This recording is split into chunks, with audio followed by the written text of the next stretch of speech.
Holy shit.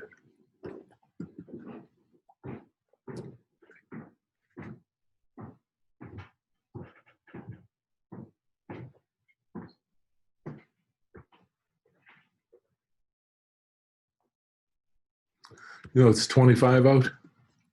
Huh? You know it's 25 out? No, but it feels like winter. You know what I mean? It's got that cool air. Cold air. whatever you wanna call it.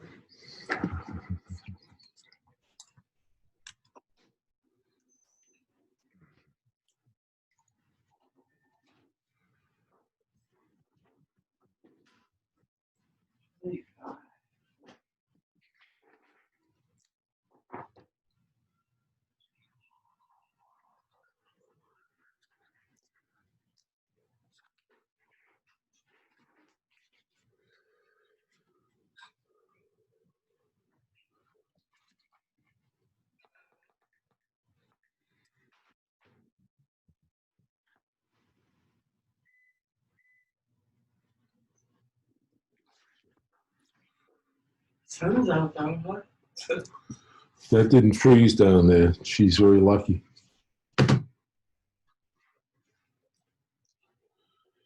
Is she down there? I don't know.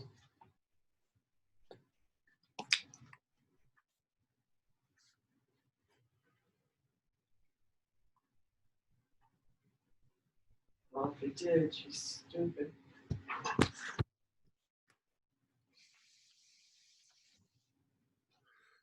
Okay, what am I looking for?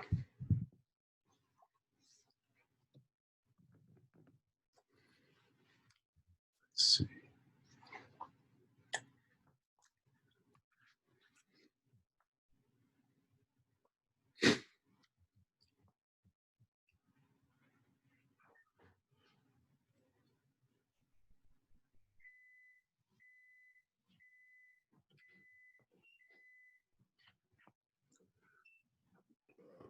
Use you. Center.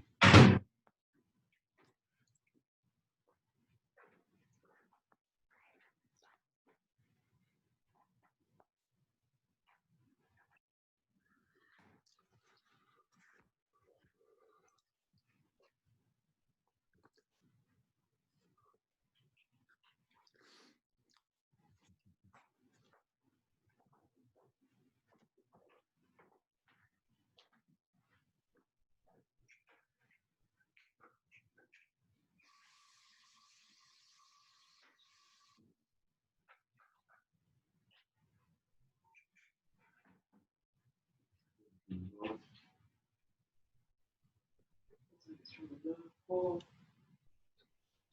This reminds me when I went skiing one time with Cindy's wind. There's no freaking heat. You ski? I didn't see it. Keep that up. Yeah, Sure.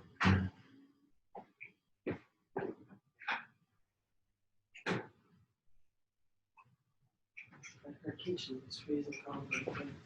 This kitchen's always cold, but it's different kind of. And it's this cold.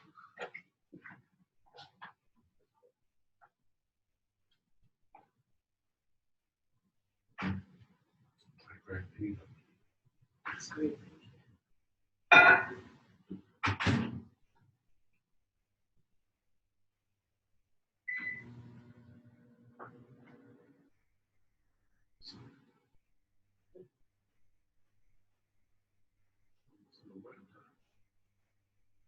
Yeah, I mean it's very pretty, but this is sunglass weather. Boy, I couldn't go out without sunglasses. It's kind of snow and sun, you know.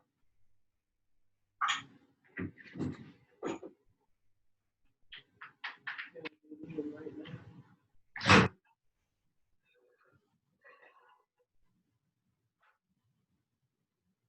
It's too much hiking to the top of the mountain. Are you crazy or what? This Something like is yours, you know.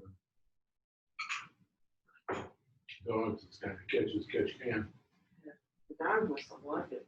I I imagine moving around and smoke.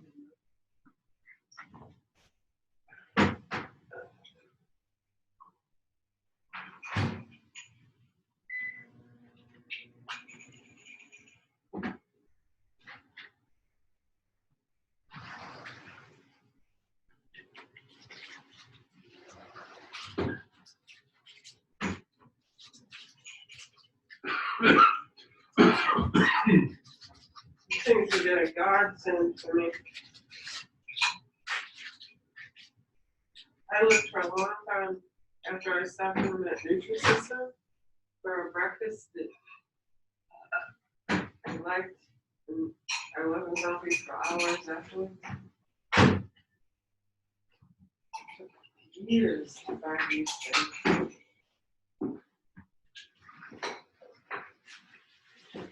That's what it says on it. See, got the clock on it. It says you want to be hungry for a while. How do you do that? I don't know, I think there's a lot of fiber in it.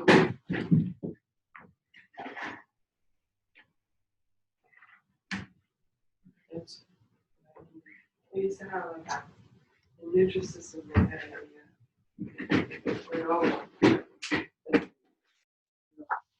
I wasn't finding the later.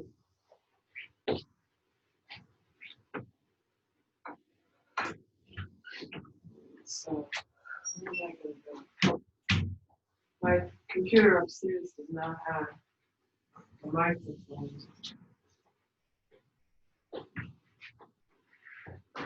Maybe I'll put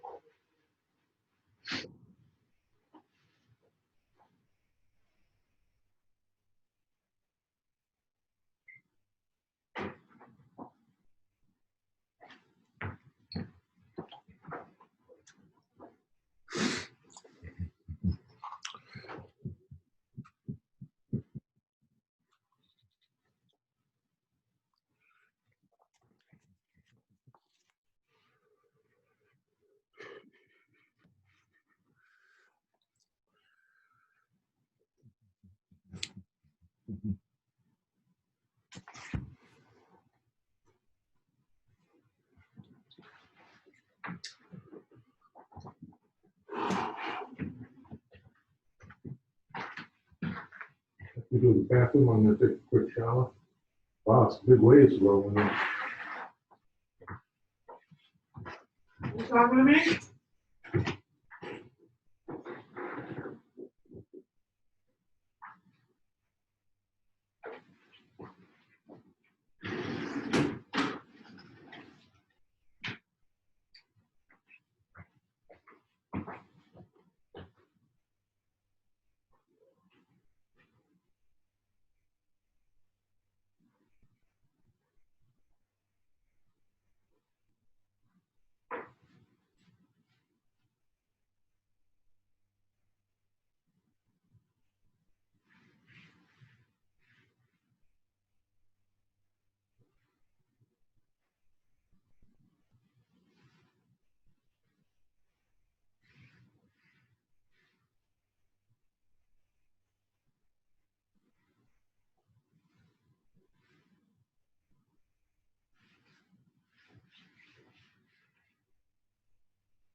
Oh,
You all right watching it there? I don't know. I just know that I can't talk upstairs. And usually ask me a question and I can't answer it. I'd rather do it upstairs.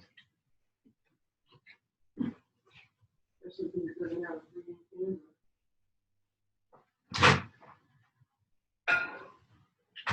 I didn't hear you. I said I'd rather do it upstairs.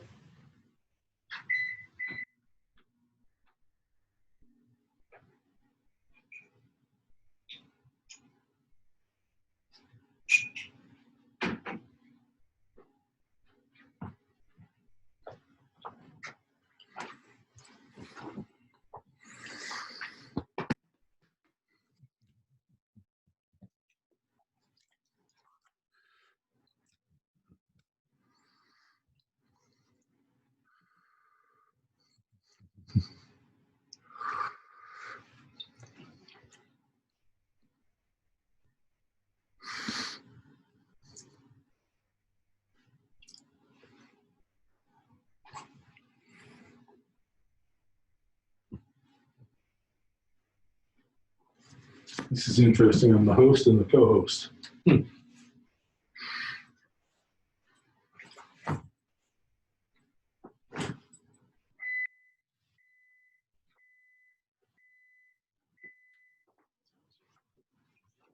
Biden, Rhonda sent me this, she wrote, Biden's an idiot. It says, this morning on MSNBC, that the things I did while in elected office should not be made public while I was seeking a higher public office. How stupid is that? It's up there.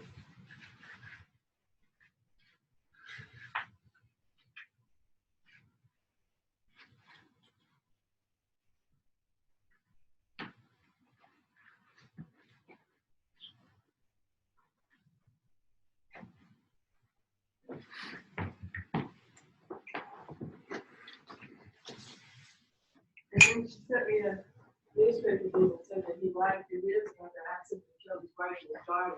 I had already said that. They were trying to say the guy was a drunk driver. And his family is furious because Biden's wife caused the accident. I heard something about that. I texted Nancy back and forth and I said, you see what these kids put on Pornhub? You know, and now came out that Hunter couldn't be in a room with that niece unless Joe was over there. He said, no, that was debunked. No.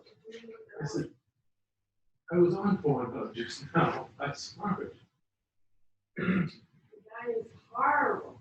And all these idiots think he's so nice. He's not nice. He's No, they an don't. idiot from 1988. No, they've been beat up with Orange Man bad. I don't know people who be that stupid. Oh, what do you keep saying? The Goebel said, if you say something long enough, people believe it. The only defense I can say is just because the kid's a fucking hot mess doesn't mean the father is. However, that's the only defense I have. However, I've always been a firm believer in looking at the kids. If the kids are all fucked up, there's something the matter with you. Okay, that thing is on.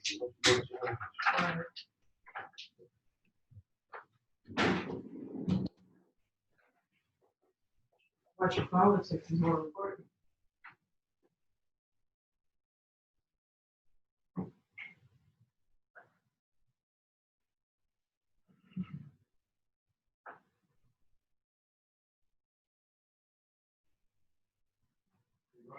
Yeah. They said that this town is now yellow status. I town? Yes. That was the ECN message. Because there's only 10 people with to come through. But surrounding towns are much higher. Probably all in the nursing home too. Well, It's just those little rats can go out and get candy.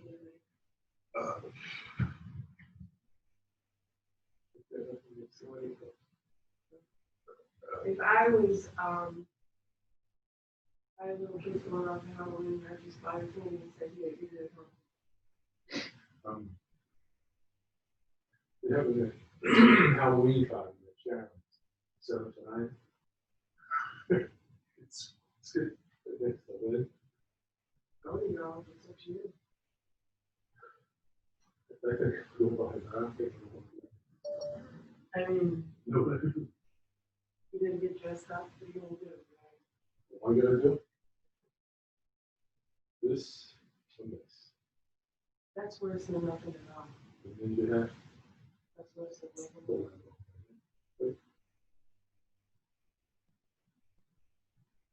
going out and say hi to everybody else. We're doing it well. Yeah, really just want to make it.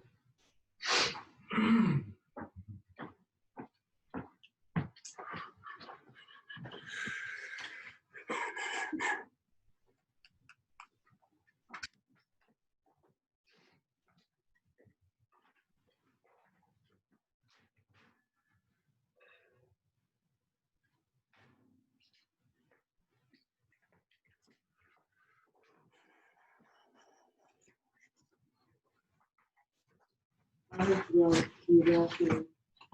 I can't hear you. I'm talking to myself. I have to go to the bathroom. Thanks for sharing that.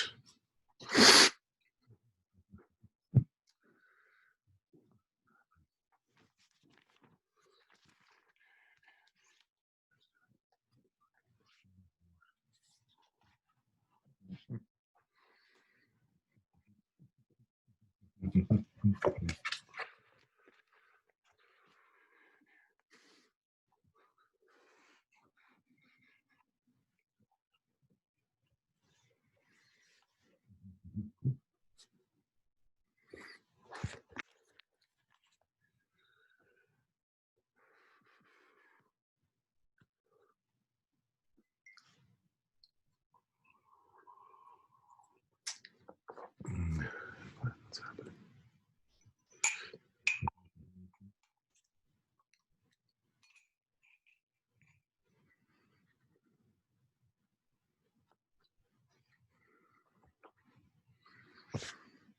Yeah.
I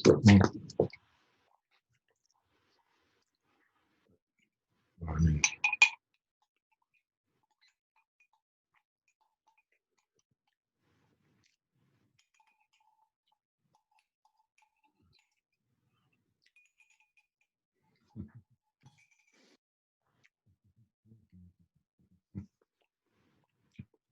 yeah.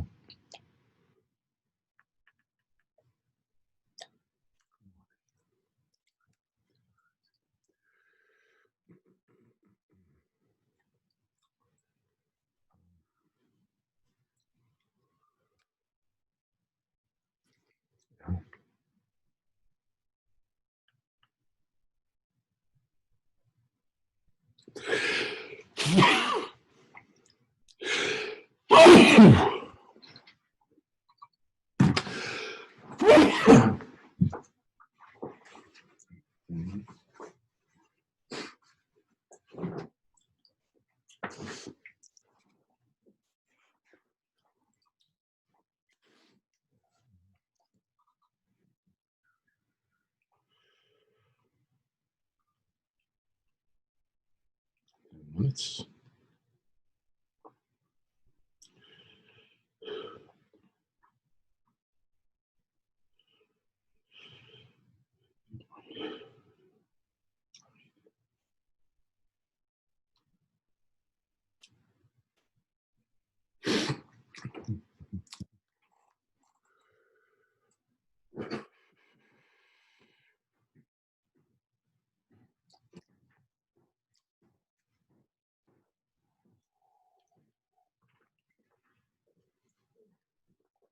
You get on, Robbie?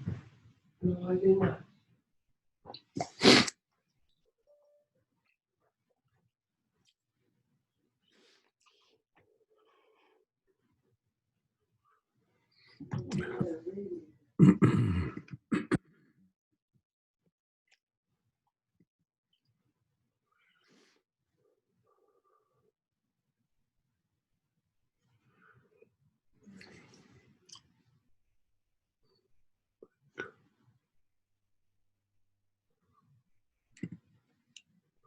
Sent me the link yesterday.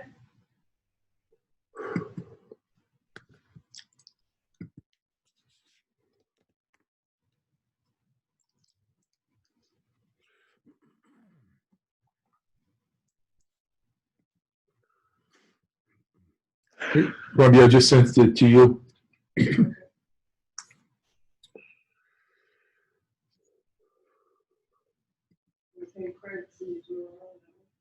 Yes.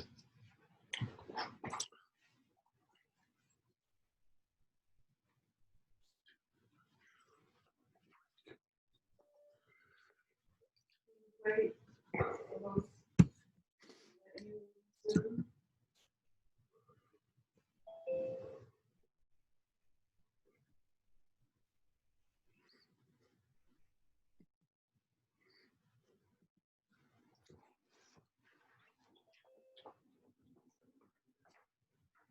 The only thing I can think you should have gone away with. Is there a time difference between Ohio here?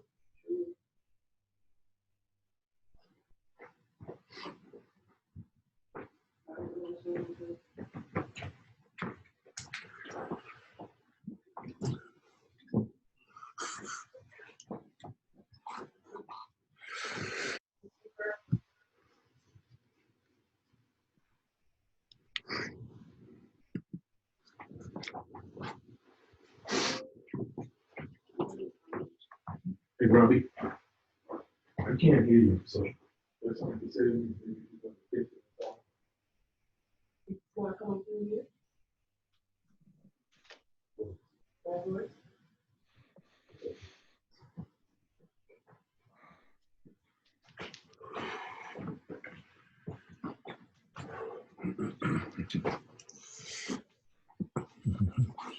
Oh,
Glenn, how you doing? Fine. How you doing? What you been? What you been up to? Oh, it's cold down here in Florida today, man. Windy too. Yeah, I'm out in the harbor, and it's I can You pick guys up got on much it. snow? We get about 2 inches. 2 inches? So I had to run around yesterday and make sure there was plenty of salt and shovels for my tenants. Why don't you let them do it? That's why I made sure there was plenty of salt and sand and shovels for them. That's the deal. And, and I've got somebody that'll go around eventually, but if they need to get out fast, they're all pretty young, and healthy. I put in there that if it's less than like 2 or 3 inches in the contract, they're responsible for clearing it. Okay. And do you monitor that? Do I monitor it? Mhm. Whether they clear the like the driveway or something? Whether there was 2 or 3 inches? No. No, I don't monitor it. It's just that, I could see a defense attorney saying, hey, they slipped, and it was 3.5 inches, so you're on the hook. There's something called insurance. And the insurance will throw you under the bus quicker than a plaintiff's attorney. Unless you go to Len Therrod, who's our guy. Oh.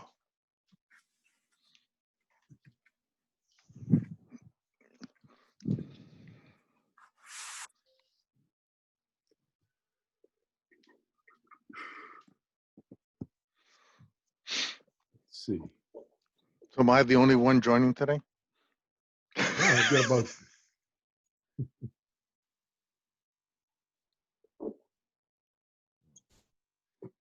This is our esteemed presenter. I'm texting.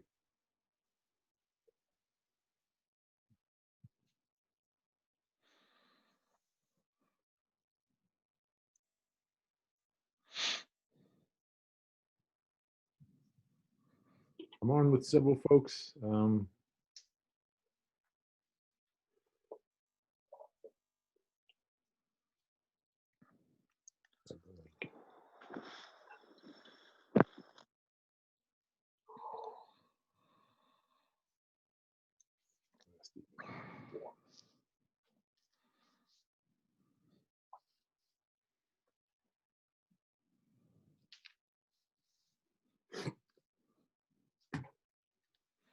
Okay. Is your Home Depot account all set up? Mine? Yeah. I don't know. Hmm. I don't get anything from them except an email once in a while. If you can go into your account and make sure that your credit cards are set up. Well, they asked me when I put in my Pro ID number. Yeah. So does that mean that it's set up? Should be. And what's your Pro ID number? 508-932-9876. Yeah, a lot of people don't realize that. That's the primary phone number where you can cross-reference everything in your account. Yeah. So, and then if I use a new credit card sometimes, it says, do you want to link this? And I'll say yes. I'm here. Hey, you look familiar. How you doing? I'm doing real good. It's like 25 degrees here in the Boston area. Oh yeah. How's the temperature out there? And I have no clue, man. I have no clue. It looks like a sunny, nice day from what I can see out the window. mm-hmm. So, yep. Yep. So you haven't been out today yet? No, nope, not today. So got a lot It of was- stuff planned this afternoon though. So You going trick or treating? no, don't think I'll be doing any of that.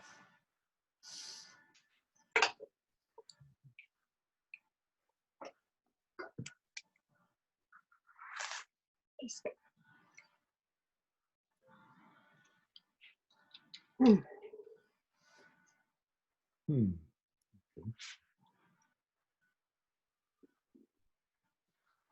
I'm unmuting. I'm admitting and unmuting a few people right now as they come in.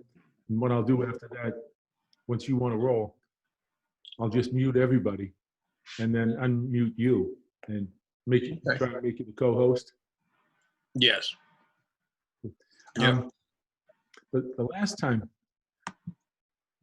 Yeah. You haven't made me co-host yet. Just so you know. okay. Once I did, you finished the call and then you hit leave meeting and you cut it off. And I was still trying to catch people on the chat. So when you leave, fine, but if you could co-host me back, that would be better. We probably won't need to do it because we'll be on so long. I should have everybody. Yeah, we're going to answer all the questions today everybody's got. Mm-hmm. We'll answer all the questions that everybody has. Okay. Yeah, I'll do it at the, we'll take a break in about an hour and 45 minutes, and then I'll answer questions then, and then we'll do a 10-minute break, and then I'll come back and get into the legal stuff, and we'll go to around 1 o'clock and go for questions at that point and let everybody get their question answered, and I'll take care of everybody. So Sounds good. I think there might be some people on here that are new that don't quite know how this, the private funding fits into their overall business. So if you could do like the 35,000 foot look down on what people in the business should be doing. And then of course you're going to focus on allocating or securing the private funding. Yep, I'm going to cover it all, man. Okay, I ain't going to tell you what to do. This. Yep. There's rave reviews about you and your presentation all over the place. Yeah, it's very important that everybody understands it. Okay, good. Do you see any trends?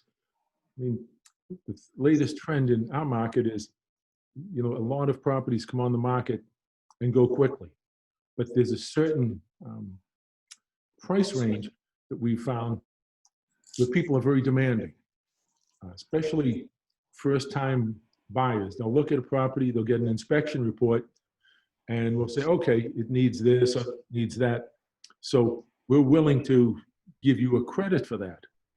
Well, in some categories, they'll do it, but in this one particular price range, people are like, no, I don't want to know anything. I just want it perfect.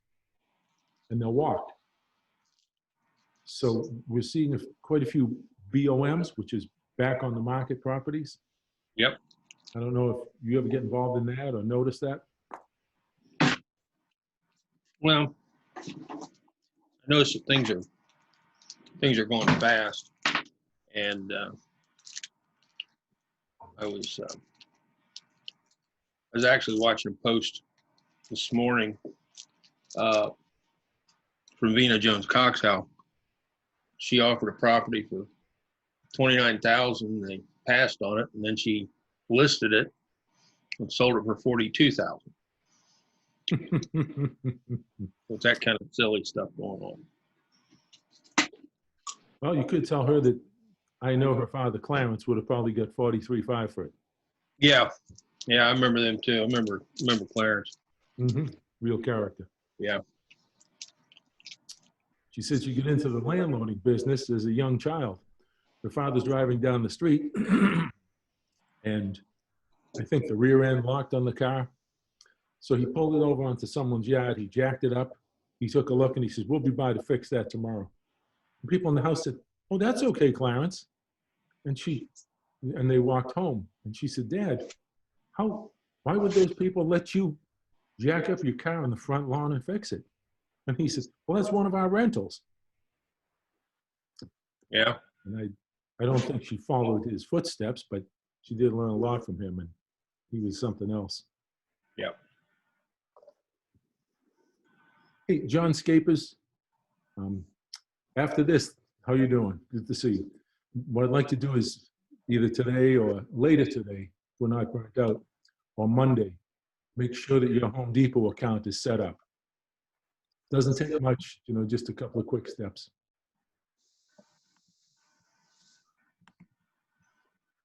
Well, Alan, we've got a few people.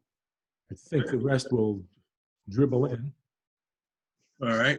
If you want to wait a little bit longer, we can do that. If you want to get going.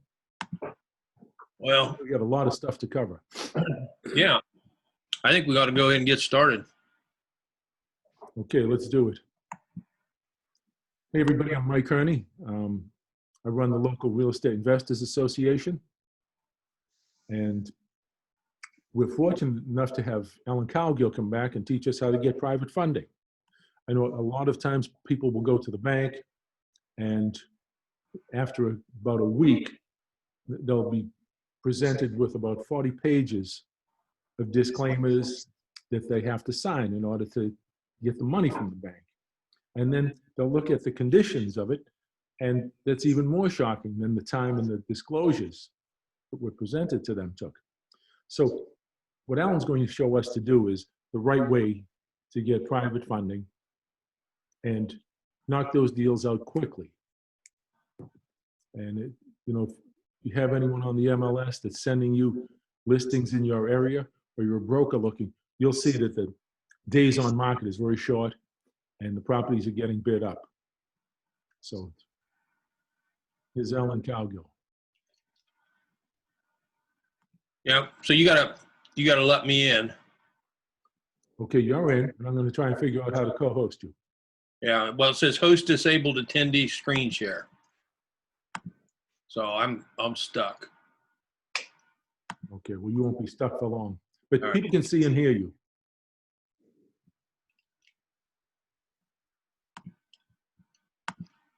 I'm going to mute all. Nope. Says hosted disabled attendee screen sharing. I need that to get to the slides.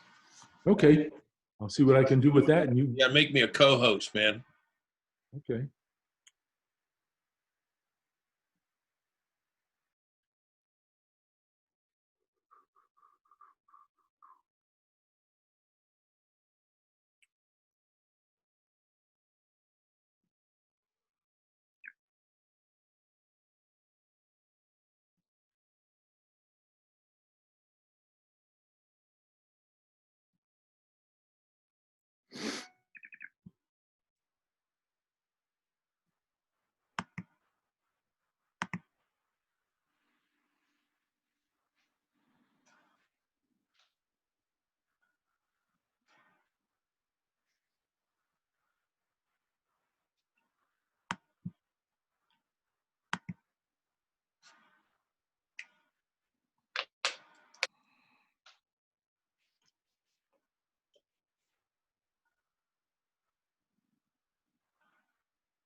Hey, Alan, why don't you go ahead? I can't. I'll be trying to figure out how to I'm not co-host going to you. move till you give me my slides. Okay.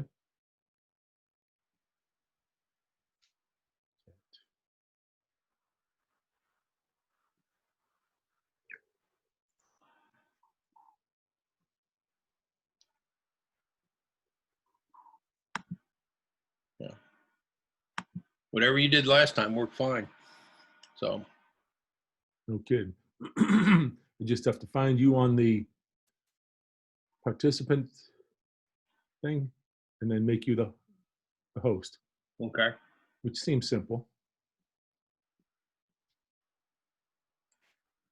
Let's see.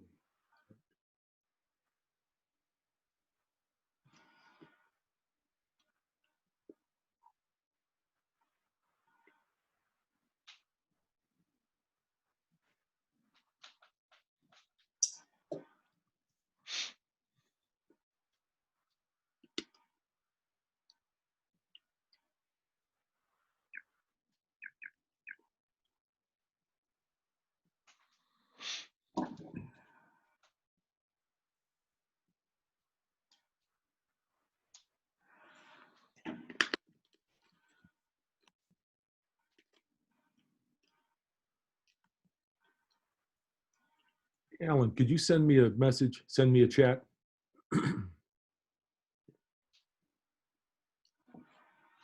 Send you a text, you mean? Or what? A chat? Yes. Oh, okay. I got you.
You're This the is all- co-host, buddy. Good job. Simple, huh? Good job. Okay. Thanks. All right.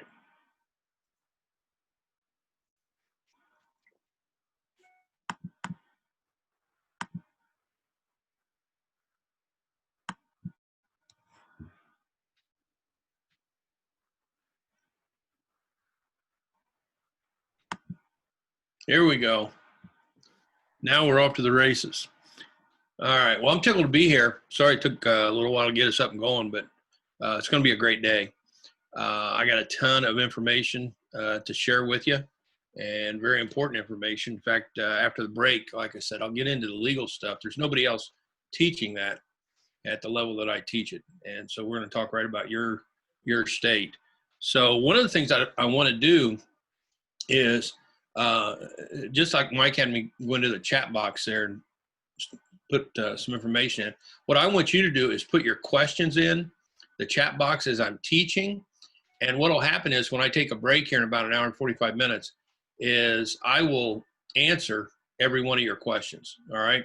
Then we'll take a quick 10-minute break and we'll be back at it again, stretch break and go from there. I'm here for one purpose and one purpose only, and that's get more money into your bank account. And I'm going to show you how to get the money you need to buy apartment complexes, commercial property, or single family homes, regardless of your credit or financial situation. I know some folks are just getting started and need funding for their deals. Other folks are out maybe doing deals with their own money. What I'm going to show you is who should use private lenders. If you're a beginner, I find that the beginners start out the hardest way and they go to the banks, and that's the hardest way to get money. What I'm going to teach today is the easiest way to get the money. If you're an intermediate real estate investor, have a handful of deals, many times I've seen the lending institutions shut you off. In fact, that happened to me a number of times before I got into private money. And then if you're an experienced real estate investor, maybe using your own money in the deals, I'm going to show you a better way to use your money. What I'm going to train everybody on is the best, the easiest, the cheapest, and the safest way to fund your deals. That's what we're all looking for, right? Well, you get that and can achieve that with private money. A little bit about myself. I was out in the corporate world. I got a quarter century in corporate America. Last 17 and a half years, I was working for a company called Honeywell. And my department was the one that made strobe lights and cockpit lights. I also did acquisitions in Europe and moved some plants along the way. I also was put on major systems in the company. And what that did was it greatly improved the company. And so when I quit corporate America, I had a great foundation on systems. And so I obviously put those into my own business. What happened though was before I had quit my job was I was living paycheck to paycheck in a 2-bedroom apartment.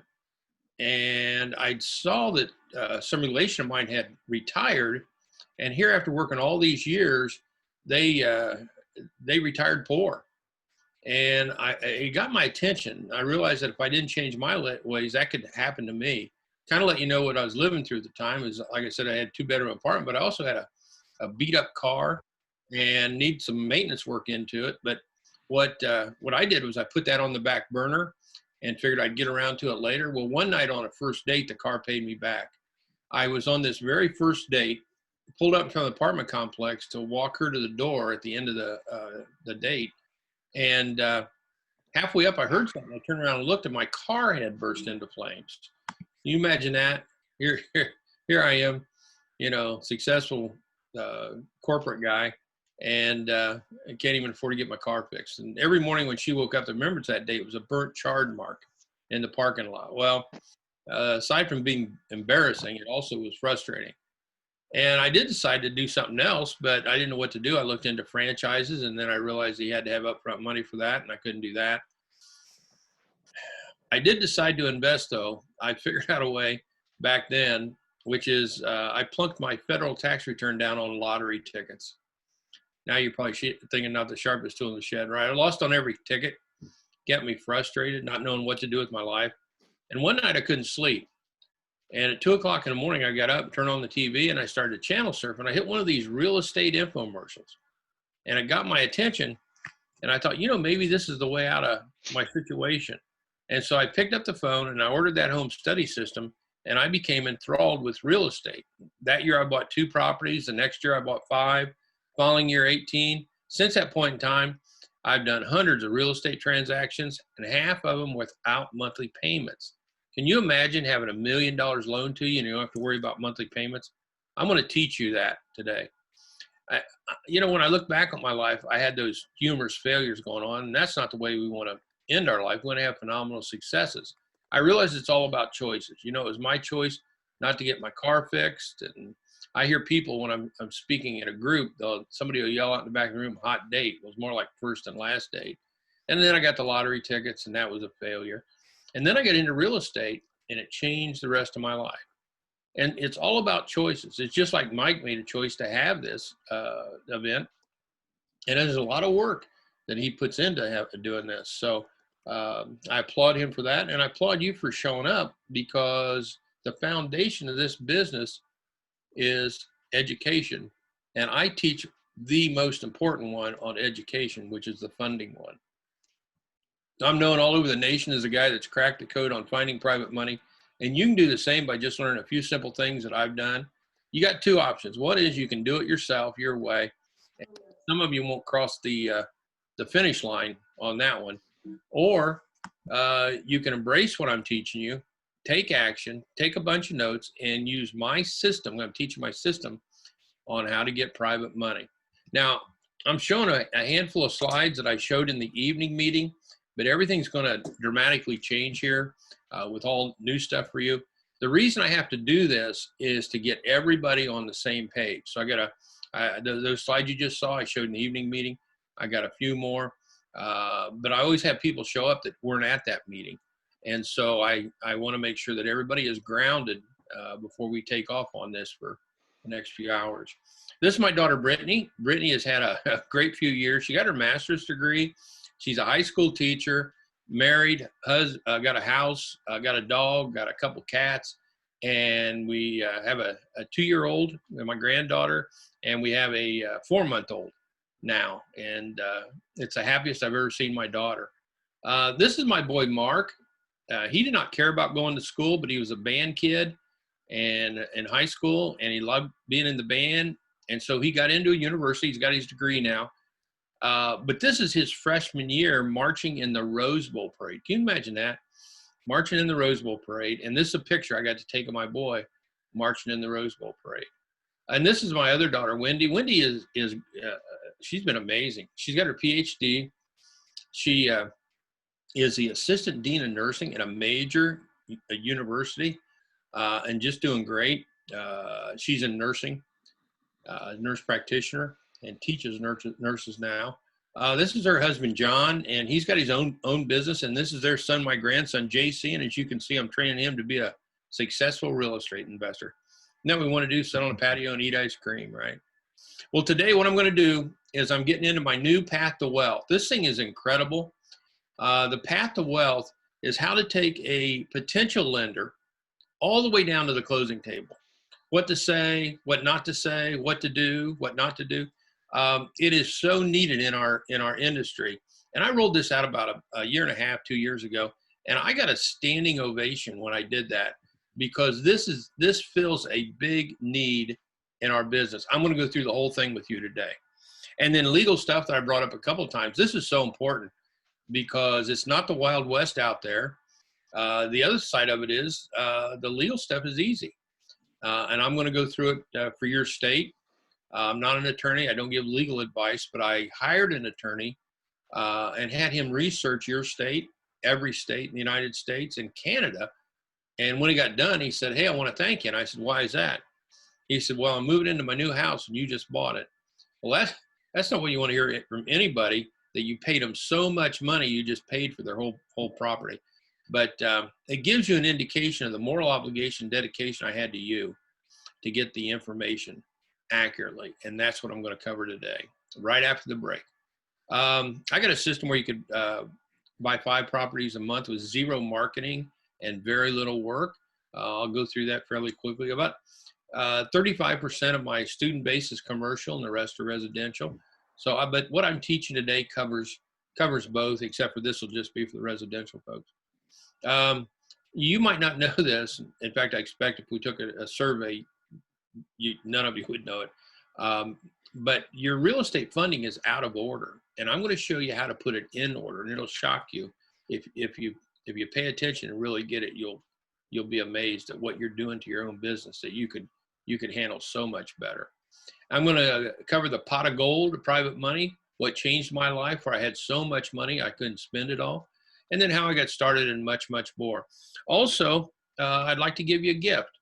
I got an ebook here, The Secret $1 Million Technique to Get Private Money from Folks You Know. It's a 70-page manual, and it is a great, great book. And I've got a second book. This one I sell on Amazon, so other people pay for this. I'm going to give it to you for free. It's how to get all the money you need to buy property. You'll see down there in the green bar how to get to both of these ebooks. So take a screenshot of this. Don't go there now. Pay attention to me. You can do this the rest of your life, on looking at the book. But just take a screenshot. Green book site .wordpress.com. mygreenbooksite.wordpress.com. You'll see a picture of the first book. You click on that or the link and download that book. And then this book, the cover doesn't appear, but there's a link down below there. You click on that and you get both books, okay? And it's my gift to you. My gift to you, just to continue with your education after we're done today. Right now, you're going to get the facts on how to easily, simply, and cheaply fund your deals. I think that's what you're here for. So here we go. I started out with banks, and banks was friendly to real estate investors. But one day the regulators came in and looked at the bank's books, said, "You can't do that type of loans anymore." What that did is it shut my business down, along with all the other real estate investors in town. And so what I had to do was gravitate over to some other way of funding, or I wouldn't have a business. And so I looked at a line of credit. Think about a line of credit. When you max that out, you shut your own business down. And this business takes a lot of money. So, when it doesn't take much to shut that down. And then every year they can call that thing due. So I decided I wanted more money. And so I got a hard money lender. And I ended up doing 16 deals in 8 weeks with hard money.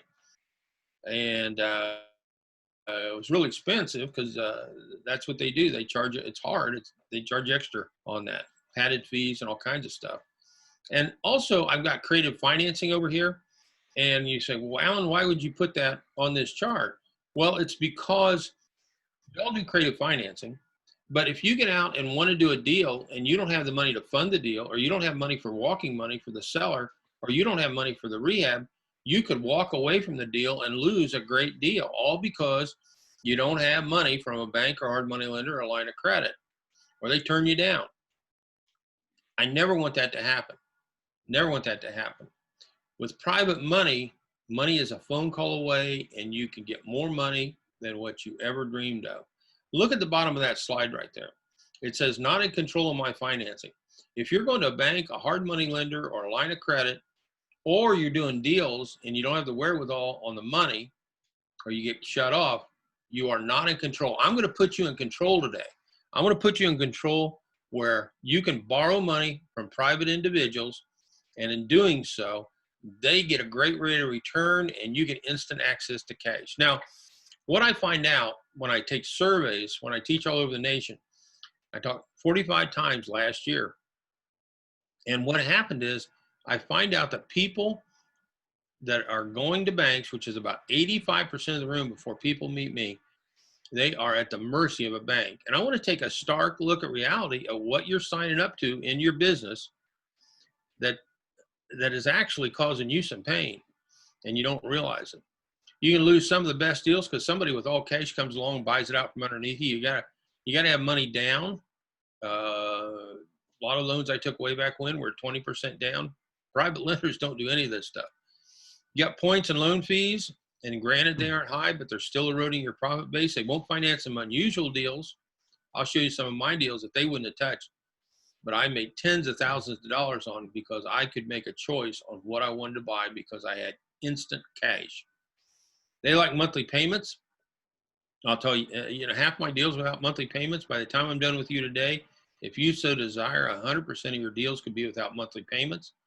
They take time. I wanted to buy a duplex, a place appraised okay, credit's okay.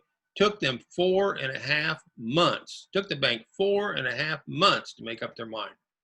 I could have lost the deal. Today, I can get an offer accepted on a Monday. I could own the property on a Friday. Wouldn't you rather live in that world? You got no relationship with the bank, but you think you do. You are lulled into a sense of security because you've got somebody's name and their business card. And I'm here to tell you, you got air. You got nothing because they can quit, retire, get laid off, get promoted, and you got to start all over again. Or they change the rules like they did on me. You are disqualified from borrowing when you have too many properties. Now think about that. You ought to be the master in your properties and what you want to buy. I had 4 properties, 2 different times, and 2 different banks shut me down. I should be able to go unlimited if I want to, and you should too. Your credit doesn't satisfy the bank, they aren't going to touch you. Your income doesn't satisfy the bank, they aren't going to touch you. But the biggest economy of all is so many of us, myself included, we get into real estate to get out of our JOB. But the day you quit your job is the day the bank will quit you. How do I know that one? Been there, done that. I quit my job. I had this bank for years. I quit my job and the bank quit me. And I expected them to keep funding me. And they didn't. They didn't. If you're in this business to get out of your job, if you get into real estate to get out of your job, and your way of funding your properties are with banks or hard money lenders or lines of credit, you are building your business plan on sand. I want you to build your business plan on a rock solid foundation where it doesn't matter how many properties you got, what your credit is, what your income is, or whether you got a JOB, you can still run this business. And that is the blessing of having private money. Think about getting a loan from a bank. We got to jump through all these hoops out there. They ask us for all this paperwork, leases and tax returns and pay stubs and so much more. And you take this pile of paper in, and then you go back home and you wait, and you hate this, and you wait. And what happens is finally the phone rings and they want another piece of paper because they lost one of yours. It's just silly. I mean, you want to see a better, let me ask you this. Now you want to do a second deal. What do you have to do with the bank again? All over again, all that paperwork all over again. It's not like that with private money. With private money, the loan is waiting for you when you sell the property. When I sell a property, the private lender gets their principal and accrued interest back. And they call me up and they'll say, hey, I got all my money back. I didn't want my money back. I want to get this money going again. How do I get it back to you? I didn't even want it to start with. You see, when you sell the property using private lenders' funds, they are begging you to take their how would you like to have people begging you to take their money? Well, that's what happens. Now, word of caution. I talked about hard money lenders, and you hear me talking about private lenders. They're different. They're different.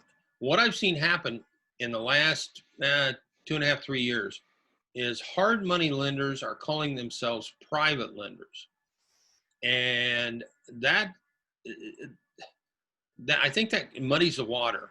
You see, a hard money lender sets the funding rules, just like a bank. They set the rules. But with private lenders, you and I get to set our own rules, okay? Think about that. It takes all that burden off of you, and so that's the difference. So if you go out and see somebody and you talk to them about loaning you money and they start setting the rules, I want you to walk away. I want you to find somebody, and I'll give you an example here in just a second.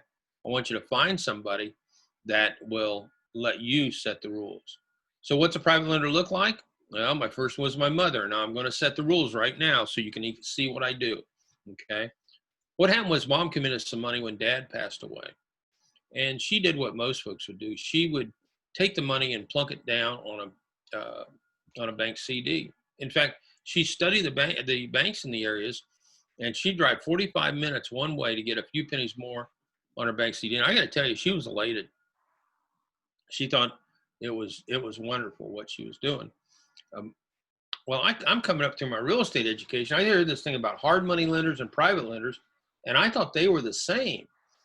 And after a while, I realized that those terms were not interchangeable. They were distinctly different. A hard money lender sets the rules, and they're ugly. But in fact, I'd rather have you be the hard money lender. I'd rather have you have so much money, you can become a hard money lender. And my students, a lot of them do. So the hard money lender sets the rules. With a private lender, I got to set the rules. And so I went back to mom and I said, look, you're getting a poultry low rate of return on a bank CD. I'll pay you 3, 4, 5 times what you're getting on that bank CD. I'll give you a mortgage, a promissory note, hazard insurance, lender, title insurance. I'll pay you monthly, simple interest only, like the bank does on your CD, only it's a lot more money. And mom jumped for joy, and she became my first lender. And what I just described to you was a good example of how you work with private lenders. Now, when mom loaned me money, and I had a second lender, his name was Ed. And I sat at his kitchen table one night, and I couldn't answer all of his questions. A little bit embarrassed to tell you that. But by the time we were done, he agreed to loan me some money, obviously. And you would think I'd embrace this private lender concept, but I didn't see the power and the potential at that time. I didn't have trainers or somebody helping me. I was just winging this on my own. And so what happened was it took me 4 years to get my next lender. And that was after I'd quit my JOB. Can you imagine the wealth building that I lost over that time? Well, what happened then when I quit my job, I ran into a negative cash flow problem because there was a downturn in the rental market. I had to evict some folks, and I ran into a $10,000 a month cash flow problem. And banks wouldn't touch me. I told you my bank shut me off. So I didn't know what I was going to do. And then I realized that this thing with mom and Ed had worked out very well. And so I decided to attract private lenders. And what I did was I called a meeting. And I bribed them with a lunch. I didn't know if anybody'd show up or there'd be 50 folks in the room. And actually, 18 potential lenders showed up. I got up in front of them and I told them about my real estate business. I told them about my dreams, my aspirations. Then I showed them a PowerPoint slide presentation that I put together. I was very skilled in corporate America at putting together PowerPoint slide presentations. And I came up with 37 slides. And then I asked them to loan me money. And it worked. I didn't know it was going to work, but it worked. I did it again the next month. I had 12 people show up, did it all over again. It worked again. And a couple months later, I grabbed a pad and a pen and I added it up, and I had $1 million to go buy property. And that's when my money turned into a river of money. I didn't know there was another level. There's actually a flood of money. And so on the flood of money, what happened is I realized that if you know people that have 401ks, and they have quit, retired, or gotten laid off. You want to write that down. Quit, retired, or gotten laid off. They can roll that 401k money into a self-directed IRA. Now, all that money's in that IRA, they got this big chunk of money. They can pull money out every month to live off of, but now they got a big stack of money they want to make grow. And that's where we come in. That's where we come in. And so they can loan that money to us for our real estate deals. So the key is finding someone with a dormant 401k. In fact, I had a student called a lazy 401k. That's why I put it on there. So quit, retired, or gotten laid off. They roll the money over into a self-directed IRA, and then we can use that money, and they can too. But the key is they have to quit, retire, got laid off before they do that, because the 401k programs typically restrict you pulling money out for things like that. You might be able to pull it out for education, but then you got to repay it. But they can pull the whole thing out, put it in a self-direct IRA, and then they have control. I call this the pot of gold, because what happened is I got so much money I couldn't spend it all. Would you like to have so much money you couldn't spend it all? What happened was I had a flood of money coming in, and I wasn't getting enough properties bought. And so I hired a guy. He came in mid-September one year, and from mid-September to Christmas, he bought me 21 properties. That's pretty good, huh? I had a lot of money. But then what happened is from New Year's to August, he bought another 48 on top of 21, spending my private money. That's how much money I had. So this is when it turned into the pot of gold right here. This is what happened.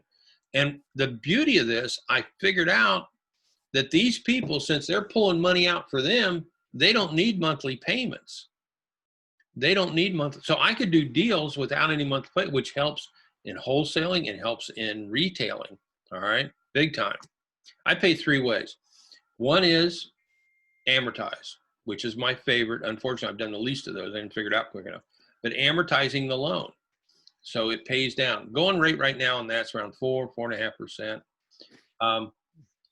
Then what happens is, like on Mom, where I paid her simple interest monthly, going rate on that's between 5 and 6%. And then on what I'm talking about here, on no monthly payments, you can do that around 7, even up to 8%. But realize that it's a double-edged sword on this last one. And let's take a $100,000 loan at 7%. That's $7,000 of interest that you would owe, simple interest that you would owe the first year, but you haven't paid it out. Okay. Next year, because the loan's still going on, you at the end of that year, you would own another loan, have to come up with another 7, let's say. That's 14,000. So it's not going to take too long before you go upside down on this thing. It takes all your profit. So you need to know how you're going to get out when you get in. Okay. So when you get in with no monthly payments, what you want to do is, if you don't get this thing handled within a year, maybe 18 months, you need to be switching gears and put an amortized loan on that, either with a lending institutions or with another private lender, and start letting this loan that's been going this way go down. So when I say no monthly payments on that, they get paid when I get paid, which means that whenever I sell the property is when the private lender gets paid back. Okay, whenever I sell the property, the private lender gets paid back. So there's no time limit, if you will. Okay. You like the idea of not having monthly mortgage payments? I would think you would love that. Now, I always want you to borrow extra. See, we are taught in this industry that we earn our money when we negotiate the deal, but we physically don't get our money until we sell the property. In my world, I take money at both ends. I get money when I buy and when I sell. Think about that. Think about what that would do for your cash flow. Think about what that would do for your business, your family. So I take a little bit of money out front on every deal, but then I leave a bigger chunk of money on the back end. Typically, you would have all that money on the back end, okay? What we are allowed to do with private money is, when you call up the closing agent, the title company, what will happen is, and the lender sends the money in, and you set up a closing with that title company. What happens is, you tell the lender how much money you want them to send in. Now, there's 4 parts of a closing. One is the money to buy the deal. Number 2 is your rehab money. Number three is your cost of the closing, okay?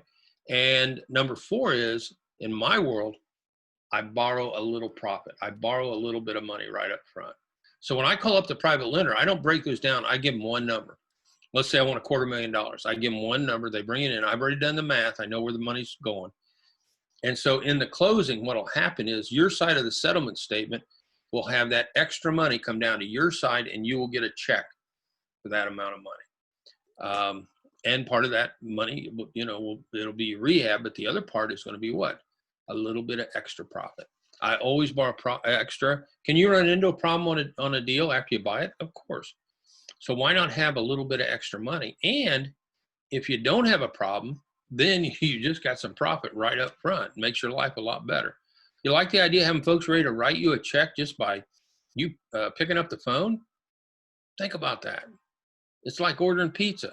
You like to order money the way I order pizza?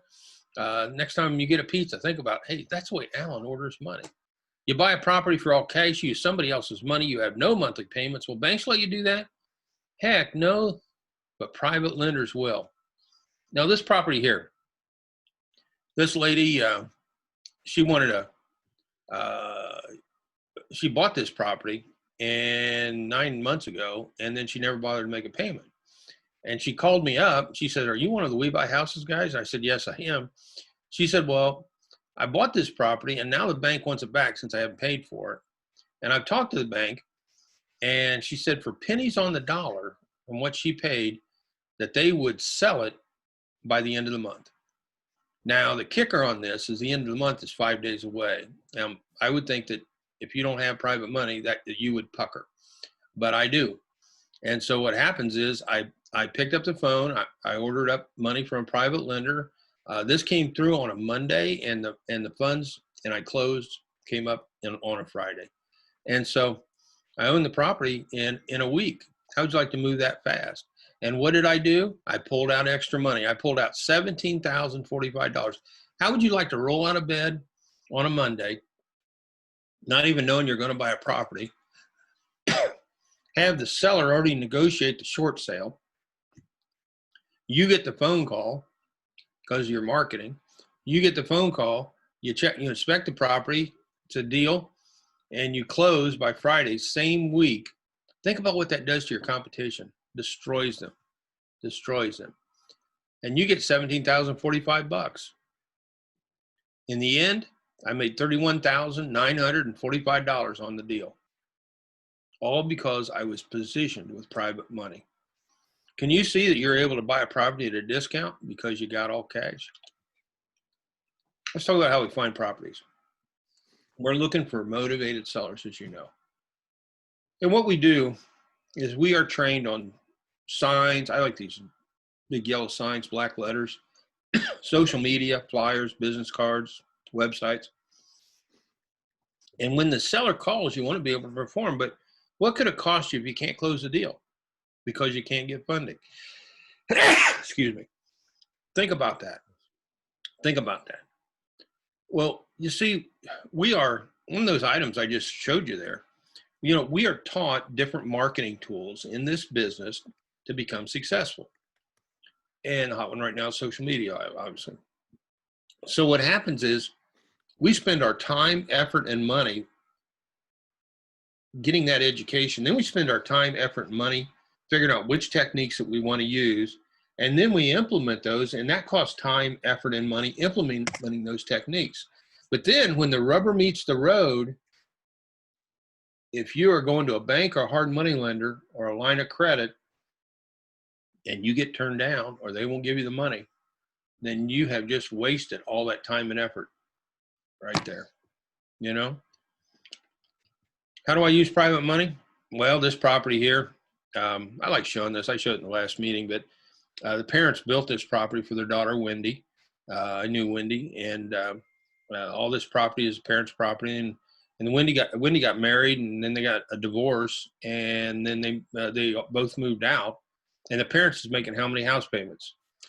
They're making two. One for their house, which is over that red pickup truck, and Wendy's house here. They did that for a year until the pain was so bad that they gave me the house for free. Now there is a mortgage on the house, but they gave me this house.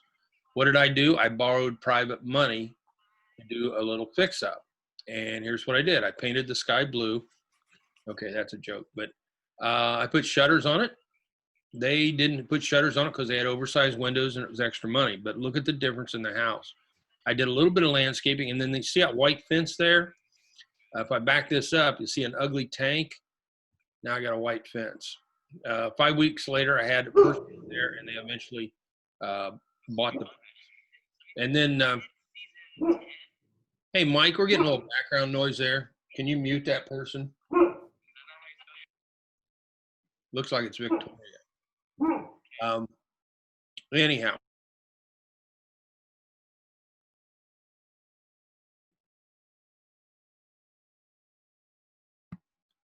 These cabinets are good cabinets, but they're dated.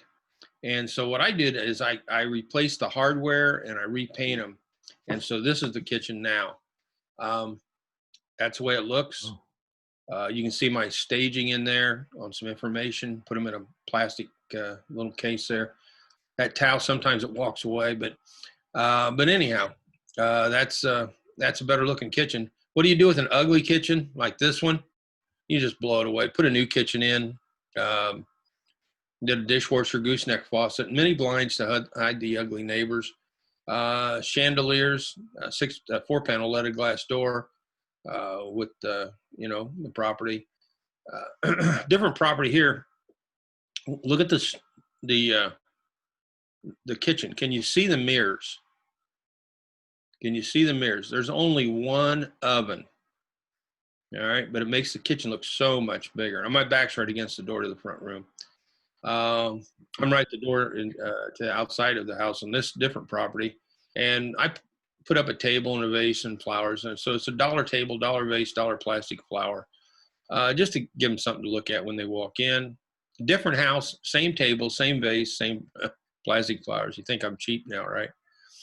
There's only 4 parts of a real estate deal at the very top level. And I've talked about this, you got to find a motivated seller. You got to fund it. You got to fix it, enhance the value, or if it's a wholesale, maybe just get the smell out. And then you either keep it long-term or you sell it. If you can't get by this second item, you are dead in this business. And that's why today is so important to your success. I said I'd share with you on how to buy 5 to 7 properties a month with 0 effort. Let me talk about that real quick. I was at one of my closings, and across the table was a brand new realtor. His name was Brad. It was only his second closing, and the only reason was that he was there was to pick up the check. He hadn't done anything to sell the property. They just sent him out to get his experience and pick up the check. And we got talking, and he says, can I show you properties? Well, I was looking to dial in a program, some system that would make my life easier, and I could buy a lot of properties.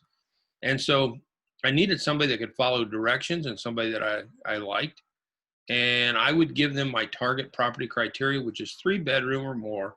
Or in my area, we got a lot of big old houses. If I got a living room, dining room, and that dining room, I can put a door up and a closet for $500. I can make it another bedroom. And so we started to work together on this to come up with a system. And we would go out 3 hours every Friday from 1:30 to 4:30. Why?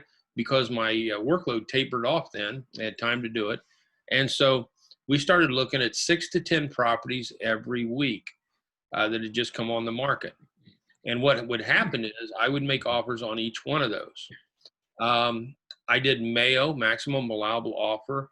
And on the break, if one of you don't know what that is right now, put it in your chat box and I'll answer your question on that. But I'm not going to take time doing it now if everybody already knows it. But I'll do it at the break. Then I submit the offers. They all get rejected. And you think, well, this is a crummy plan, Alan. Okay, hang in there. It gets better. What happens is in month 1, let's say I have 4 weeks and I look at 6 offers every week. That's 24 offers. And the second week second month, I do the same thing. Another 24. But when I get to the 20th of the month, in the second month, I resubmit all the offers from the first month. And what I'm doing is I'm snow plowing offers as I go forward. And what I found was either somebody else buys it or I'm going to get it. I just stay in the game because I got the money to stay in the game. And what will happen is along about month 4, 5, 6, 7, and beyond, they start to pop to the tune of about 5 to 7 properties a month in my area by doing 24 to 40 hours. It's only 3 hours a week, but there's zero marketing cost. Who pays Brad? The seller. The seller pays Brad. Now, research time, I'm just running around and he has it all scoped out, and he, does it in a loop. We don't zigzag around through town, and I just make offers. And what happens is the key is private money. If I get all 24 offers, I can buy them all. I have a party. If you get 2 offers, you gag because you aren't sure that the bank or hard money lender is going to loan you the money. That's the difference. Now, Brad today, well, he became my private lender. Made him so much money, he started loaning it back to me. He's got $8 million in private money last time I talked to him. He learned how to get private money from me, my system, just like you are. He has purchased over 1,000 single-family homes. This is a broke college kid when I met him. Purchased a number of apartment complexes, and he purchased 5 storage units. And he's got a guy in Chicago wanted to buy him as a bundle. Last time I had lunch with Brad, he was talking about that. So I don't know if the guy bought him yet or not, but it sure changed Brad's life, didn't it? With him and I working together. So how do I find people to loan me money? Well, you got 2 options: people you know or people you don't know. That's it. Okay. Well, I'm going to talk about both today, but let's start with people that you know. I want you to target family, friends, and associates. Who's an associate? Your doctor. Okay. Your child's teacher. All right. And I know what you're thinking. Hey, Alan, when I was a kid, I burnt their garage down. Why would they loan me money? Well, look, they actually need you worse than you need them. And I'm going to explain that as I go through here. You're no longer begging for money anymore. You're doing them a favor. Ask them where else can they get 8% secured by a mortgage. They don't know where to go. You are the answer. All they have to do is write a check and sit back and wait for a bigger check. It is the American dream for these folks. You like the idea of having an army of people begging you to take their money? Well, I would think so. How would you like to have so much money you can't spend it all? I already shared that with you. Dealing with a fear monster. Why would they loan me money? And what do I say to them? And how do I manage a transaction? And do everyday folks have that much money? Oh, you will be amazed at how much money is out there that you can tap in. In fact, you can't get it all. There's so much money out there. Where do they find the money? CDs, a lot of times, certificates of deposit, poultry low rate of return on a bank CD. If you go to USA Today, the American newspaper, on the Thursday paper, go to the green money tab. The green section says money on it. And on that front page, bottom left-hand corner, there will be the average CD rates for the U.S. Average CD rates for the U.S. Think about that. Now, is it there every week? No, there'll be like a day, a month or so that it won't be there. But go out and take a look at it. And I like to go to the 1 year.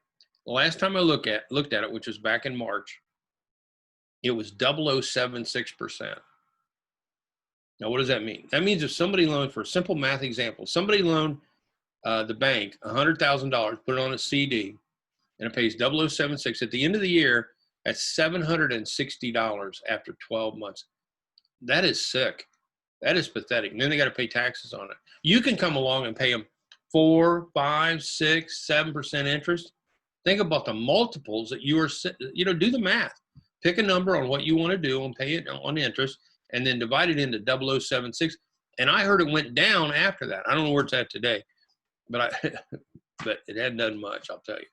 IRAs and 401ks, these are the pot of gold. Work these two together. Whole life policies, you might not think about that, but people can borrow against that, just like a line of credit. Both, if they got a line of credit on their home and their whole life policy, they can borrow against those, and then they make money on the spread because there'll be an interest that they got to pay back, but it's a lower interest than what we're asking the private lenders for, okay? Least respected item, but most important, is credibility, because private lenders loan you money based on the fact that they trust you. So what I do is I create this credibility kit. You can see a sample of it right there. I put a page on me and a page on the company. Not multiple pages. I have one page on me. I have one page on the company. Doesn't even have to be a full page. Could be a, 2 or 3 paragraphs. But I want them to get to know me right up front. Testimonials, life highlights out there, some cool things that's happened in your life, and just things that would show some credibility in who you are. And then what I wanted to do was illustrate my education. And that's really a hard thing for us to do. It's like bragging if you don't handle it right. So what I realized was I could buy certificate paper from the office stores. And so I went out and I bought a bundle of 25 certificates, and I just made my own. And in fact, in some cases, I put a signature line in there and sent it off to the teacher, just like we're having a workshop today. I would send it off to the teacher, the people in the workshops, or that I bought a home study system with, or that I had a boot camp. I would send it out to those people that had taught me and have them autograph it. And I have a self-addressed stamped envelope where they send it back to me. And then I'd run multiple copies and made up a bunch of credibility kits. Okay. And those luncheons that I had, well, I had credibility kits there that people could thumb through. And a lot of times they just go through it and then they hand it back. And other times they'll keep it. I don't care which way they do it, but for them going through there, can you imagine the credibility in your credibility kit that you get when you have a stack of education that you've taken? And along with that is obviously the group that you're in right now. You ought to have like number 8 there. You ought to have whatever you can put in there, and being a professional. Introduce your dream team. I've got a special report of 12 questions and answers, which are the top 12 out of 100 people, potential lenders. If I would ask them what they would want to know, these are the top 12 that would come up. Now, one person's not going to come up with all 12, but if you got 100 people, these would be the ones that would bubble up to the top. I've got a special report. It's a killer report. I put it inside the credibility kit, gives it weight and gives information.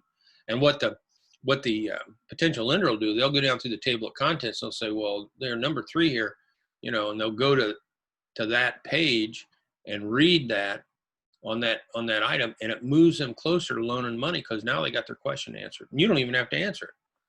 So, and then the target property on the cover. I like putting the property because there's a lot of different property types that we use, right? Self-storage units, 40-unit apartment complexes, a duplex. Single-family homes, ugly houses, pretty houses. I would put a picture of a property that represents the business that you're in. Now, finding private lenders, I want you to talk to people. And therefore, to do that, you need scripts. And I'm going to give you a couple scripts here in just a few minutes. And then follow up, I want you to know this. This will blow you away. 60% of the money that you're going to get will come from follow-ups. So if you don't follow up, and I'm going to show you how to do that, if you don't follow up, you will lose 60% of your private money. So on the scripts and on the follow-up, what I did was I created my path to wealth.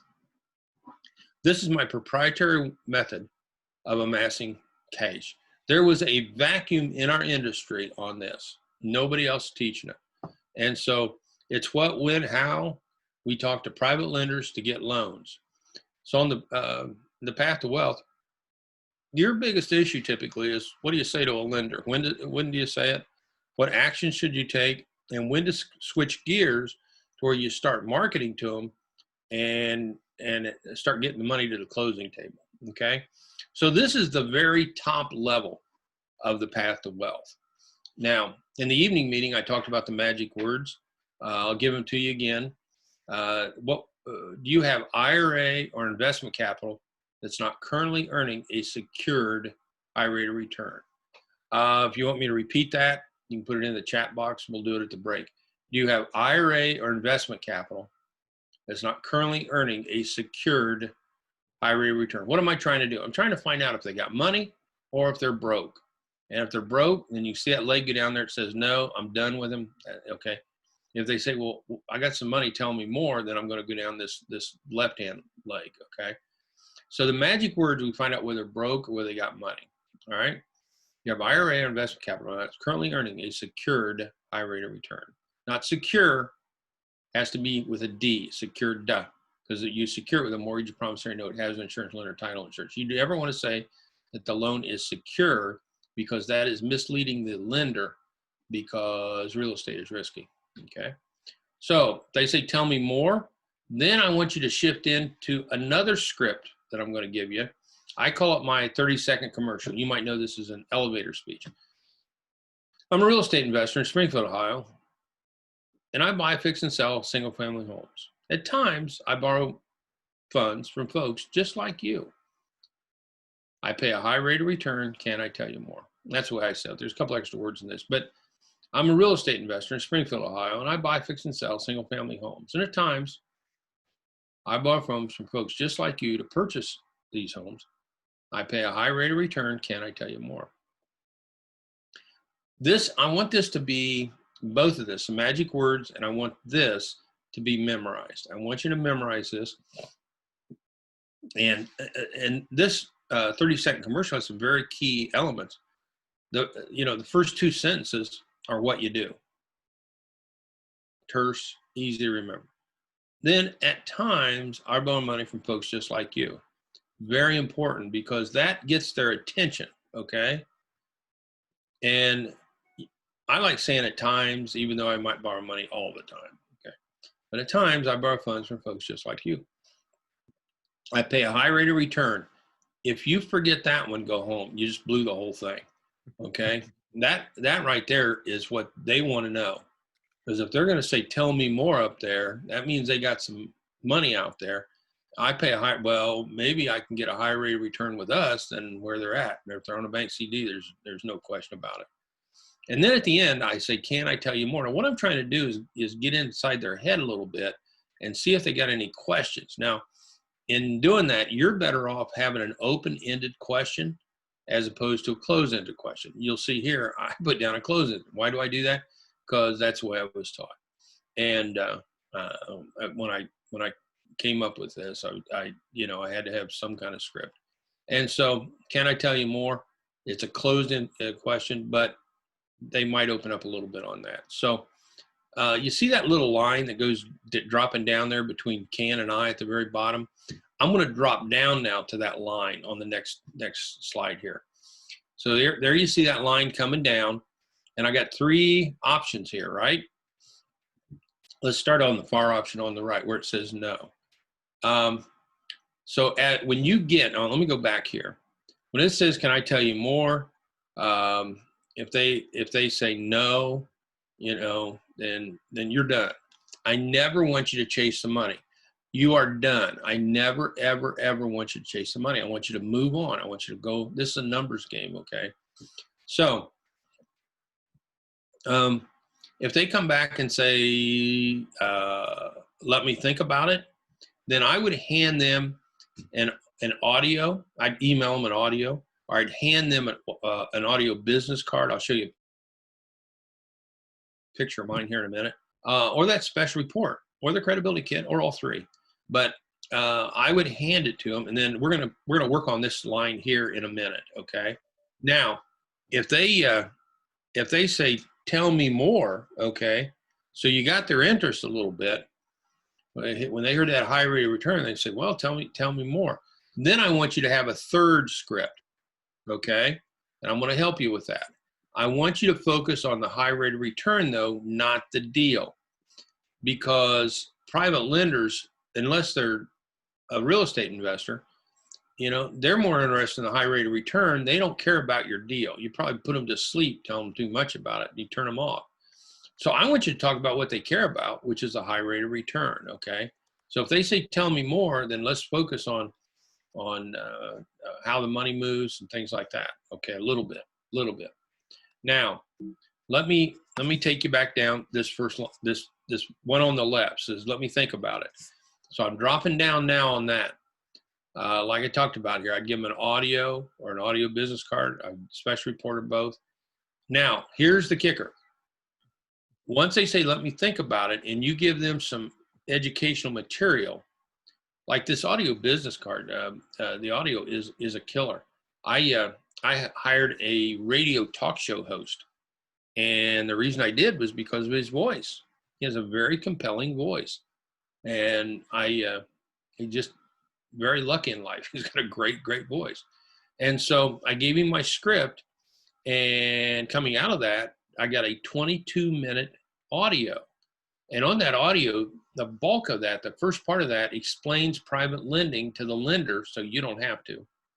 And then the bottom part of that, at the end, he comes back and says why they should loan you money, how to do it. So those tools educate them, especially reporting in the audio. So, but what happens is 60% of your money comes from follow-up. So here's how we handle the follow-up.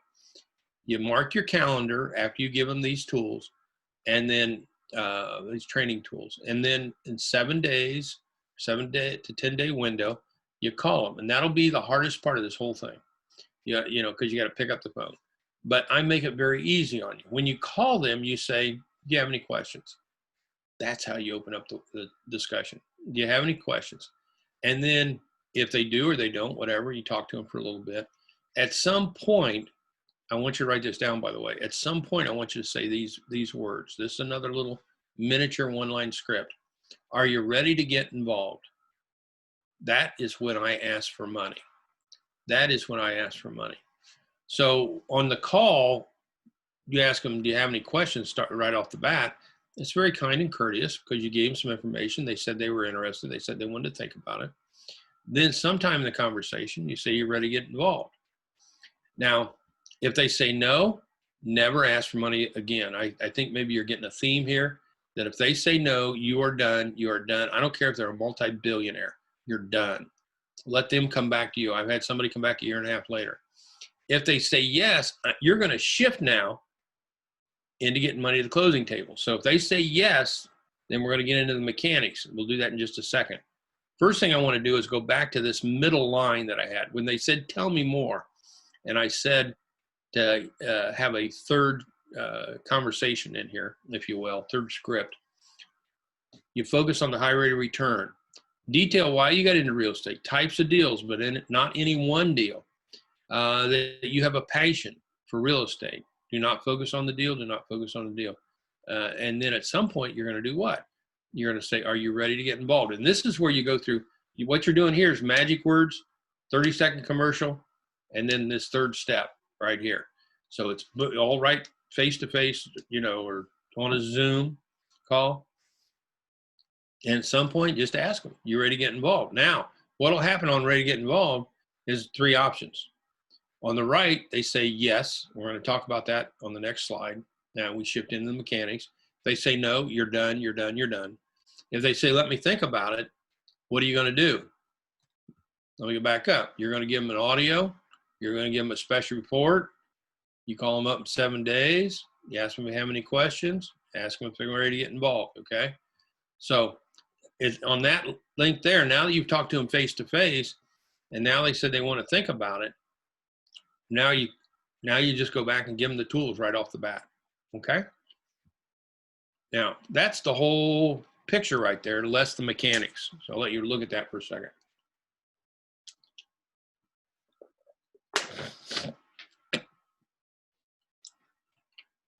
Now, let's shift into the mechanics. What you're going to do on the mechanics is this. And this first thing I tell you is incredibly important.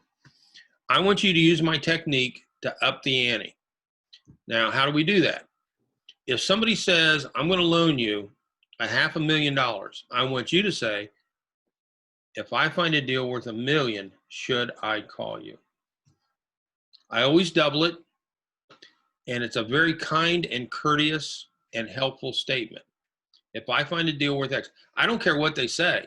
If they say, well, I'll loan you $100,000, you say, well, if I find a deal worth $200,000, should I call you? In fact, I had a student of mine, and she did that. And the lady that her potential lender said, I'll loan you $100,000. And my student said, if I find a deal worth $200,000, should I call you? And the potential lender said, yes. My student said it again and again, and in less than 40 seconds got her up to $900,000, all from $100,000. Now, I've never done that. I've never done that, but she did, and she went from 100,000 to 900,000 in 40 seconds. So that might work for you. So anyhow, so we up the ante. Now let's say they said, well, okay, I'll give you a $500,000, and let's say they know they don't want to go to $1 million. All right. Then what you're going to do is this: you're going to say, congratulations, you made a wise decision. Here's how it works. You don't make any check or anything out to me. We're going to go to a formal closing, and I'll find a property that works for us, and I'll be calling you. Expect a call in the next 4 to 6 weeks, and we'll close down at a title company I've got set up, and you wire the money into them. Does that work for you? They say yes. They always say yes, and we will close. So that's it. That's the flow. Congratulations, you made a wise decision. Here's how it works. Because up to this juncture, you've been marketing to them. Now, here's how it works. Lets them know exactly, because they don't know. I've had people want to hand me a $100,000 check. You know, they don't know, but they loan you money based on the fact that they trust you. So loan you a $100,000 check, hand you a $100,000 check isn't out of the realm. It'll happen more than once, but you got to tell them right up front, here's how it works. Okay. Congratulations. It doesn't make you feel good. Somebody said, congratulations, you made a wise decision. Here's how it works. I'll find a property for us, and I'll give you a call in the next 4 to 6 weeks. We will close at a title company, and you don't make anything out to me. You just wire when you get ready. And does that work for you? And they always say yes. So this is it. This is the path to wealth, and there is nothing else out there like this. Your posture is some will, some won't. So what? Someone's waiting. Some will, some won't. So what? Someone's waiting. Don't beg, don't plead, don't even ask twice. I want you to get out and tell people you pay a high rate of return and let the chips fall where they may. Outline your program. Take a picture of this. What interest? I told you 3 different interests. Now I can do that because I got rentals and I buy, fix, sell. So if you only want to do, let's say 40-unit apartment complex, you're going to have one path. Of those 3. Yours is the first one I gave you, which is amortize, and you'll let that 40-unit apartment complex pay down over time. Okay. If you're a buy, fix, sell retail person, you got one, no monthly payments. They get paid when you get paid when you sell the property. Okay. So, and then there's a lot of flexibility on the one on simple interest only, and the one in the middle, the way I started mom out. So that protects their interest, their profit, or that protects their private loan that they give you in that you don't dig into that like you do with amortizing. Okay. So, and that's what I want to do with mom. I want to do that with mom and then pay her interest. What's a CD do? Same thing. It's easy to explain to people. So when do you pay? I pay on the ones that I do pay for, those first 2, I pay on the 15th of the month now. I didn't used to do that, but after a while I figured out that tenants pay late. And so if I got rentals and tenants paying late, then I got to dig into my pocket to pay my mortgage, my private lender. Well, I didn't like that. So what I did was I moved the date to private lenders on the 15th. You can't change the one on the tenant because they know from birth that the rent is due on the 1st. So we're not going to screw with that. But with a private lender, they don't care. And so we set it up with the 15th. In retrospect, I would think you might want to go to the 21st of the month. It doesn't matter. You just pick it, because when the rent comes in, you want to have, in my case, a couple weeks, 15 days period in there where I got time to get the money in, to get it to the bank to cover or my private lender to cover it. So that's why I do it. Minimum investment, you're going to have to make that up. I'll tell you what mine is. I don't hide anything. Mine's $5,000, and I know that probably drives you nuts, but I use it on subject to deals. Okay. So somebody wants to deed me their house subject to the mortgage, then what I'll do is I can use that 5,000 on the property for TLC, or to make payments for a few months till I have the place covered. So I realized that I could do that, and I do. Now, the area you're in, you're probably looking a lot higher than that. Okay, but you got to figure it out for yourself. We will not have an early withdrawal penalty. That is deadly. Here's what happens. Think about your people with CDs.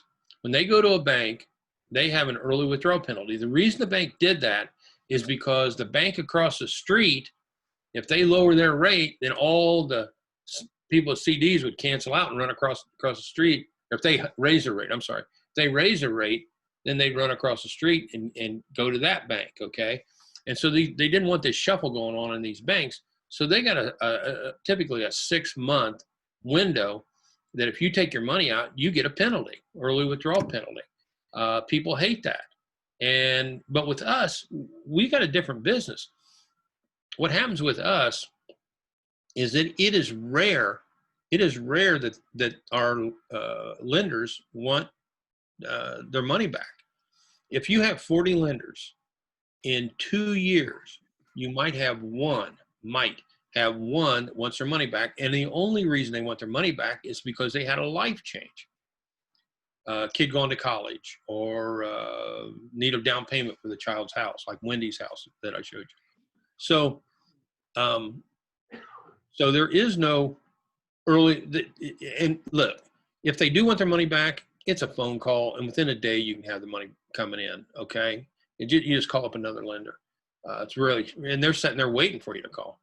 So don't have an early withdrawal penalty. You just shoot yourself in the foot. Here's what happens.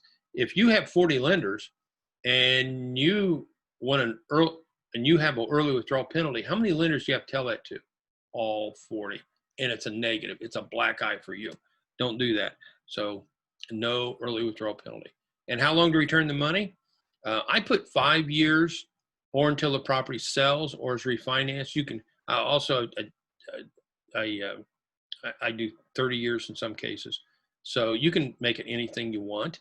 But if you're buy, fix, and selling, I always put 5 years, or until the property sells or is refinanced. You need some scripts, talking to people I've already given you a couple. Voicemail, you ought to have one if, that you call and they aren't there, leave a message. I wouldn't tell them everything. I would just say, hey, I want to talk to you about something very important. And then people that they know. Talking to people imagine you're meeting your first private lender tomorrow. How would you communicate your private money program to them? What would you say to them? Well, what I would do is I would have these tools, all right? I'd have a PowerPoint presentation, just like you're seeing here with me now. I created a PowerPoint presentation that made me $1 million with 2 meetings. I've got students using it and doing better than I did. So I'd have a PowerPoint presentation. Mine's 37 slides, and it's a killer presentation. Because I had quit my job and I was negative $10,000 in debt every month, and I had to pull out of this mess. And so I spent time on this PowerPoint presentation. I wanted to make sure that the slides flowed and the words came in when they were supposed to, and I nailed it. I got money at the very first group meeting and the next group meeting, and then I added it up and had $1 million. And so I spent over 100 hours putting this presentation together. You might say, well, why so much? Well, I was negative $10,000 in debt every month because I had to do something. I didn't have a job. I quit my job. I had time to go make this work. Scripts, I gave you some scripts.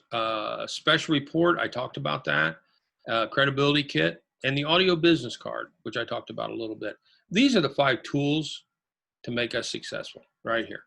PowerPoint, scripts, special report, credibility kit, audio business card.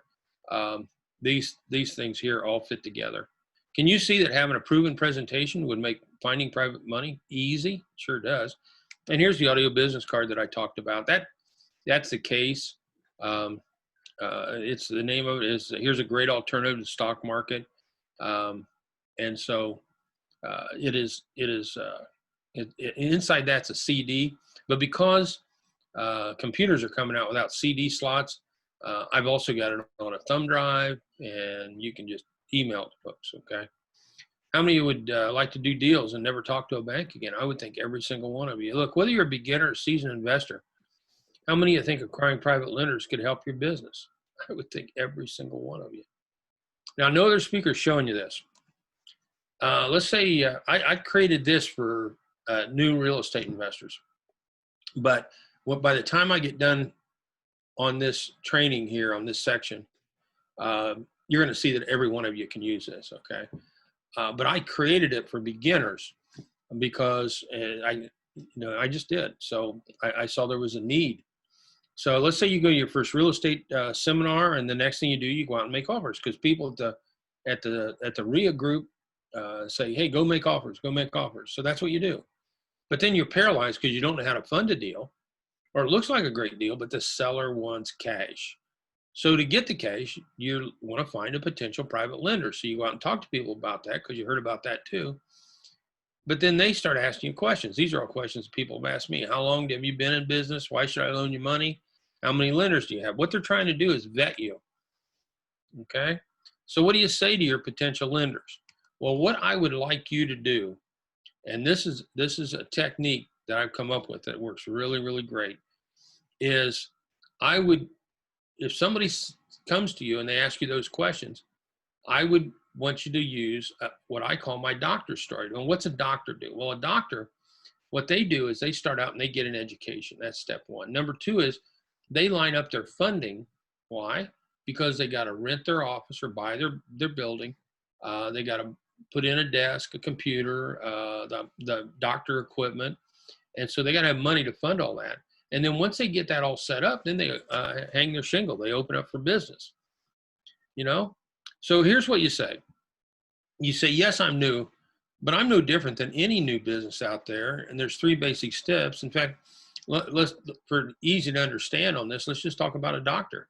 And boom, boom, boom, you go through the 3 steps I just gave you. And you said, my business is the same way, but here's the deal. If I wait on the bank to loan me money, we're going to be 4, 5, 6 weeks out into the future, and all the good deals are gone. I want to be in on the good deals, just like you would. And so I've created a win-win scenario, which means that if you would loan money, I'm looking for people who want to loan me money so I can fill in that funding step that we talked about, number 2, and have instant access to cash. Then I can be out there and be very competitive, and you can get a high rate of return, many more times what you're getting on a bank CD. And I'm looking for people that want to get in on the ground floor, and I'm hoping that you want to get involved. But here's what you do. Here's what you do. What you do is you get an education just like you are right now. But then you go out and make offers like they told you to do at your RIA group. You go out and you make offers. Well, making offers is step 3 in the real world. But we make offers. And the reason you make offers is because you got to find a deal to take to the bank so they can approve it, or the hard money lender, yes or yes. So no, you take number 2 and you are hunting for funding, okay? This is what makes your business hard. This makes every real estate investor's business hard, because banks can shut you off. They have me. There's just, they take a lot of time. You lose the good deals. So this is the flow. This is the way you have your business structured, unless you have private money. You get an education, you make offers, and then you hunt. You go out hunting for funding, okay? And sometimes the bank will be friendly to you, and then sometimes they shut you off. I think that's what's going to happen. I think we're getting ready to move into what I call the perfect storm with what's happened here this year. What I think the impact is coming out next year on real estate. Right now, private lenders are getting a 0 nothing on a bank CD, and those ain't going up. In fact, the banks will probably tighten them up. I've seen them down as low as 0.025. You come along, you can offer 4, 5, 6, 7%. Think of the multiples. Okay, so I think money's going to get tight. And private lenders though are not. They're going to be begging to get a high rate of return. Okay, so it's in our favor. The other thing is the housing market. Whether it's commercial or whether it's residential, there's going to be a plethora of stuff to buy at low prices. Okay, and the third item is the banks. I think they're going to tighten it up big time. So the lender's going to be looking for money. There's going to be more. I hate to say a fire sale, but there's going to be great sales out there, okay, that we can pick up. And the banks are going to tighten up the purse strings. And so you need to be educated with private money so that you're ready to play. If not, you're going to be left behind. You're going to be left behind. You'll be behind the 8 ball on this thing. So, especially if you're doing it that way, you have your steps out of order because you can't crank a bank, a hard money lender, a line of credit. But with private money, it's a phone call away. What's the one funding source that will put all 3 steps in the right order? Private money. And this is for everybody. I like talking about it on the beginners because it makes so much sense. But for the rest of you that are experienced real estate investor, it's a bolt on. If somebody says, why are you asking for money? That's a bolt on. It's a new program that I'm setting up, and I want you to get in on it because once I get so much money, I won't need everybody. Okay. The benefits of private lenders is unlimited funds. Like I said before, you can't get all the money out there. You can try, but speed to buy. I told you can buy within a week. Cash flow, because the contingent, that's an extra money I borrow when I buy on the front end, close the deal in the front end. No monthly payments if you so desire, and you get to make the rules, which I love. There are no credit checks. It saves you money. It makes more money. It's flexible. You can do like that example I gave you on paying on the 15th of the month. You do deals you couldn't do any other way. You get some of your profit when you buy. It's cheaper than having a partner. I've had 2 partnerships. They start out as kind of like cute little dogs. They both grew into ugly dogs. Fund the purchase of defaulted paper, and then you can buy at a discount because cash is king, and you can get discounts and 2 streams of income. On these Zoom trainings, I learned about these polls, POL, and that means you can ask people a question like the one I got in yellow there, was stopping you from private money. And the answer my students gave back was, at one of my live events, was more education. They want more education, so they get private money, which is what we're doing. And then 18% said fear. And I thought, well, that's interesting because what solves the fear problem? What solves the fear problem is more education. You have more education, then it takes away the fear, yes? So what's stopping you from private money? Let's get an education, and that's what I provide. That's what I provide all over the nation and into Canada. Let me tell you about Hedry. I love talking about Hedry. I talked about him in your evening meeting. This is Hedry Grant in a white shirt, and this is his family, and you can see they're all smiling because Hedry has $7 million of private money, okay?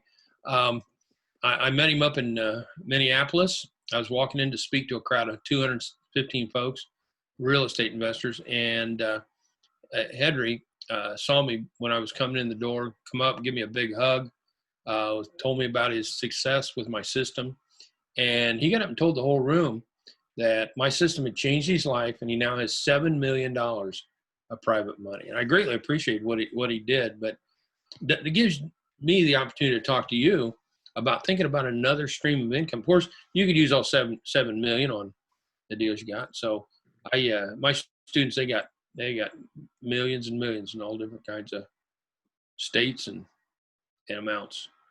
This property here, I wanted to sell it. But a guy come along, he says, I got $40,000 I'll put down on this. My wife loves the kitchen, but you need to be my bank. So I did it. I closed the deal and put $40,000 in my bank account and did a land contract. And I don't know if it's contract for deed or land contract for you, but I did that. And what do you think I did with the money? Okay, you aren't buying that. No, went to Vegas with a little bit of it. And we're out at the Olives restaurant here getting ready for the fountains to shoot off at the Bellagio. So one of the things you like to do is do some nice things for your family too. Isn't that what this business is all about? You know, this private lender concept is revolutioning our business. Imagine $1 million, just a phone call away. What would that do for you and your family? Let me tell you about Robert Anderson. I love this guy. He's retired. He's $53,000 in credit card debt. Married, wife's name's Rosa. Wanted to buy this apartment complex, and to do that, he got my system. But before that, he realized he couldn't afford to pay the closing costs, and that's why he got my system. Well, using my system, he found a private lender. Now they were asking $2.3 million for this deal. He took $500,000 off. He offered 1.8. They jumped all over it. And with the private lender, the structure was no monthly payments because Robert couldn't pay him anything, right? The guy's broke. He sold it 7 months later. And the private lender walked away with a check for $270, which is great because the private lender was the catalyst to make this happen. And there's a picture of Robert. And he said, I couldn't have done this deal without Alan's system. He walked away with $1.2 million on this deal. Can you imagine that happened to you? How would you feel about that? This was his first deal, beginners. Think about that. 1.2 million. He did the deal in Florida, and now he lives on a 27-acre estate in North Carolina. Was that typical? No, because you have to take the system out of the plastic to make it work. You get zero results if you don't take action. But he took action, and that's how it worked out for him. And notes and memory, they're not enough. You need a system. You need a system that's very simple and easy to use. And it's my millionaire system. I want to talk to you about it for a minute. There's 3 legs to this.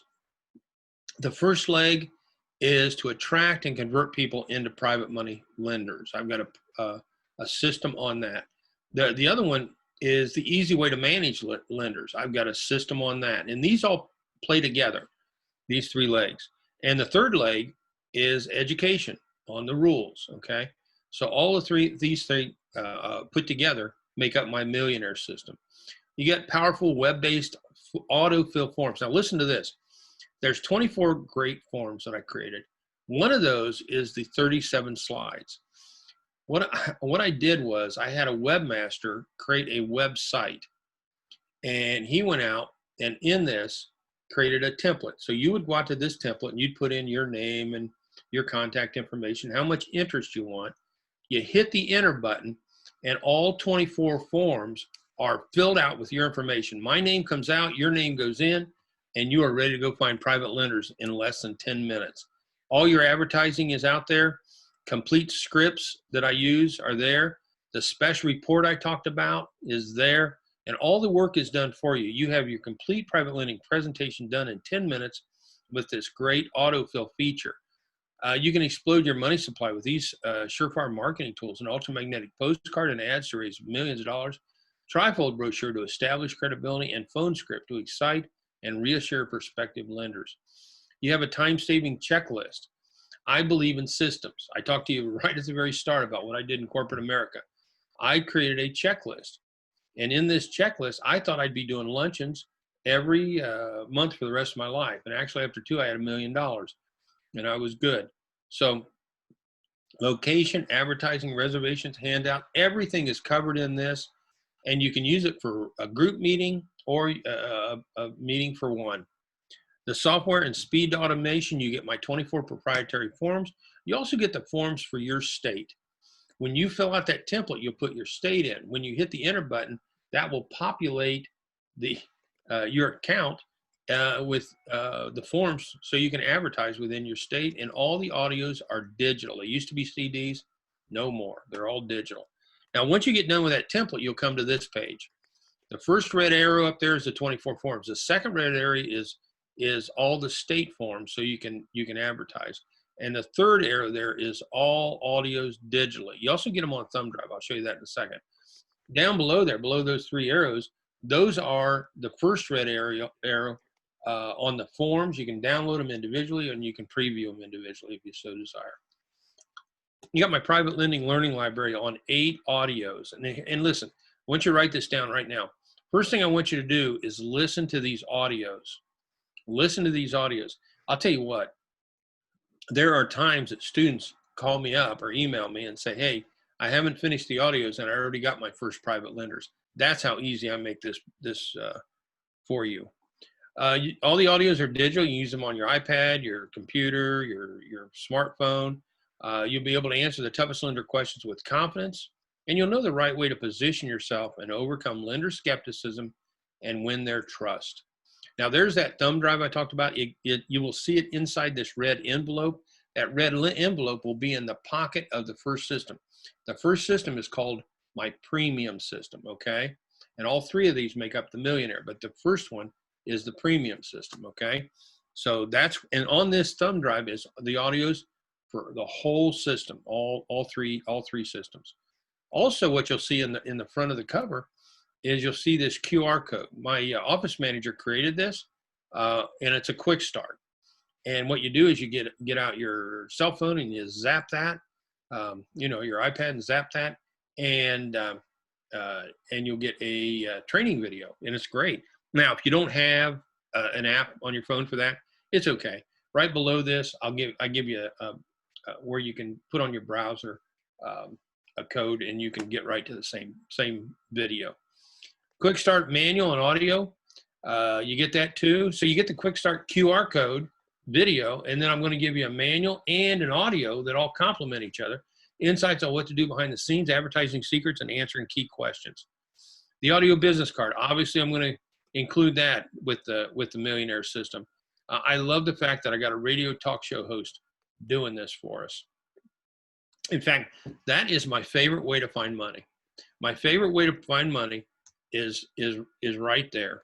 Okay, just hand that out. Okay, either email it, the audio, let them listen to it for 22 minutes, and see what they'll loan you money. Credibility kit. I don't want you to reinvent the wheel. I want you to mimic me. I'll give you mine. Page on me, page on the company, those certificates, and there's more in the credibility kit than what I had time to talk about.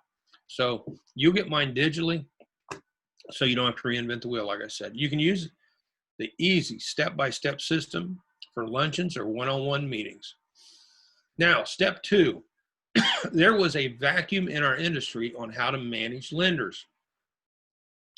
So what I did was I had to become a recluse for a couple months, and I put this system together for everybody. This wealth management system was developed because of the success my students were having with what you just saw on my premium system.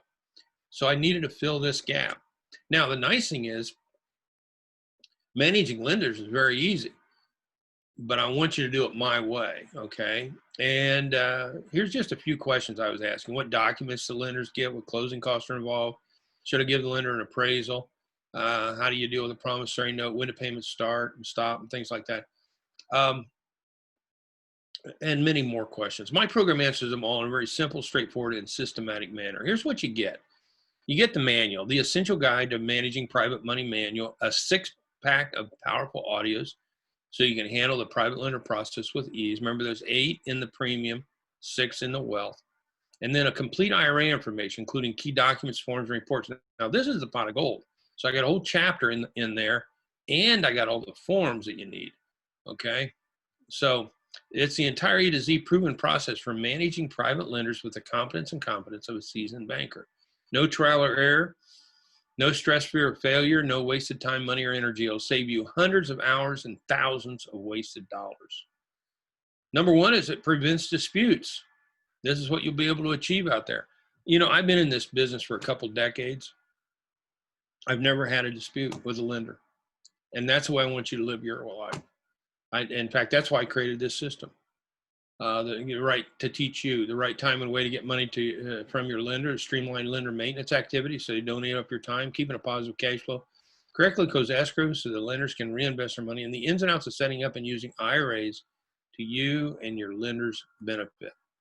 The third leg is the training. I've got 8 attorney-created audios. The very first audio, listen to this, the very first audio is 12 questions that I wanted my attorney to answer for you. And so we recorded them.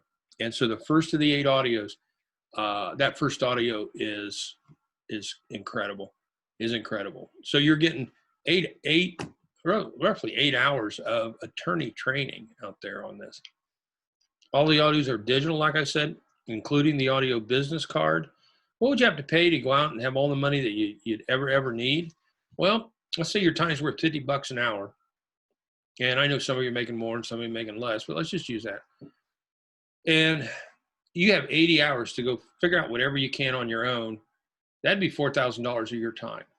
This is without my system. This is where you're winging it on your own. And many of you won't even cross the finish line at that point. And on those 80 hours, you're going to get, where are you going to go? You're going to go to the internet and you're going to get junk information. You see, my millionaire system is a laser beam approach on how to get private money, how to manage private money, and how to do it safely. That's what you need. You'll never get that in 80 hours out there on your own. Presentation, 100 hours. That's what mine took. That's just the 37 slides. That's $5,000. And then you got to test it. Mine's tested throughout the United States, Canada, Australia, and other foreign countries, and right in your backyard. Right in your backyard. And then SEC knowledge, that's where you got to stroke a check. And I get $200, and that's really low for an attorney. You know that. So that's $14,000. I can't sell a system for that, obviously. $10,000, I've seen people have their own event, and whom do you think they had come in as a keynote speaker to their private lending event? Me. Well, the real value of the systems is $2,391. The 3 systems that make up the millionaire system. Now, how does that pan out? The premium system, the first leg, is $997. The second leg is $797, which is the wealth management system. And the third leg is the education leg by the attorney. All right. And that's $597. You add those 3 numbers together. That's what I sell them for. That's what I sell them for out on the internet. So this right here is what they add up together. Now, let me talk to you about Troy Wilkins. I love this. This guy, we were on one of those, we were in a boot camp, and another speaker asked me to come in, and she had a bus tour where we look at rehabs. And so what happened was I would be a tour guide. I would have a microphone, and I'd go from the first bus between property 1 and 2, and then between 2 and 3, I'd be on a different bus. And each one of those buses, I'd be training. And Troy Wilkinson was on one of the buses halfway back, and he became enthralled with what I had to train. And he got my system that day. And then he sent me back this note within 20 days. He said, "Alan, we were blown away by your program. Talk about a paradigm shift. After 20 minutes of presenting your private lending slide presentation in his office on our laptop, he interrupted and asked, 'What could you do with $1 million?' None of us could sleep that night." Yeah, I'll bet not. He got $1.4 million 20 days after meeting me. All because he got the system. All because he got the system. And that millionaire is connected to other millionaires, and it set Troy up for deals. You really think you can learn all the ins and outs of using private lenders in your own those 80 hours? You don't have a prayer. You need a system. You need a laser beam approach to get you from point A to point B. And, you know, really, there wasn't a roadmap before I got started. Why would you want to do that when I got it all done for you? Everything you need to get private money is in the home study systems I just talked about. I don't leave any stone unturned. Now, I got a hotline certificate. I'm not through. This is where I will help you for 90 days. This is very important. This is a couple $1,000 worth, okay? This is where I will help you get private lenders. Now, what I want you to do, you want to write this down, I want you to listen to the premium audios first, those 8 audios. Remember I said that a lot of people have private lenders by the time they get to the last audio. I want you to listen to those audios first, because that will take your knowledge up a level, and then we can have our time more valuable taking you from there, okay? This is where you get me for 90 days, and if you need my help, I'm there for you. You get answers to questions. It's going to take you years to learn on your own, because I've been in this for years. You'll be able to move fast on deals because I'm in your corner, and access to me is restricted. This certificate gives you a direct line to me. Now, it's limited. I can only take the people that sign up by the end of my talk today, which ends at 1 o'clock. And we'll take questions after that for a couple minutes. But Why do I limit this? Well, first off, let me caveat this, that I love your questions. You'll see that today. I love answering your questions. But what happens is, if I've learned over the years, if I take everybody on, then there's a lot of my time that's chewed up that I ought to be spending with my family and other things. So I recognized over time that I want to take action out there with people that want to take action. Okay, I want to help you, and I want you to take action. So this is over by 1 o'clock today. So I want you to grab it. Okay, 1:30. Get it now. If not, for those of you that come lately, you get everything else, but you just don't get this. Okay. So like there, $2,000 offer. Okay. This is where I'll help you for 90 days via emails and phone calls. Sometimes I'll call you up. I gave you that technique of 5 to 7 houses a month.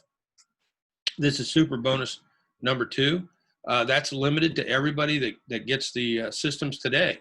Okay, so you get this. You get another home study system. There is 3 audios and 1 form CD and the manual, digital.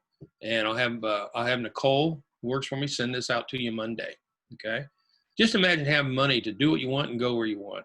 Now, some of you might be feeling like this poor little girl right here, like, yeah, I'm drinking out of a fire hose. Well, I'm going to fix that right now. I've got a 3-day virtual boot camp. The guy kneeling down there on the right is Dave Seymour, a friend of mine. You might have seen him on Flipping Boston. This is where he came to this event before he was a TV star, learned how to get private lending, and then how do you think he bought the houses in Boston?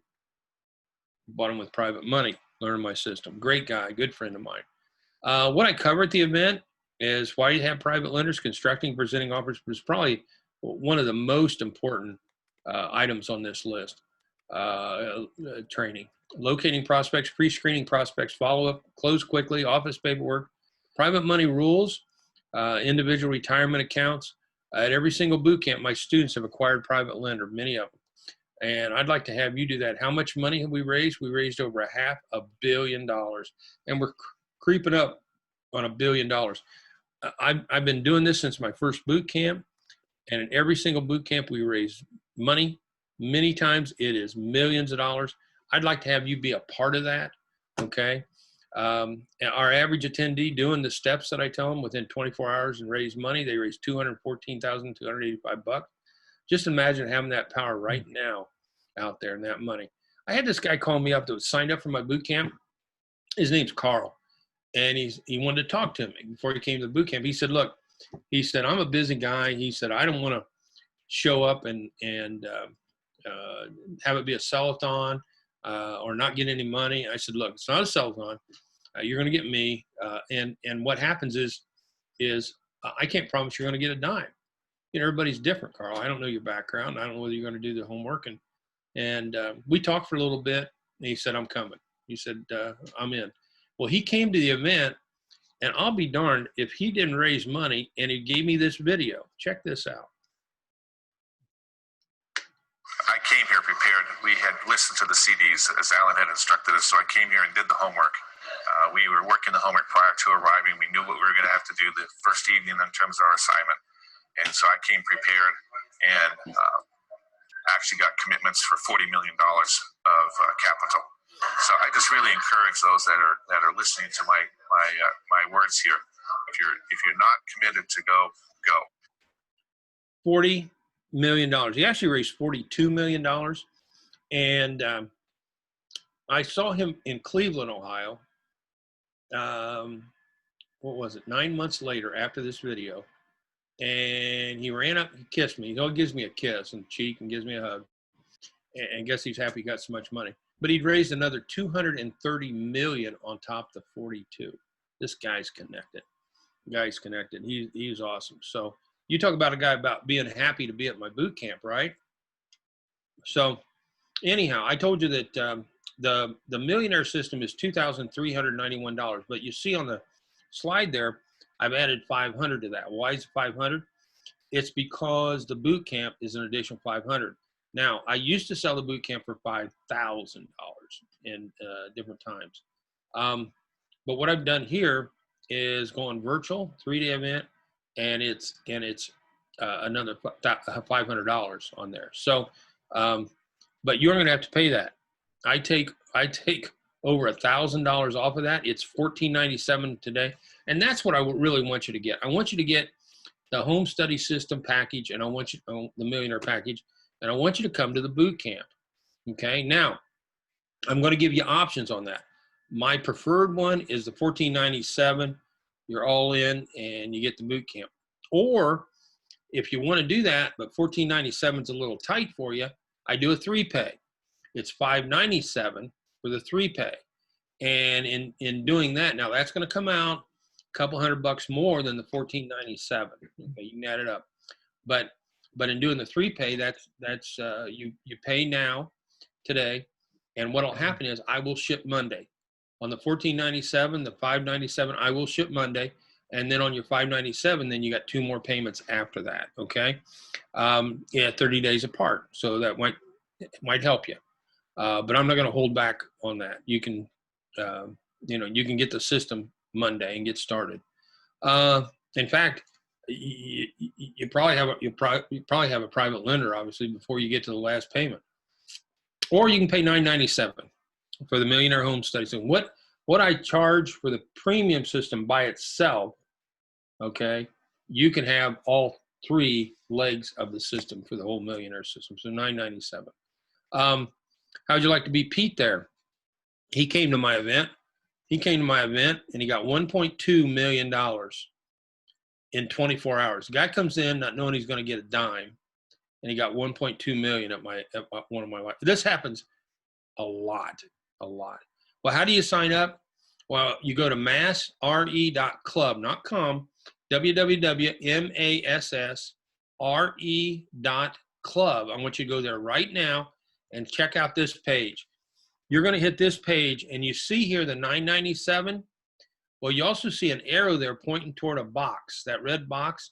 Inside that box is a little check box that I'll show you here on the next slide. It says, yes, Alan, I want to add the boot camp for $500. Okay, so when you click on that little check right there, you go to this. See the little blue check down at the bottom?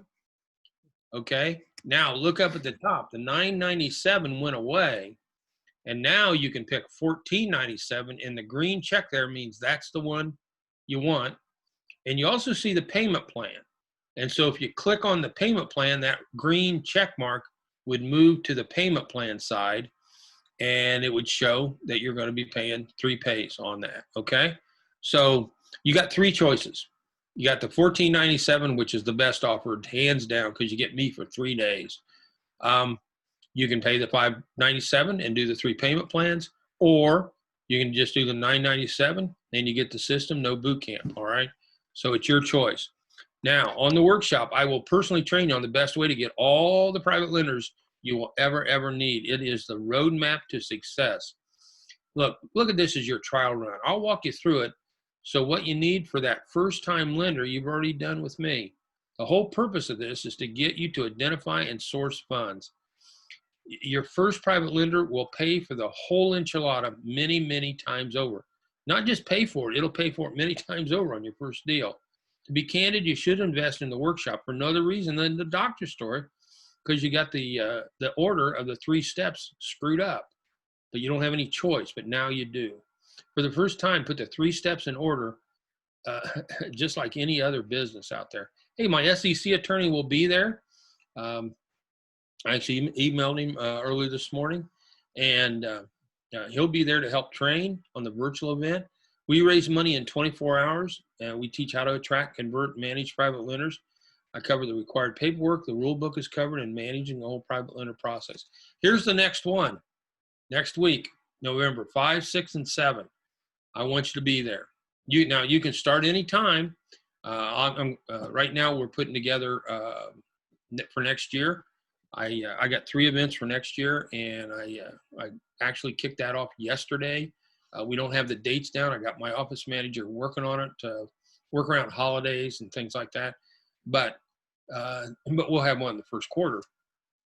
So November 5, 6, and 7, next week, Thursday, Friday, Saturday, we start at 9 and go to 5. 9 and go to 5. Then come back forever.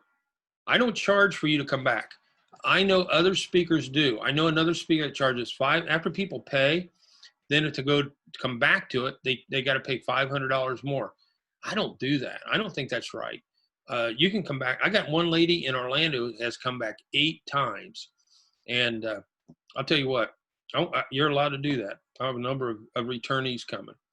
I think in my last 3 or 4 boot camps, I've had a guy show up every time. You get a boot camp manual, $695 value. That it'll be digital. We're going to email that up to you 2 days before the event.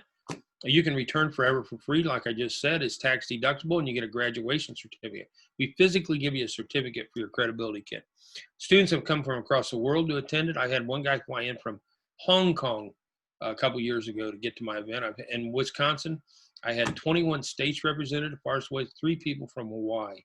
Clarice said this boot camp helps bring the theoretical concept of orchestrating real estate investing down to a tangible, attainable level.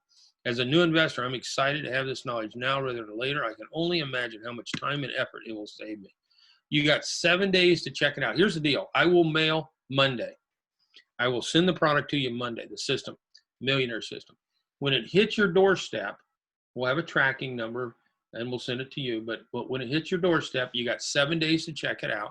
If it's not for you, you just return it. You get a prompt and courteous refund. To be candid, I don't get refunds. I mean, they're very few and far between. And so why would you return one of the top 4 items? Why would you do that? So anyhow, but if you want to, you can. Check it out. You know, if all this did was make your business profitable or more profitable, give you a gentle kick in the butt to get you moving, and you beginners enable you to do your first deal, or all of you assess millions and millions of dollars, just a phone call away, would it be worth it? You know it would be. The opportunity is right here, right now. The future is waiting for you on that domain that I gave you. And what kind of action are you going to take? I'd get out there and get started. I would do the $14.97 right now. Don't get locked out on this. Get started. Or you can do the 3-pay. I don't care which one. I'll send the product to you Monday, or the $9.97 if you want to do that. But the $14.97 is the best. It's the best, but you can pick.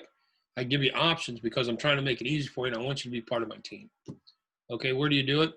You go right here, massre.club,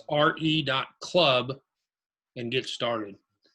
Hey, Mike, you out there? Yes, sir. Hey, we got any questions in the chat box? Yep, I sent them to you.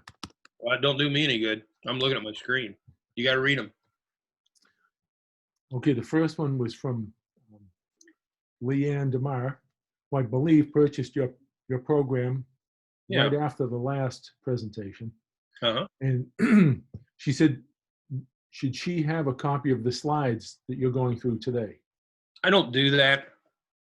The reason I don't do that is because I got other speakers out there that like to have my slides, and we spend hours and hours and hours creating our presentations. But you don't need them. You got the system. You got the system, which has much, much, much, much more than just the slides. Yeah, I think this covers the course. I think the course is more comprehensive. Oh my gosh, yes. Oh yeah. The other question she had was, she thinks that New England is too small for her farm area. In your package, do you have all the rules and regulations for working in other states? I do. Okay, great. Yeah, I do. And Leanne, if you can't find them, you just email me because you got my email, and I'll send you whatever you ask on the rules for different states. Okay, you mentioned that you would cover the MAO, maximum allowed offer. Yeah. I don't know if you want to do that now. I do. Okay, good. Maximum allowable offer. What we're trying to do is figure, when you find a deal, you're trying to figure out what to offer on the deal. Here's my math that I use. You want to write this down. Let's say we got $100,000 after repaired value property, $100,000. If I take that times 70%, I'll come down to $70,000. Now, why did I take 70%? Well, that 30% in there, that's going to be my profit and carrying costs and stuff like that. So that gives me some room. Then I add in my rehab. Now you got to do it in this order. Don't mess this up. So your rehab dollars come out less next. Okay. And say, let's say that's 10,000. So now I'm down at $60,000, but that is the maximum allowable offer.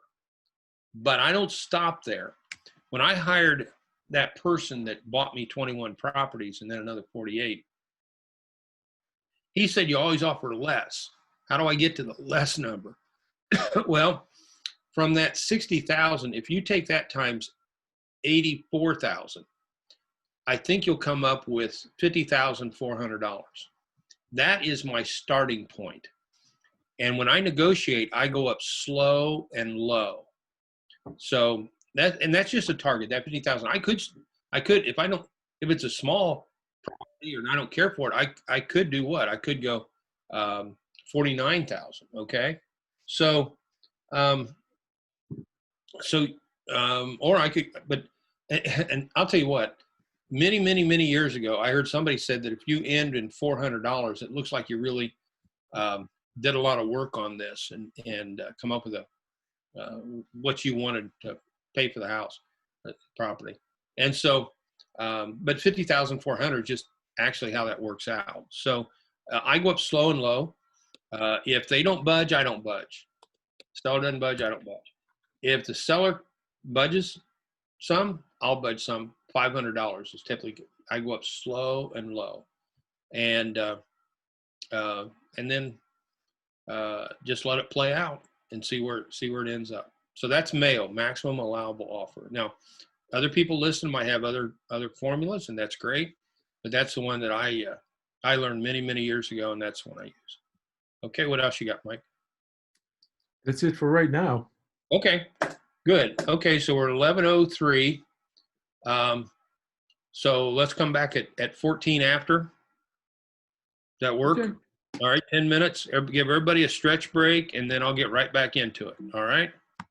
Sounds good. All right. Sounds great. All right.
That's what I was trying to show you.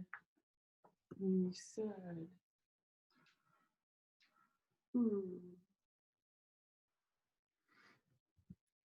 long life, huh? Mhm. You lived in the Bahamas. Not bad.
Is 7 months.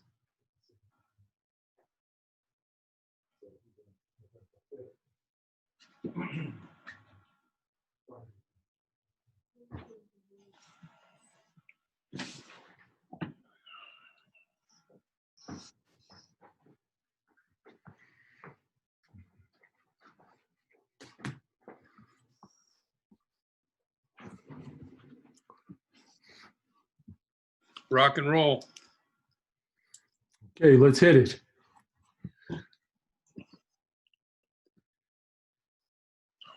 What I'm going to do is everybody, Mike, that bought the system, I'm going to give them a different boot camp. This is my money boot. This is my, not my money boot camp. This is my system boot camp. When I was in corporate America, like I said, I was on 5 different implementation programs with 3 different companies, and I was the leader. And coming out of that, I went into my real estate business, and I realized the importance of systems from corporate America. And so I hired a company to help me called eMyth with Michael Gerber. In fact, I spent a couple of days with Michael out on some cliff in Laguna Niguel, California.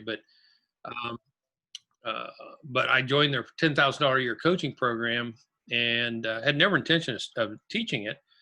But when I got done after 5 years, I had a streamlined system, and I realized the importance of the fact that we needed this in real estate, that there was a vacuum out there on systems. And so I've got this 3-day virtual boot camp that I've taught now for years, and it's February 18th through the 20th. And I had charged $2,995 in years past for that.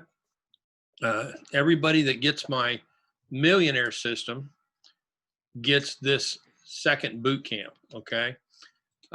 So it's called Business in a Box, and it's incredible. I get raving positive reviews from the students that have been to this. So, so it's the money boot camp is this coming week, and then in February, then we'll have the 3-day virtual business boot camp. You get, if you get the $14.97 or the payment plan, you get them both. If you do the $9.97 on this, I'll give this to you also. Okay, so anybody that buys today gets this also. All righty. Excuse me, Alan. Yeah. You're not hosting this at Laguna Niguel, the Ritz-Carlton, are you? Am I hosting? Is that where it's going to take place, or is this also virtual? No, see, it says right there, 3-day virtual. Okay, because I've been to the Ritz-Carlton out there, and I don't think you could do it for this. Yeah, and that's exactly where we had the meeting with Gerber. Yeah, nice place. Yeah, Anyways, I think that business in a box boot camp will help people tie everything together. it does. What happens in our business, like I teach money, which is a piece of our business. Well, this business in a box covers everything else. I have 19 checklists in my company. If I have 19, all the other real estate investors ought to have 19 or something close. When I take surveys all over the nation, I'll ask people if they've got systems, documented checklist is what I should say. And I might have 1 or 2 hands go up out of 100 people. That's pathetic. And the people that raise their hands are the people that have my system, been to the boot camp. So, yeah, so many, it's a vacuum in our industry that needs to be filled, and I'm trying to fill it. And so everybody today gets a huge, huge bonus of a $3,000 boot camp to piggyback on to the millionaire system. So, yeah, Alan, will you be using Zoom for that? yes, just like this. Well, the limitation I have on this is like 100 people. I think you must be in the next category at Zoom. Yeah, we bought the bigger package. I know you'll be way over that. Yeah. Yeah, we had, for this boot camp, we had 248 signed up for it Nice. a couple months ago, and the one I had a couple months ago. Mm-hmm. Yeah. Yeah, there's a big need. There's a big need for it. So, yeah. So, everybody that invests today gets a boot camp, and I hope you get the money boot camp too. Okay, that's the best deal. All righty. Okay, sounds good. Yep. So do it before the end of the day, and you get this this boot camp. Don Jenkins out of New York. He said, I got a chance to speak with Alan after one of his seminars. I was pleased to learn he's very straightforward and genuine. He gave me the confidence to use the system and raise enough capital to fund a deal. The people I worked with were very friendly, and it was almost too easy getting the funds that I needed. I put that up there because of the last sentence, too easy getting the funds. I want everybody to know that. And also the word confidence in there, they put in the second paragraph. That is a theme for my students. And when I started teaching this, I found out that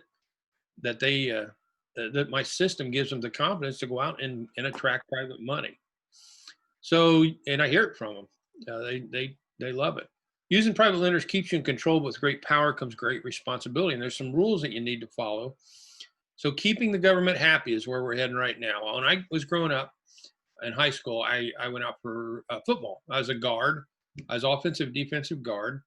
And what the coach would do would teach me the fundamentals, how to get into the position, how to block, and how to tackle. What he also did was hand me a rule book. And in that rule book, it says if you're carrying the ball and you go 10 yards, you get a first down. Carrying the ball and you go across the goal line, you get a touchdown. Well, what I've been doing today is 99% of the training is on the fundamentals. And what I'm going to get into now is that rule book. Because just like a sporting event with private money, you need to have both. You need to have the fundamentals and you need to have a rule book. It's not the Wild West out there. There are a handful of rules. The good news is that the rules are few and easy to follow. So why are the rules? Well, it's to protect the private lenders, not to protect us as the borrowers, but to protect the private lenders, to make sure that they have the facts and so that they can make an informed decision. On those words, an informed decision, turn it around. If it was you loaning the money, wouldn't you want to be able to make an informed decision? I'm sure you would. Well, we want to treat the lender the way we'd want to be treated, and so that fraud is not committed. Now, one of the things that I've got down here at the bottom is the word guarantee. And I put that in there because historically, throughout the years, I've seen people, not my students, go out and use the word guarantee. Well, real estate is risky.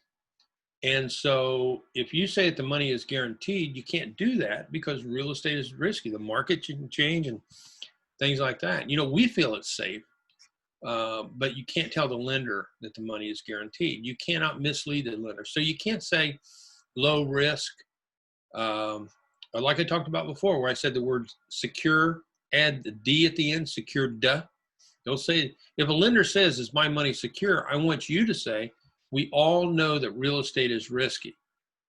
So I can't say that your money is secure, but your money is secured with a mortgage, a promissory note, hazard insurance, lender title insurance, okay? So same with guarantee. Can't say guarantee. My goal for you is to build wealth while you stay safe. And for the protection of the lender, the policeman, when you come to borrowing private money, is the Securities Exchange. We all know that there's a federal SEC, but what you might not know is that each state has a division of the SEC which handles commerce within the state borders, okay? So we got a federal SEC, which crosses all state lines, obviously, and then each state will have its own division of the SEC. And they got their own set of rules, and they want to make sure that no one takes advantage of somebody or commits fraud. What's fraud? You tell somebody that the loan's guaranteed. That's fraud. Knowledge is power, and you need to know the easy steps required, and you need to know it, do it the professional way, I'm sure. So let me show you what the rules are right now so you can be safe. This is just a disclaimer here that I'm not an attorney and I don't give legal advice. Now, there's 5 areas that are controlled in every single state. My attorney, when I had him research every state, he came back and he was really exuberant to find this out. We didn't know this. Here's what is controlled in every state. Now, every state has the right to have variations of these, and I'll get into that when I get into the last 2. But on advertising, you can advertise the heck out of people that you know, which would be people that you've known for 30 days and have 3 contacts with. How do I know that? Because my attorney did some research on that. I'll explain that more later. And I'm the one that brought that to our industry. There's about 3 things that I brought to our industry, and that's one of them. But advertising, if you want to advertise, then you have to fill out some paperwork and sometimes pay a fee, and then you're allowed to advertise. And I'll show you that today when you can advertise, okay? But coming out of the chute on this, you can't advertise to strangers, but you can to people that you know. I call it family, friends, and associates. The SEC calls it prior relationship. Commissions. There was this dude called Charles Ponzi. Maybe you've heard of Charles. He came over from Italy, and in the 1920s, he ended up in the Boston area. And he realized that in Italy, they sold coupons, which are really stamps to mail. They call them coupons. And they sold them at a lower rate in Italy, but it was a higher rate. They would sell a higher rate here in the U.S. And so what he did was he set up a plan to where he would buy these coupons and sell them over here. The problem of it is he didn't have any money. So what he did was he went out and he talked to people about loaning money to him, and they did. And so what happened is as they loaned money, he promised the people that would loan him money that if they brought in other people, he would pay them a commission, a percent of what the money was that came in. Well, in February of 1920, he had $56,000 in today's money, and by July, he had millions and millions of dollars. The problem of it is he forgot to buy the coupons, forgot to buy the stamps, and so what happened was he got caught and went to jail, died. But the SEC, when they were created, back in 1933, they looked back at 1920 and they said, hey, we can't let people do what this Charles Ponzi guy did. And so they said that we can't do commissions when it comes to private money, except there are 3 states that have asked for waivers on this. One is Texas, one is South Dakota, and the other is Minnesota. And in those states, they can do finders. And so when I speak to those people, they've got finders. We can't. You and I can't. Okay. Pooling's like advertising. Pooling, just so you know, what that is putting 2 or more people on a promissory note. What happens is if you want to pool, you'll have to fill out some paperwork and pay a fee typically, just like advertising. So you can't come out of the chute and start pooling without taking some steps. And then the last 2 are thresholds. The first one's dollar thresholds. And throughout the United States, except for 2 states, it's $1 million. Those other 2 states are like $500,000. All right. And I'm going to show you all this for your states. And then the number of lenders, The lowest one is 4, and the highest one is 40, and which is New York. The rest of us are in between. My state's 10, by the way.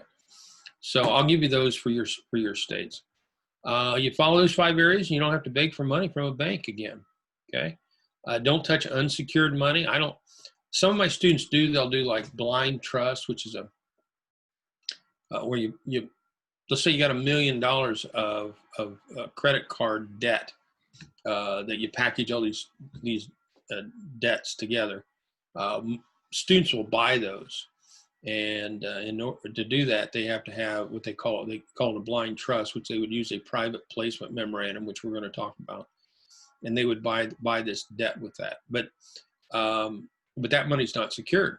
But the buyer, the investor would know that because it comes in the documents.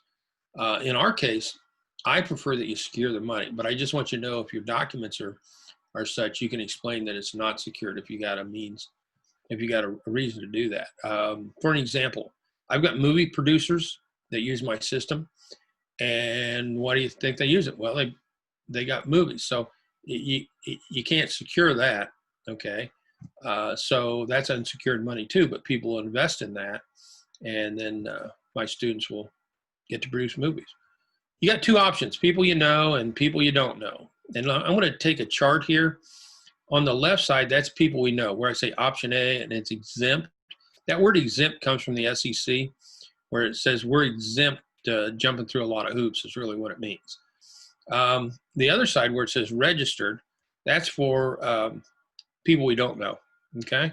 So on the exempt side, it would be working with people that we know, family, friends, and associates, like I said before, 30 days and 3 contacts, and they move into the category of associate, okay? There's no filing fee, or there's a minimal filing fee. So we're going to find out here in the 3 states that Mike gave me to talk about.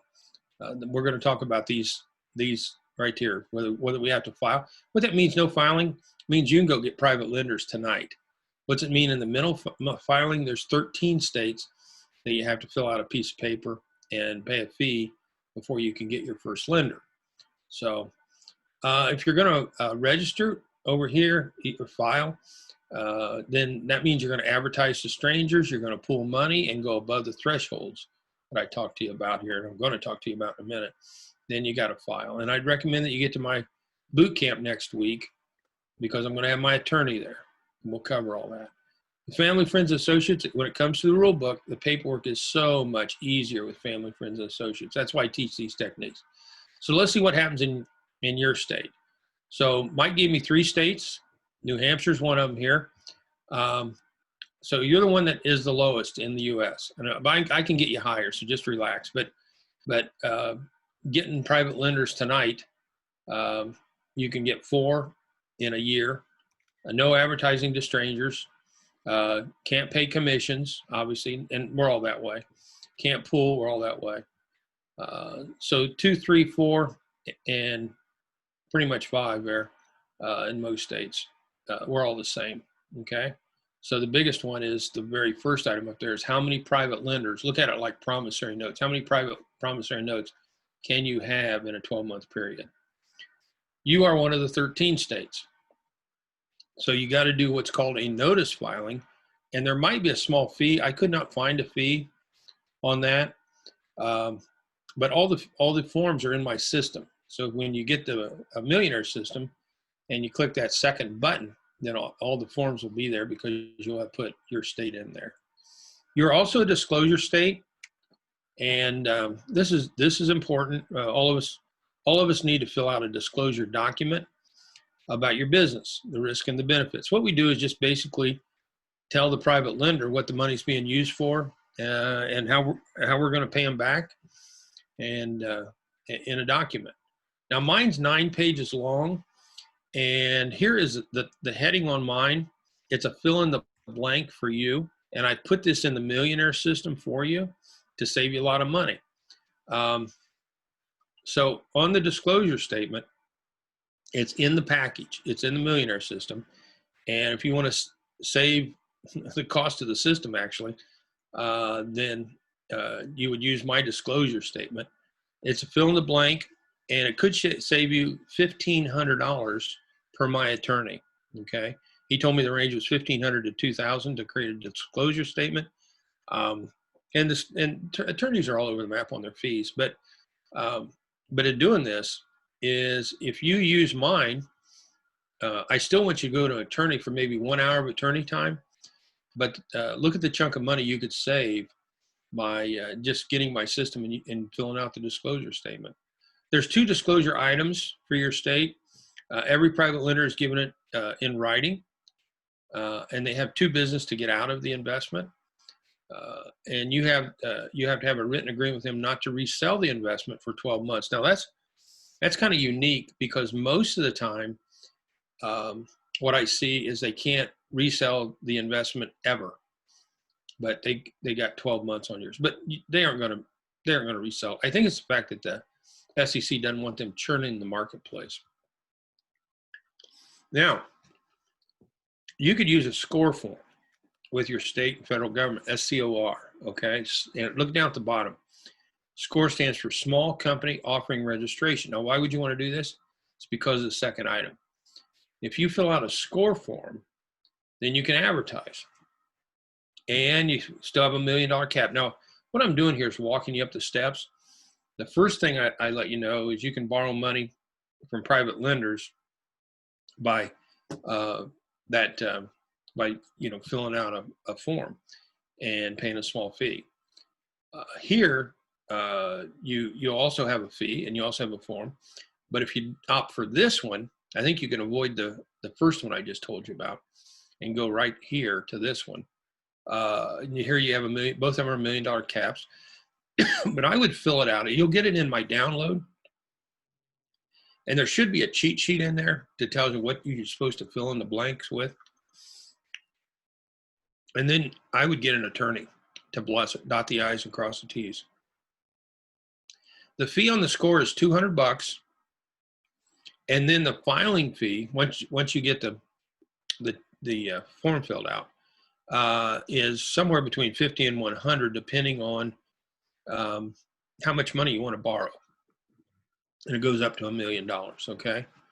So the logic would be if it goes to $1 million, that'd be the $1,000 there. There's 2 types of disclosures. One is my fill in the blank, but the SCOR, I wanted to tell you, is also a disclosure. So you don't need both.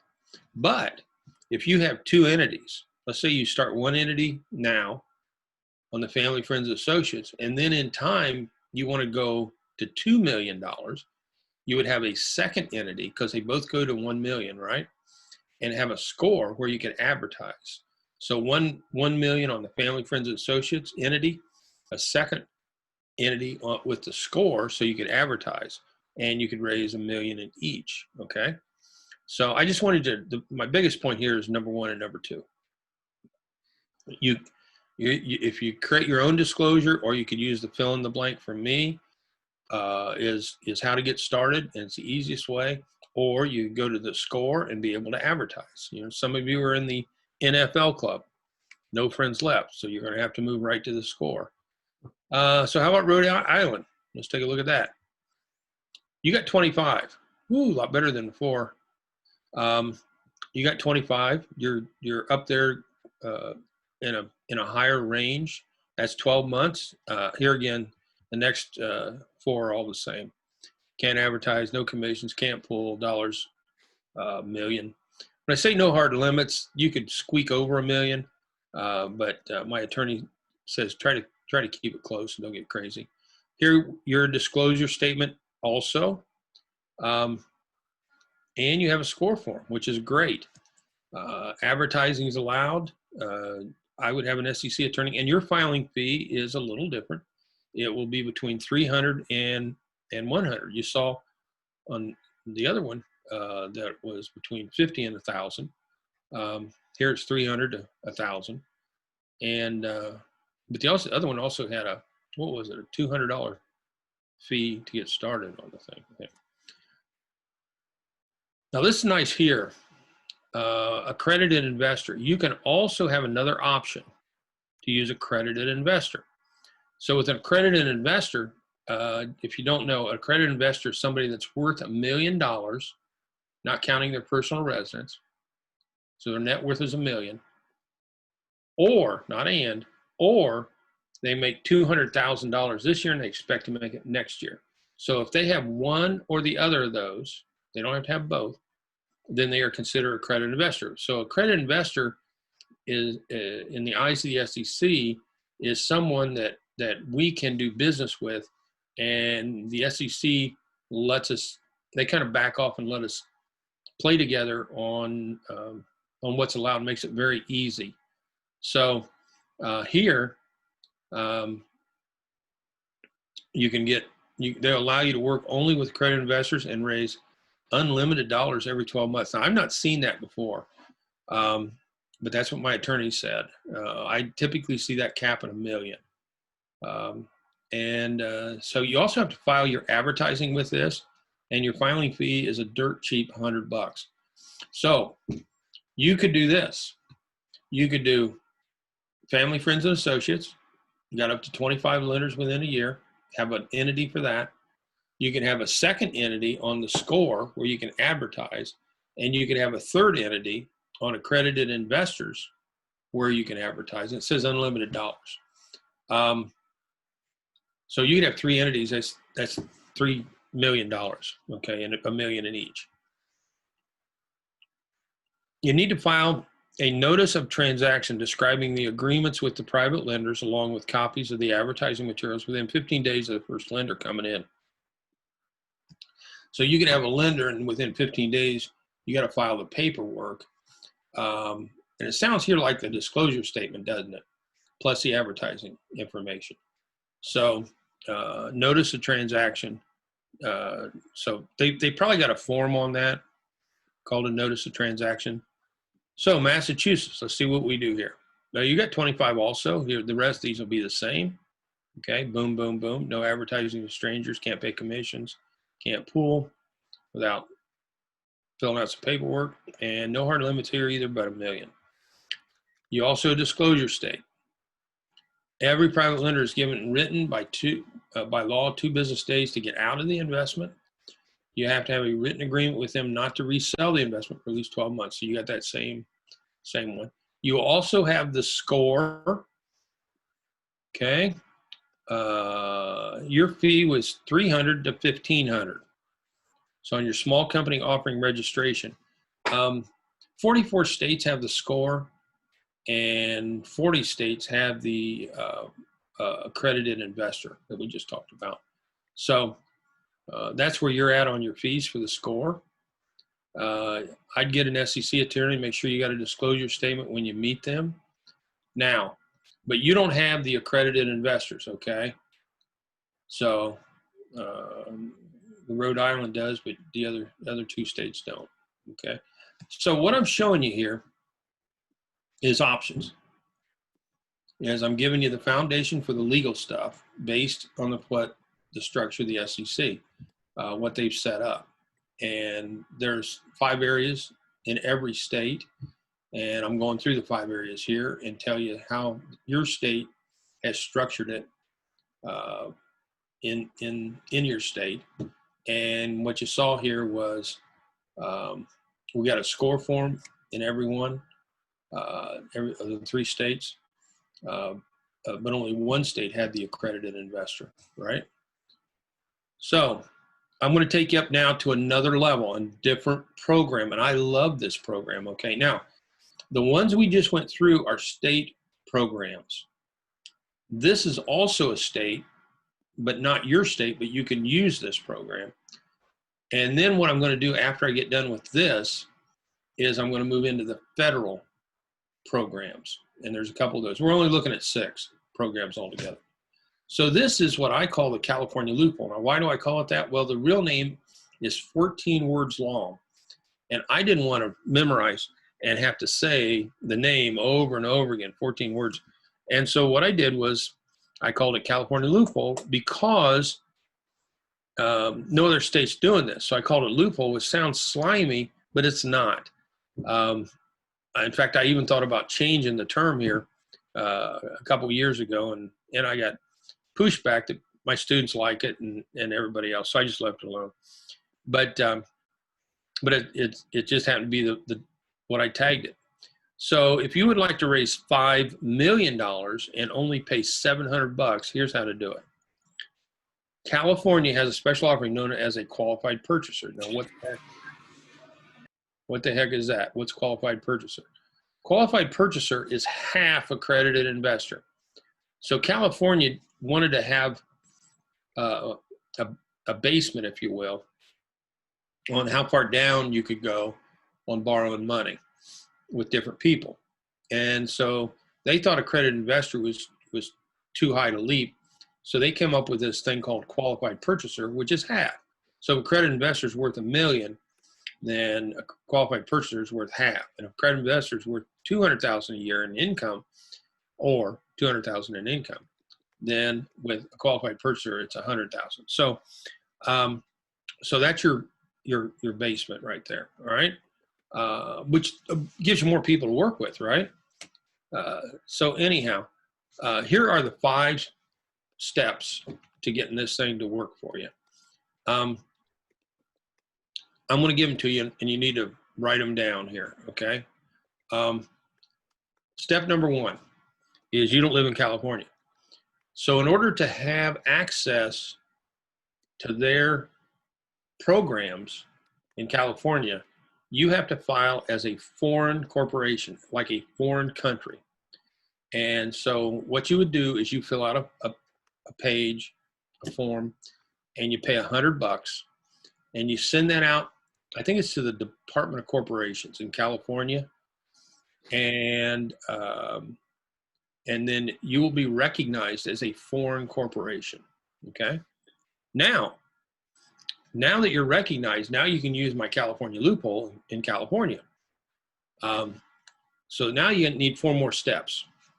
One is you fill out a 2-page form, brain dead simple, 2-page form. Okay. Number 2 is you add your advertising. They're going to want to see that to make sure you don't put some words in there that you shouldn't say, like guarantee. But also, and I think this is, you're going to fall out of your chair. They say that it has to fit on a tombstone. I think what they're saying is they don't want a 15-page sales letter. So they say your advertising has to fit on a tombstone.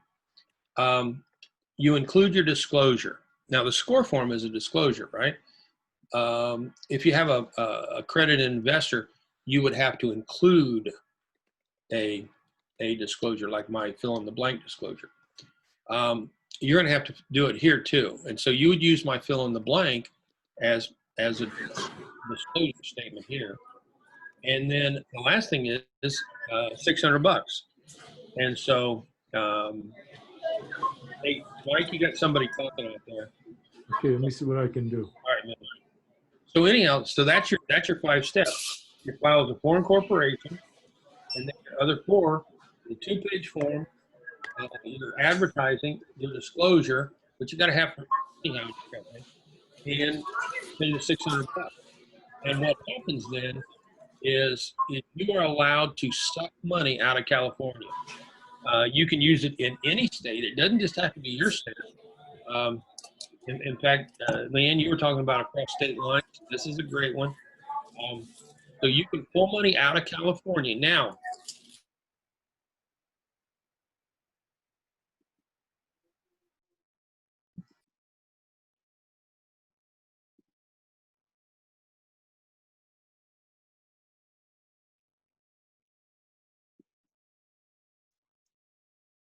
mute.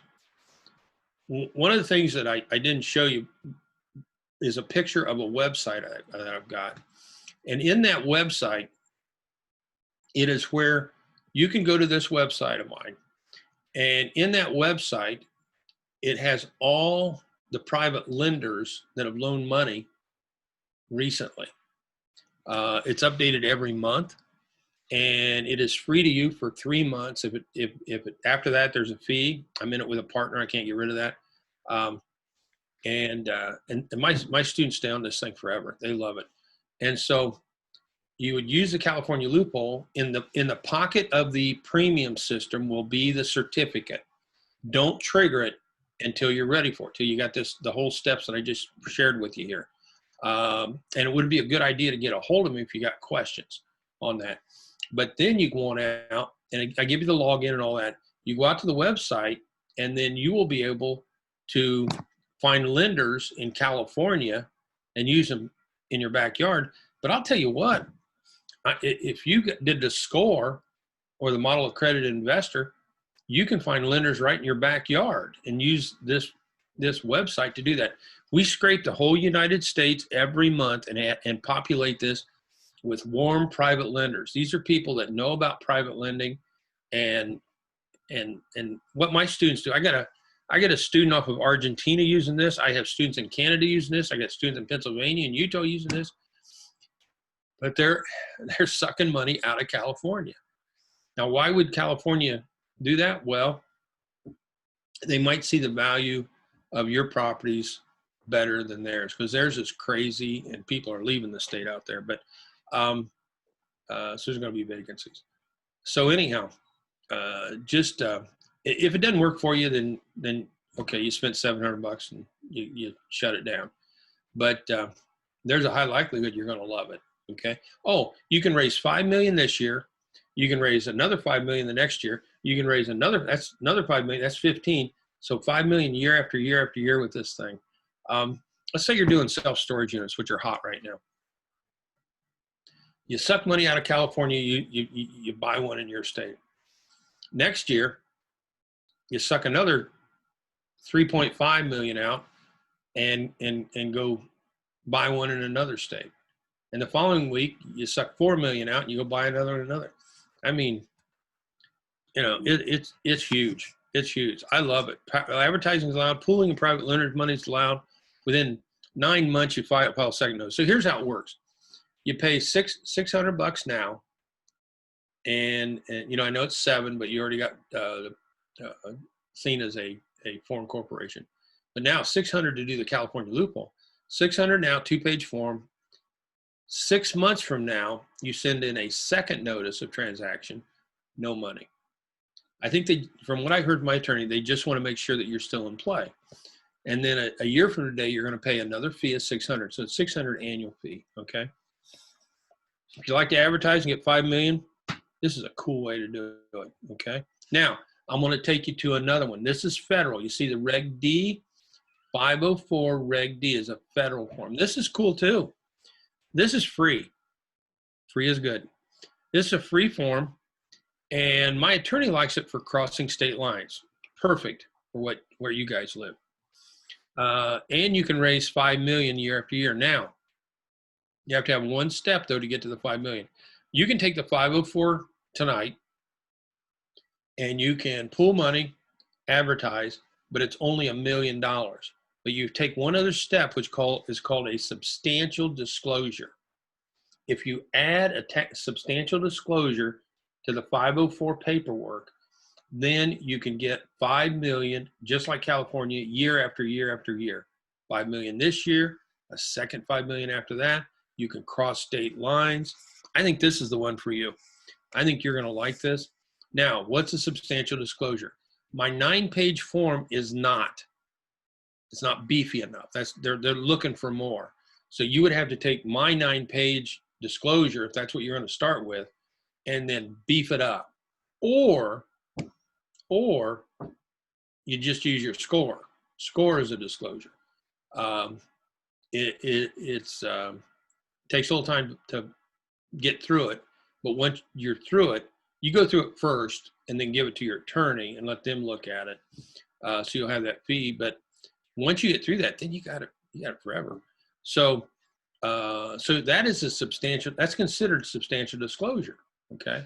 So if you would get a beefed up document, you could use that, or you could use a score, and both of those are disclosures. Then what will happen is you add that to the 504 Reg D, and you can raise $5 million cross state lines, advertise. I mean, this is a killer.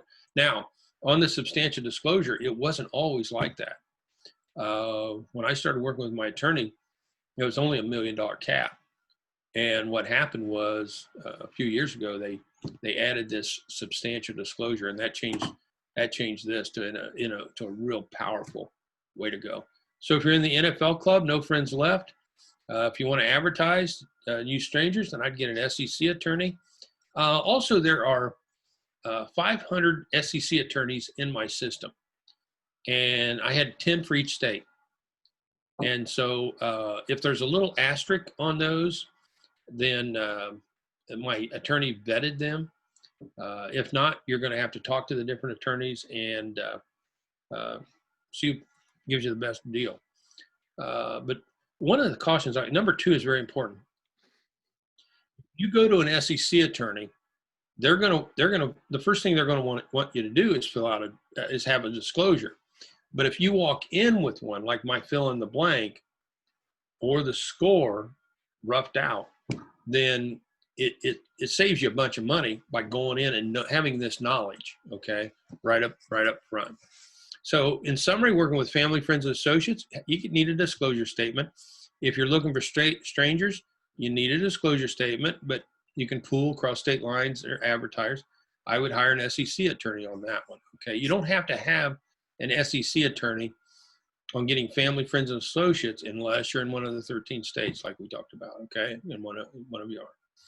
I'm going to walk you upstairs now on this. It's like walking up steps. Family, friends, and associates, both the lender and the property are within the state. If you want to advertise, then you're bumping it up a level, okay? And you could have family, friends, and associates there, but you could also have strangers. So here you're working with accredited investors, and you can advertise, or if you're allowed within your state, or you can use a score and you can advertise in both lenders and property within the state in both of these, okay? So within the state boundaries, these are state programs. They're your state controls. Now, if you want to cross state lines, then you're going to deal with the bottom 3 there. The 504 we've talked about. You can cross state lines, you can pool money, you can advertise, you can go up to $5 million if you got a substantial disclosure. The form itself is free. California loophole is a state program, but you can use it in your state, okay? Private placement memorandum, we haven't talked about that. This is the big hammer, and this is so important that you understand this. Some of you might know this as syndication if you've been around for a while. The more popular term, current term, is private placement memorandum. You will hear me call it a PPM for abbreviation. The PPM, unlimited dollars. Unlimited dollars. Think about that. You want $1 billion? This is it. So on this, you need to shop around and get the price on this. The PPM is free, but you need an attorney to create it for you, and they're expensive, okay?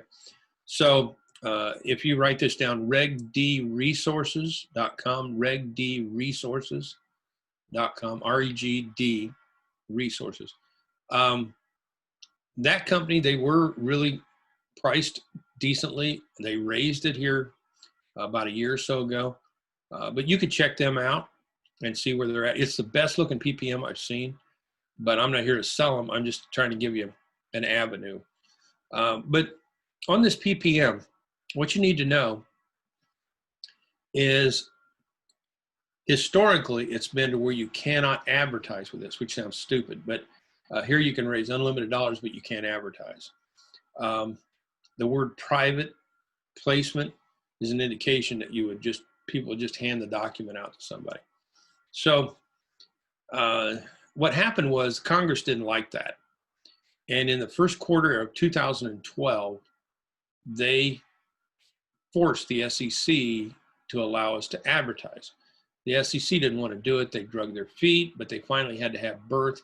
And they had birth in September of 2013, and they made 2. A Rule B and a Rule C. Rule B and Rule C, okay? So So now we got options with the PPM. What's the difference? Well, a rule B is no advertising, just like the old way. But you could have 35 non-accredited investors, and the rest have to be accredited. And you know what that is now, what accredited investor is. So here you can have 30, that's a B, 35 non-accredited, the rest accredited, no advertising. That's just like the old way. But the new way is a rule C. Rule C, you can advertise. My students love that. You're going to find with all these programs, there's pros and cons, if you haven't figured that out already. Now, the con on this one is they all have to be accredited. So you don't have the opportunity to have non-accredited within the rule C. If you do, then you've just tainted your offer and it'll cause you some problems. So the other thing on this is before they made this change in 2013, if someone would just fill out a few check boxes and send it in, they say they're accredited, and then it was accepted. Now what you need to do is get proof. And you're either going to need proof on net worth, or you need proof on income, right? I gave you those numbers. And if one of those, if they're in compliance with one of those, and you've got documentation now, then you'll know whether they're accredited or not accredited, and then you can go forward with this. So I got students in up in the Boston area, New England area, using this for at $1 million.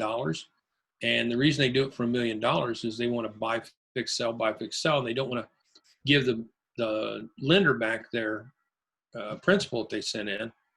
They just want to keep it and keep rolling on this thing. So just one option. I talked about blind trust before. That's this right here. I wouldn't recommend that. I just brought it up just to let you know there's different avenues.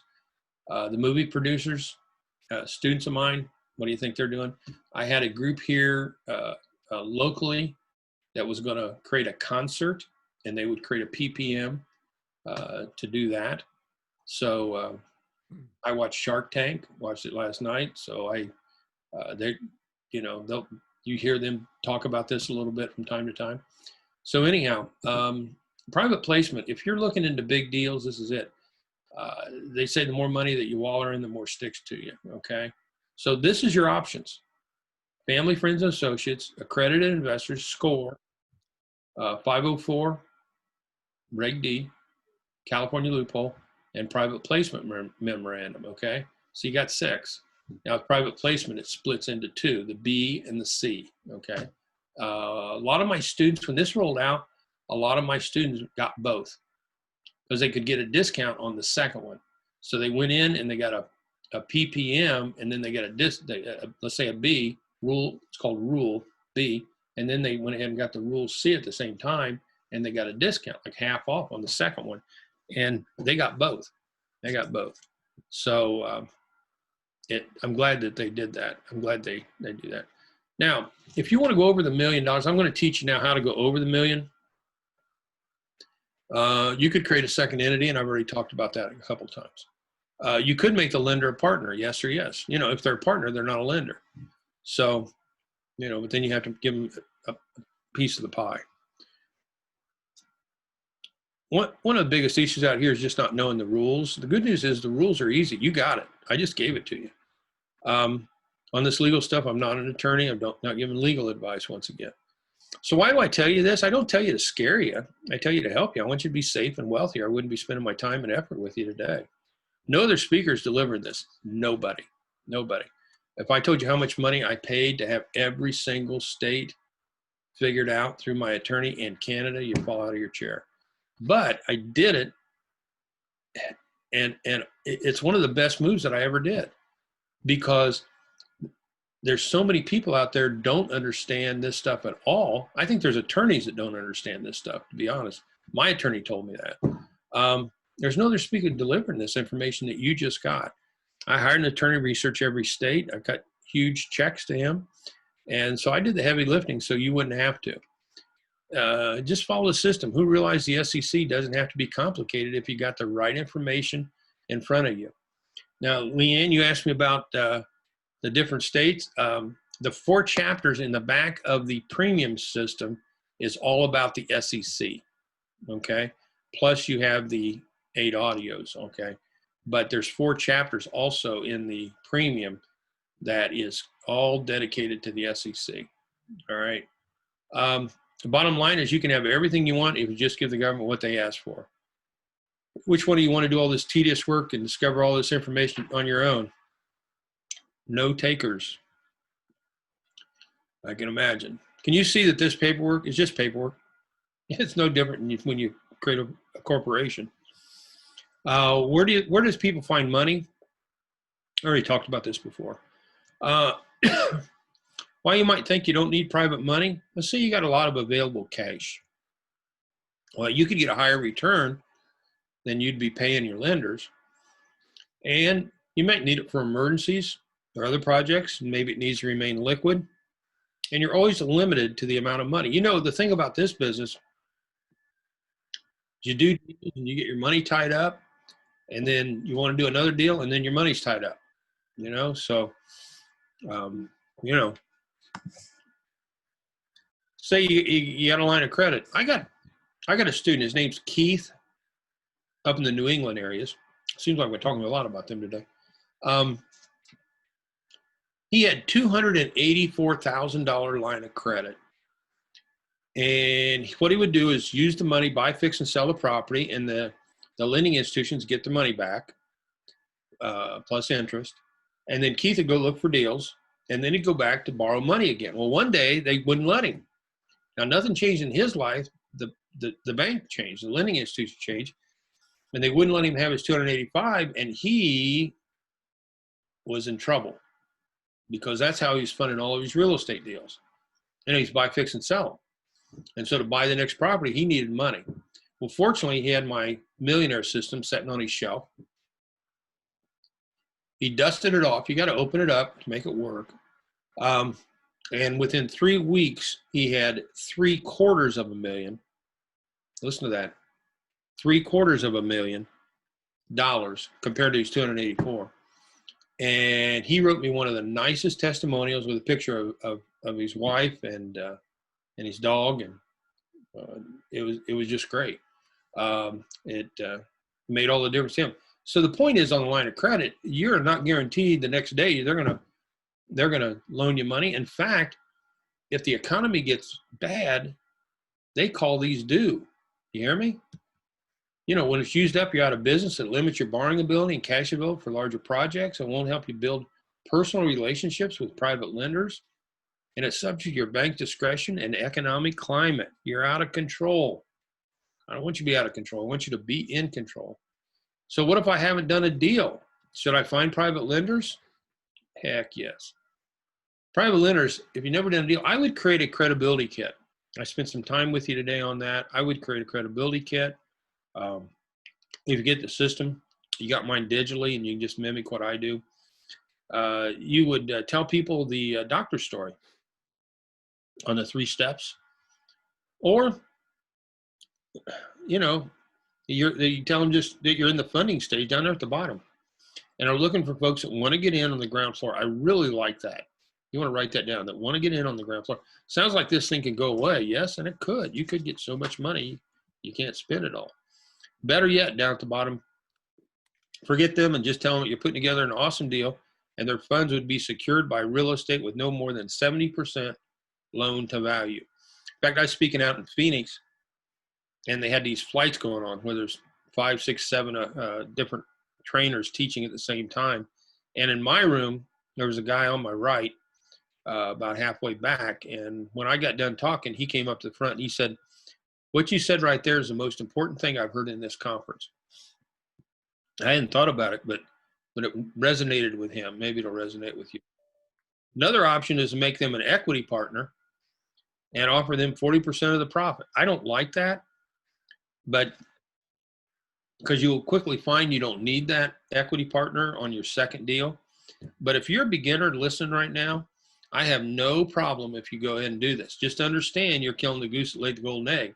The person with the money, you are not going to want them in the future, okay?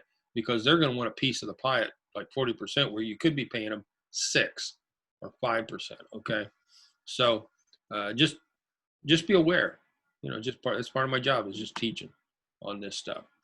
Some of you are going to want a whale. What's a whale? It's somebody that will fund all your deals. And what you need to know about if you tap into a whale, there's nothing wrong with that, but you need to be aware of some things that all your eggs are in one basket. And what if they ask for their money back? Well, you're out of business. But in my world, I don't worry about that, because if they want their money back, what am I going to do? I'm going to plug in my system and go get more private lenders or a phone call away, like buying pizza. Recognize who you're competing with for funds: banks, certificate of deposit, stock market, local real estate investors. You know, I don't worry about any of them. In fact, I use banks to my advantage. And as soon as the stock market tanks, I'll use it to my advantage too. And local real estate investors, I could care less. But you might. That's why I bring it up. Because you gain control of your financing, you can fund deals that banks and hard money lenders might refuse. That means you lose. You save money and you buy property at a discount. It's easy if you know how, and that's what my system's all about, is the how. And the tools. You know, the key of my system is actually the forms. You know, you get great training, like I told you on the audios, okay, and you get 2 manuals that are killers, but it's the forms that set me apart. If you need $250,000, you'll probably get those folks. If you need $500,000, you'll probably get those folks. And if you need $1 million, you'll probably get those private lenders too. I found that you get what you ask for. You just have to get out there and ask.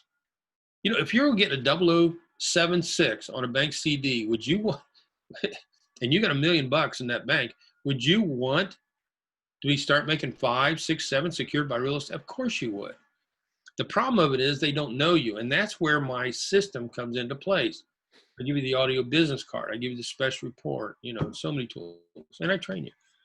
So what size lender do you want? If you want $1 million lender, some of you are going to want a bunch of them. They're out there. Can you see that private lenders allow you to take your business to any level that you want? Can you pool money? Well, you already know that you can. Pooling money means that you group lenders' money on one property, giving them all one mortgage, but each lender get their own mortgage. And that's another option. There's different options here.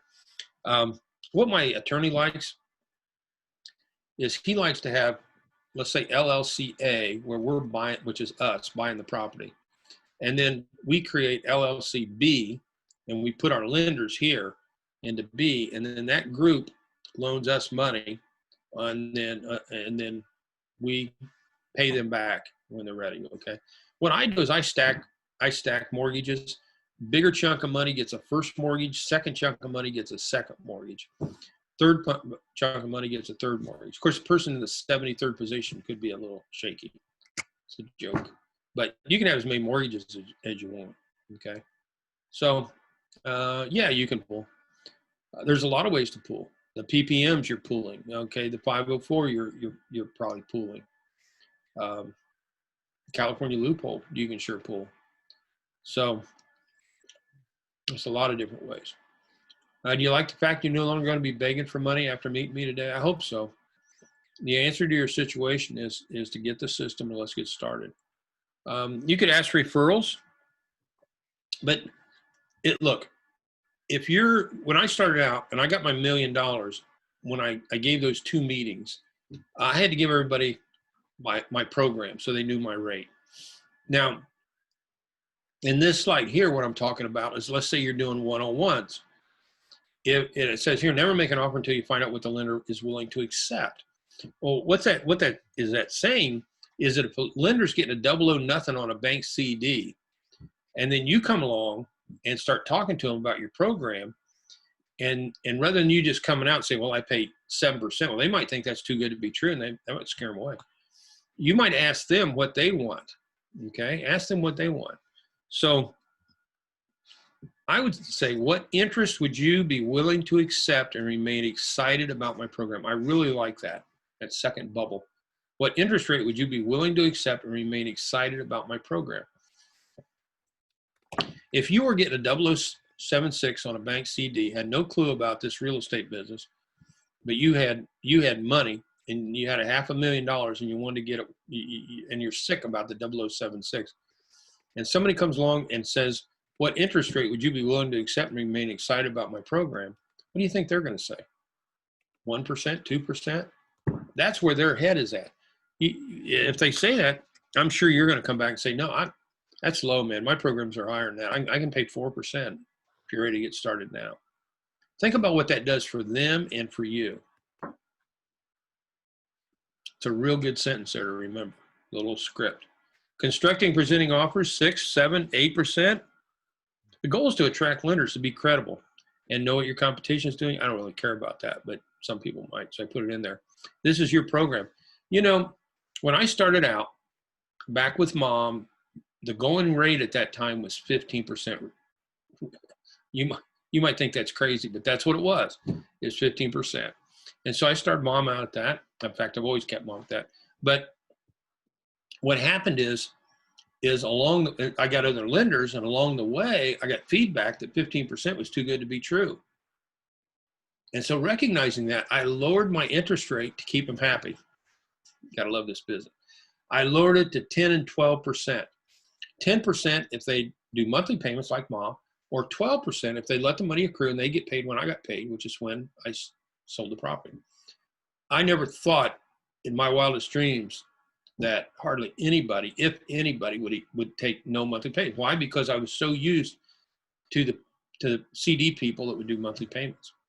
Well, what happened was half my lenders would take the no monthly payments. I was shocked. Where'd it come from?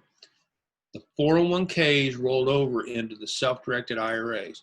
When I tapped into that, it changed my financial world. And so the message here, though, is credibility. The message here is to attract lenders and be credible, like the first two bubbles say. So you're sitting here, and I'm painting a picture for you. I'm painting a framework of what I pay, and you can paint outside the lines. I don't have a problem with that. But if you get crazy high, then you could come across as too good to be true, like I was way back when, and you could scare people away, okay? And the other side of it is, what happens in this market changes? What happens when this thing starts to go up? You're here, the market's here, and it starts to go up. What do you think they're going to want you to do? You could be out in the stratosphere. 8% versus when we pay, you could debate that, but it might be more important to you to do the no monthly payment, like I taught you today. Here's what we do at a luncheon. We give a 45-minute overhead talk. That's max. Normally, you can get through questions and everything in 35 minutes on the presentation. Then we ask them to fill out a one-page form to share what they're thinking, and we have lunch. It's that simple. It's that simple. You need to structure your program. You know, simple interest if it's accruing, 6% if they want payments. You need to have some kind of plan, some kind of program. Paid monthly when house sells, or paid on the 15th of the month, your minimum, no early withdrawal penalty, like I said before. Now, the bubble at the right, at the bottom, I want to talk about. 45 days to get the money back. When I got started in this business and I got my first couple of private lenders, I was in the mode that if I had to pay that lender back, I'd have to go to a bank, and it might take 4, 5, 6 weeks before I can get this thing redone, right? So what I did was I put in the paperwork, it takes 45 days to get your money back. Now, nobody ever had a problem with that. And nobody ever has. I left it in there. Even though today, knowing what I know today, I could have money back to the person in the same week and have, okay? So if they want their money back, boom, it's just a phone call. So I would still recommend that you put some kind of time frame, like 45 days, so you don't get your back against the wall on this. But what's the purpose of this page? This is just a sample of what you need to come up with tonight. And once you're ready, get ready. Do it tonight. Figured what you want. Now on the minimum investment there, 25,000, you can change that tomorrow, change it the next day, change it the next day. You aren't stuck with anything. So you just need to get that dialed in, okay? Next steps are lender follow-up, buying a property and selling a property. Follow-up, you got two kinds. You got person-to-person or maybe mail campaign if they're not around. On person-to-person, whether it's at a luncheon or one-on-one or a Zoom meeting, I would give them an interest form, okay? You include your email address. The interest form, for those of you who don't know, it's a simple form, busted into four parts. It's who they are, whether they're in or out, do they know anybody, and how much money they want to loan me. And they're just check boxes on the ones at the bottom. So I would include your email address so they can send it back to you, obviously. On a mail campaign, follow up in 7 days. What did I tell you in my path to wealth? We went through that. Call within 7 days. They're either in or out. I don't want you chasing the money.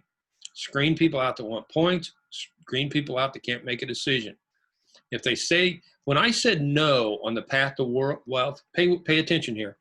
When I said no, that includes the people there on number 2. If they say, I'm going to think about it again, you are done. I probably ought to add that to the chart to be clear with everybody. So you go down my chart and it says no, okay? But that category also is let me think about it. You know, Aunt Mary's got $1 billion and you keep chasing her after she says, let me think. There's some people that can never tell you no. I don't want you to do that. This is a numbers game. I want you to move on, move on, move on. They're either in or out. When they get the interest form back, in this case, it says your form has 50,000. If I get more, do you want me to call? I like it better the way I said it. If I find a deal worth X, should I call you? Okay. I like that, but that's up in the ante. Okay. That's what this page is all about. It's up in the ante. All right. If I find a deal worth X, should I call you? Very kind and courteous, and it comes across as helpful to them, and it does, and it's good for them. Now, here's the steps on signing up a new lender. You can handshake or do a virtual handshake if you're doing Zoom. And if you get back what I'm saying here with the handshake is they've given you the amount. If they come in and say, I want to loan you $333,000, $300,000, then I want you to come back and say, you made a wise decision and move right into the mechanics. But before you do that, I want you to do what? I want you to up the ante. Yes. Okay. When you get the interest form and they check the box at the bottom, says I'm going to loan you $300,000. Then I want you to say, if I find a deal worth $600,000, should I call you? And then, regardless of whether they say yes, no, then whatever number you agree on, then you virtually shake their hand, say you made a wise decision, and congratulations, and here's how it works. And boom, you don't make the check out to me, da da da da da. Now, in doing that, that's when you're off to the races on that stuff. Okay, but you don't do that until you get an amount. What do? I ask them if they want to get involved. They say yes. I say, what are you thinking about? They'll give me a number. I will instantly up the ante. Don't wait on that. Up the ante, because they're in the groove. They're ready. They're committed now. Okay. And see what you can do. Send information to the insurance company. Send information to closing agent. Those boxes in the middle. I get an after repaired value appraisal. Not as is. I get an after repaired value appraisal, and then have the lender send the money to closing as a wire, and I order up. I have them send in money 7 to 10 days in advance. Very simple program. Can you see that having a roadmap to find private lenders is like turning on a faucet of money? Whenever you need more money to buy a property, you plug in your system and more money comes out. Closing steps. Confirm the arrival of the money and set a closing date. Okay. So now, on the timing on that, what will happen to you is you probably have to check in and see if the money's there yet. But then once it is, then you can work with your title company. We close with attorneys here in Ohio. set up your closing date, close. I don't go to closings. I'll tell you another part of this. I have land trust, and so I have my trustee go to closings to buy and closings to sell. Now on the promissory note, where it says create a promissory note or instructions for the closing agent, in your world it's option 2 there, instructions for the closing agent for the promissory note. On this, for full disclosure, you need to know that we fill out the promissory note. Why? Well, because with the private lenders, when we pay our private lenders on the 15th of the month, which is either for the amortized or for the simple interest, when we're paying them on the 15th of the month, we want to amortize those payments for that date. And so what will happen, let's say we close on the 12th of the month. I don't want to give the private lender 3 days of interest. I don't want to cut a check for that. I think it's disheartening for them. I want to give them a bigger check. So what I'll do is I will put a note at the bottom of the promissory note, my standard promissory note, which isn't weighted toward me or toward them. I will put a note at the bottom of the promissory note that says, here's how it works. And so when I close on such and such a date, let's say 12, I don't give them 3 days interest. What I do is I take that 12 plus a whole month in interest and pay them in the following month. So I think they get more excited about that. And so this thing, typically goes a long time unless you're wholesaling.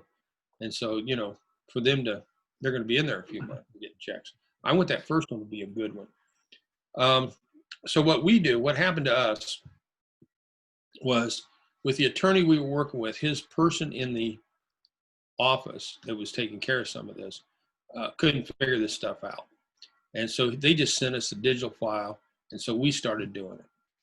And what we do then is we take the note with the note at the bottom. I'll show you what it is here in a minute.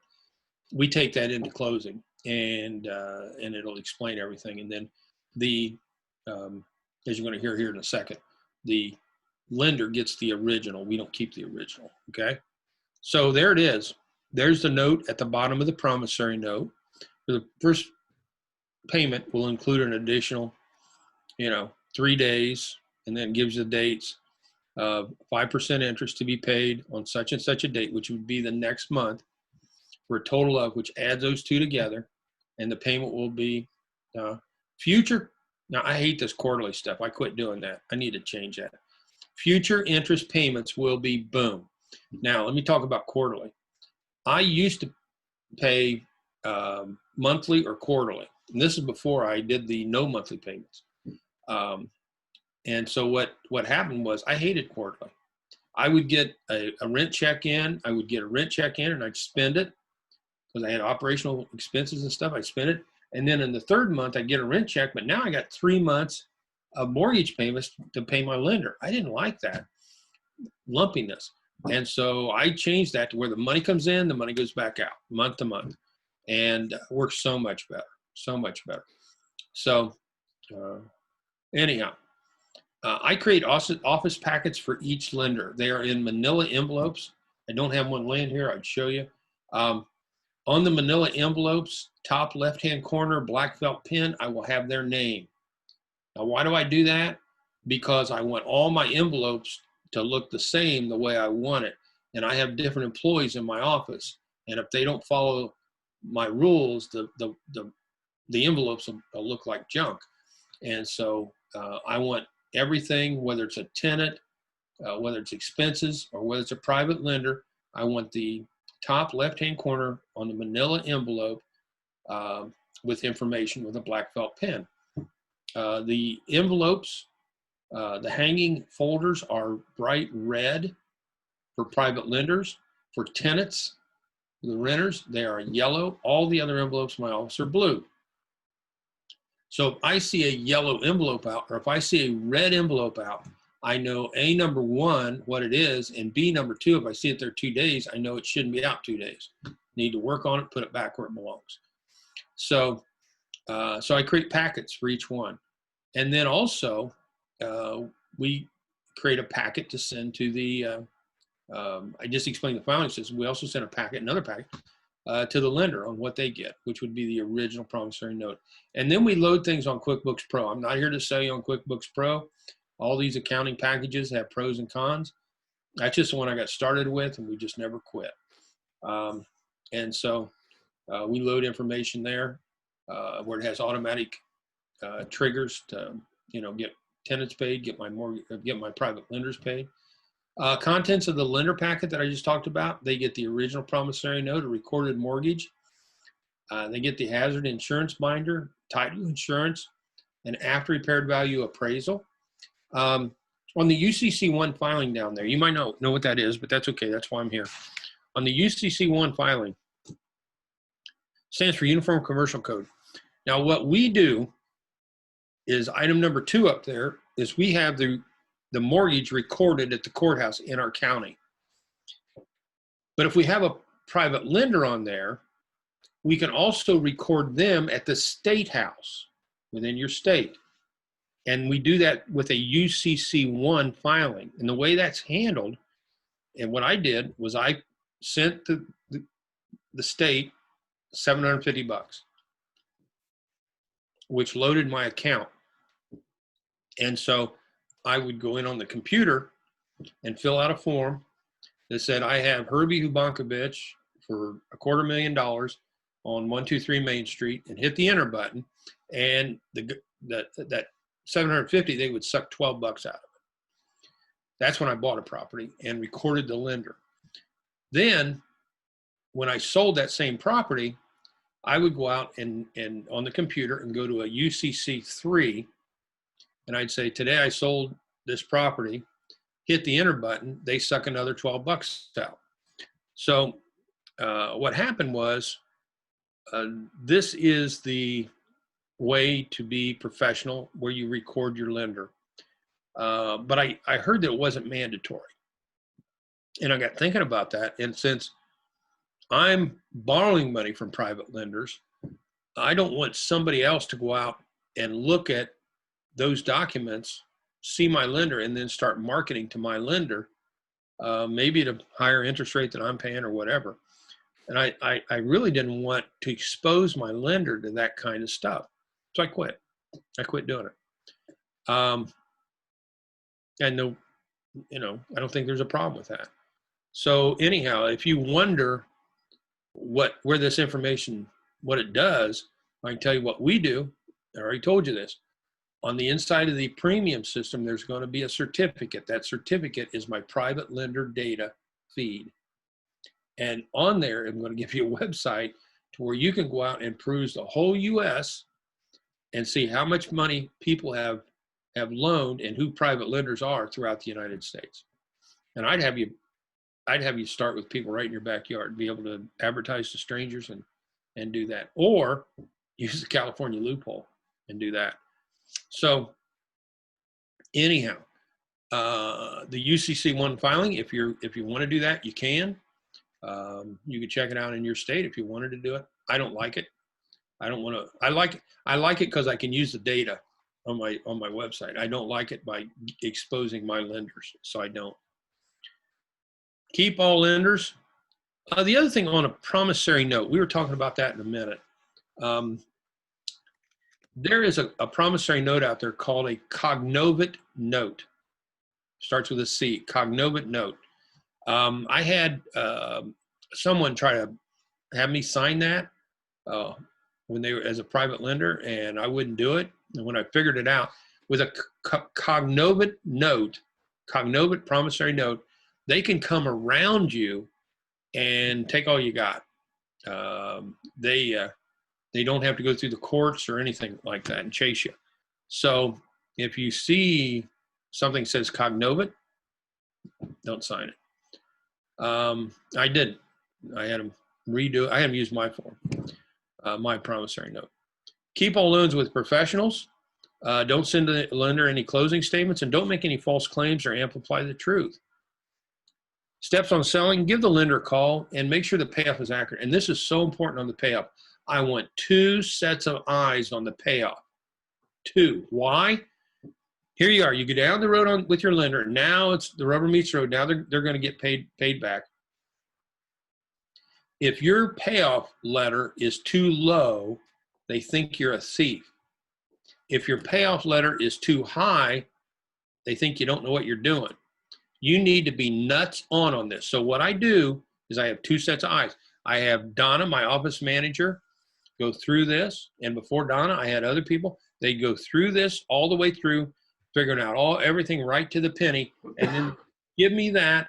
And then I would walk through the same numbers with them and to make sure we were on the number. And then you get their money back in play, right? And so many people are going to want to have you keep the money in the gap. And what we're talking about here is when you're selling. When you sell, you will hear from a number of your private lenders, just keep the money. I'd rather get the high rate of return. You don't want to do that because of a couple reasons. One is you told them that the money is secured by real estate. In fact, you even put it in writing in your disclosure statement. So you don't want to say that you don't want to let them have money in the gap, okay? Because then you have just, I guess, technically committed fraud. But more importantly, you didn't keep your word, I guess. But the other side of it is money could end up someplace it shouldn't. And you're exposed for that. What you need to do is say, that's outside the scope of my program. And then you say, I'm going to crank up my buying machine and I'll get us something coming up. Closing options to sell is you send the money to the lender. That's it. That's it. You're a lifesaver to some folks. They get security of a mortgage, insurance, high rate of return, hassle-free because you're going to take care of everything. The private lenders, since dollar to closing and cashes checks, that's their job. And you do all the paperwork for them. It's the American dream for these people. And you want to make it easy for them. You know how to do it. Some lenders are going to call every couple of weeks. And remember, the relationship is everything. It's the American dream. Let me tell you about Blanche. She's in her 70s. She's widows. And she asked a bunch of questions. Had a yellow legal tablet all filled out. And when I met her in a meeting, and she started to pound me with questions. And I thought, this lady's here just to make my life miserable today. She just didn't let me up. But I answered all of her questions successfully. And I remember when she walked out the door, I thought, this lady, she looked like a bag lady. I mean, I thought, she don't have two nickels to rub together. I'll be darned if she didn't come back and loan me some money. She loaned me $25,000, $35,000, $15,000, $45,000, $110,000, got up to $230,000. How'd you like to have a Blanche in your life? That's only part of the story. Now her sister loans me money. Her son loans me money. The only problem of it is she just got this real estate course. In fact, she bought a property across the street from one of mine.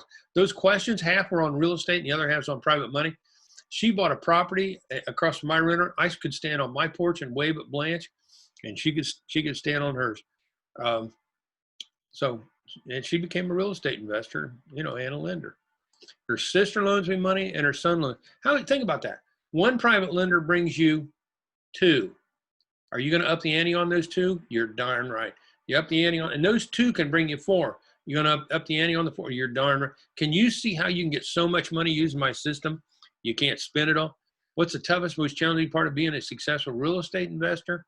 I would think funding the deals. Now, I want to talk about advertising. This is a program that I bought to our industry. And if you hear about it, called the 3-Touch Rules, I'm the guy that rolled this thing out. If you would like to advertise to find private lenders, you've only got two options when finding private lenders: the people you know and people you don't know. Well, you can borrow money from people you know, and it's called an exempt category, like I said before. But if it's people you don't know, then you got to file with the SEC in your state or federal. But you see, I got the word register there. That's kind of more of a heavy-duty term. I'd rather use the word file. But over here, if you are exempt, you got a prior relationship, which is the term of the SEC. That's what they call it. Well, what happened on the thing on prior relationship is people didn't know what the heck that meant. And so what they do is they had the SEC define their terms by sending in requests and the SEC would produce what's called an opinion letter, okay? So in this prior relationship, there's either no filing or minimal filing, as we just saw going through our 3 states. If you want to advertise to strangers, pool money, and go above the thresholds, then you got to file, okay? So with family, friends, and associates, the SEC calls it prior relationship. Well, I like calling it family, friends, and associates. I created that because nobody would have a clue if I said prior relationship. I'd have to explain it all every time. So if you're in the NFL club, no friends left, or don't want to pay an SEC attorney, and if you want to advertise, what do? Well, this is it. I want to share with you a little known and very unique way that I brought to this industry to acquire private lenders. I call it prospecting for lenders. Well, what's the difference between prospecting and advertising? Well, in advertising, you run an ad and they raise their hand. They come to you. But with prospecting, you're fishing. You're hook them and you reel them in. And that's what I want to teach you right now, is how to hook them and reel them in. You're going to love this. How would you like to advertise all you want to find private lenders and stay in compliance with the SEC? I would think everybody listening right now, okay? You got advertising options. You could register the SEC or you could prospect, okay? What allows that is these opinion letters that I talked about. Well, the key to your success is how to utilize the 3-touch rules, okay? And in these opinion letters, what the SEC came back and wrote consistently that you know somebody for 30 days and you have 3 contacts with them, 3 touches. And on the 31st day, and on the 4th touch, you can ask them for money, just like they were somebody you knew for 30 years, okay? Imagine doing a one-on-one meeting, a group meeting, even a webinar, maybe just a website with a login with strangers and amassing millions of dollars, a pile of private money. Think about that. So on these 30 days and 3 touches, what can I not do within those 30 days and 3 touches? You got these 2 rules. One is general solicitation. What's that?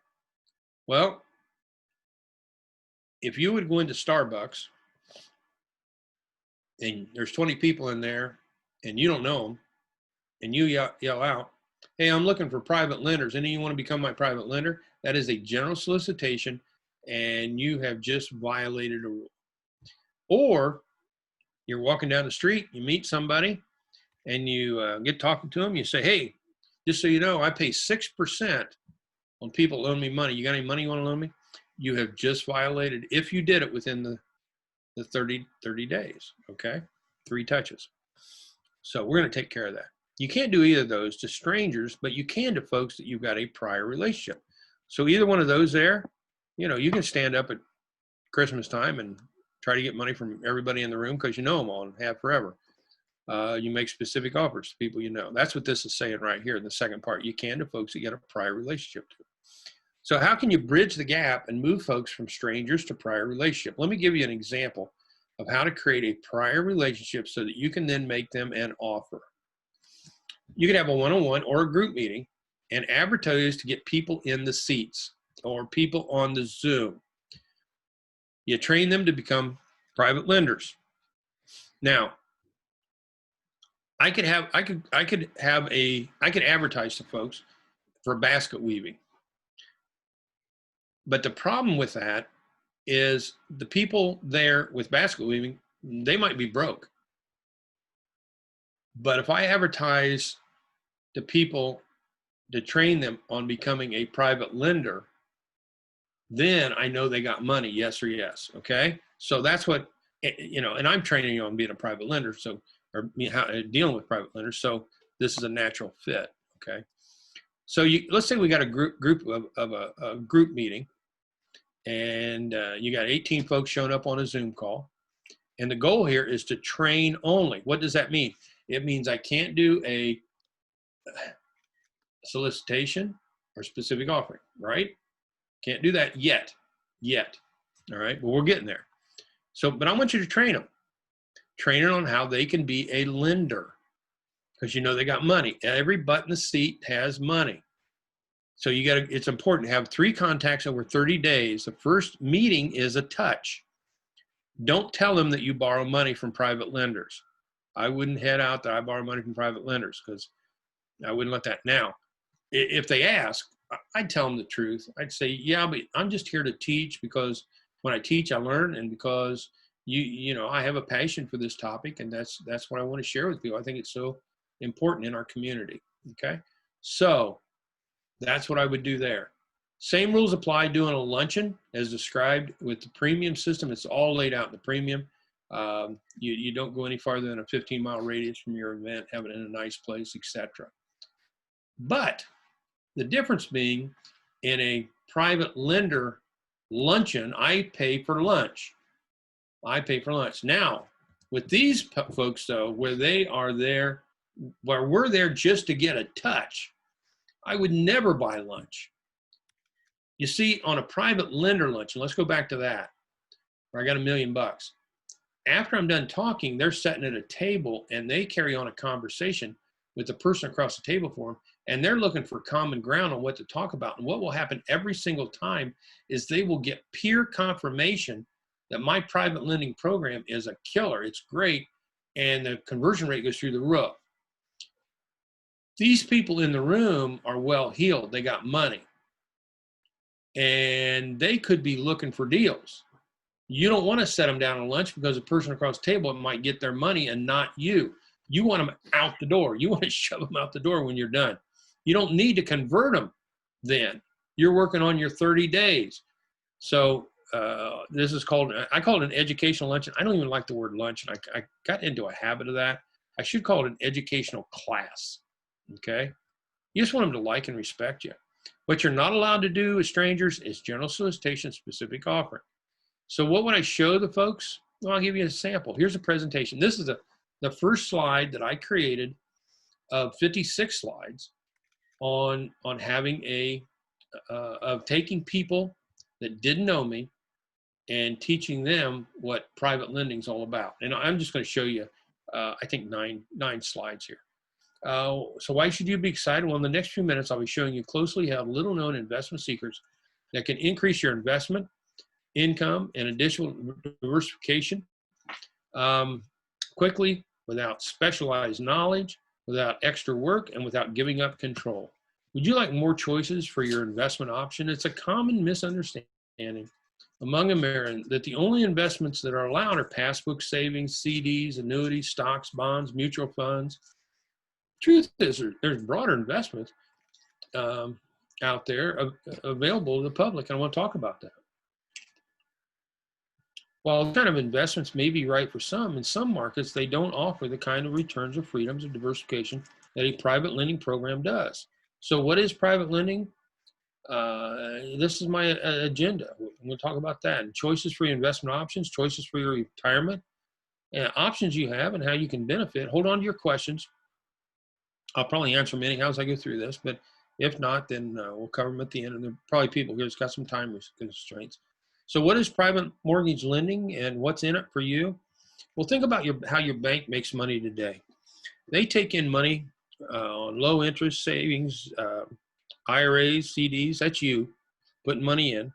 And then they loan money back out at a higher rate of interest from other people to buy houses, like real estate investors. I can show you how to be the bank. How would you like to be the bank? Think about that.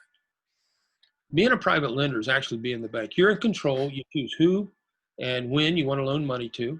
You're an above average interest, which I know is what you're interested in. The option for monthly income, and there's even a potential for a higher return if they fail, because then you would get their profit out of the property. The lending program, how's it work? Well, you locate a real estate investor you want to work with. You self-direct your capital, your IRA, to closing agent for purchasing, closing, and then you have a formal closing, and the real estate investor signs a promissory note, and a mortgage is issued to you, secured by the property. So you got to lien against it, just like the bank did with your personal residence. Did you like the presentation? That was 9 out of 53 slides. Now, we got to get 3 touches. So I don't do all 53 in one touch. What I do is I cut those in half. So I'll do 20 some slides in 1 week, meeting one, 35-minute, maybe 45-minute talk. And then they come back in week 2 and they get to see the other half. Okay. So how do you end it? What do you do next? I got 2 touches in right now, right? Week 1, week 2. And you're doing it on Zoom, week 1, week 2. Then what? What do you do next? I would email them out some information on IRAs and CDs and the pathetically low rate of returns that people are getting, and share that with them. So that's how I would follow up with them. The key is getting the money for you. So what about using the internet, social media, and the mail? Yeah, and email? Yes, yes, yes, yes. You can do that. Now, what are the pitfalls? Well, these are my attorney come up with 15. I'm going to give you part of them so you get a feeling for this. The first one's my attorney. He was adamant about that we are not smarter than the SEC, because the SEC is professionals at seeking stuff out. Now, there's more of us than there are of them, but you just want to be safe. Just follow the rules. So don't try to sell something like them, loaning you money. Don't say the loan's guaranteed, obviously. Have the 3 touches at least 24 hours apart, at least a day apart. Don't be too stiff. If you do a luncheon, no lobster or alcohol, but don't do a luncheon, don't do a luncheon, don't do a luncheon. It's educational only, and you don't mislead folks, So you might ask, why should I use this technique? Well, if you're a beginner out there, it opens up a tremendous opportunity to attract private lenders and stay safe. If you're in the NFL club, it's a no-brainer. It's a must-have system. If you can't give a speech people don't think they can give a speech. I wasn't a speaker. My gosh. Not at all. But you need to realize with this, there's no pressure. It's a great way to learn on how to become a speaker. You can get up and have fun. You got nothing to lose. Let's say you bring people in to this first meeting and you bomb. Well, you can go out and get a different group of people and do it over again and every time you're going to have a different group of people, then you get better. They stay the same. Just get up and have fun. You got nothing to lose, and you can hire somebody to do it if you want to. One-on-one, it makes your life simpler. PPM, the people that were getting private placement memorandums, I created this 3-touch rule for them because they were paying a bunch for a PPM, and then they couldn't advertise. Okay. And someday you could run out of private money and need more money fast. Just think about your future. What's the worst can happen? Well, okay, you don't get any money, so you just do it again. You don't get any money, you do it again. So that is my 3-touch rule program, and I'll tell you what, it's a killer. I got a student that was struggling before he was a student. When I met him, he was in insurance. He was struggling. Couldn't get the bills paid, wanted to get into real estate, went to his first RIA meeting, saw me, couldn't sleep that night because he had to get my system. He got up and drove to the office the next day, he's local, and got my system. And today he has $5 million of private money. His favorite way to get private money is the 3-touch rule that I just trained on. Hey, one of the things, I don't do this all the time, but one of the things I'm going to do today is this 3-touch rule. I made it into a home study system. It's a manual and 4 audios with my attorney and a form CD. And it is $497 digitally. $497 home study system digitally. And it is a killer system. I'm going to give it to everybody that gets my system today. And anybody that got my system in the evening meeting, I will include you. I know you're going to ask me anyhow. So I don't do this. It is incredibly rare before I do this, Mike. But I'm going to do it today. I need to make a note. So the 3-touch rule, you got that. And you're going to get the how I buy and sell system. And if you get the systems before I hang up today, you're going to get me for 90 days. Okay. So, yeah. And and I know something else I could give you. I've got on that thumb drive that I showed you, and the in the system that's going to come within the system. What I'm going to do is everybody that signs up, I will send you the full package of audios. So while you're waiting on the system to get to you this week, I'll send you the full pack of audio tomorrow. Okay, so you're going to get 24 audios. I want you to listen to the premium system audios first, and you're off to the races on that. So those are two huge bonuses.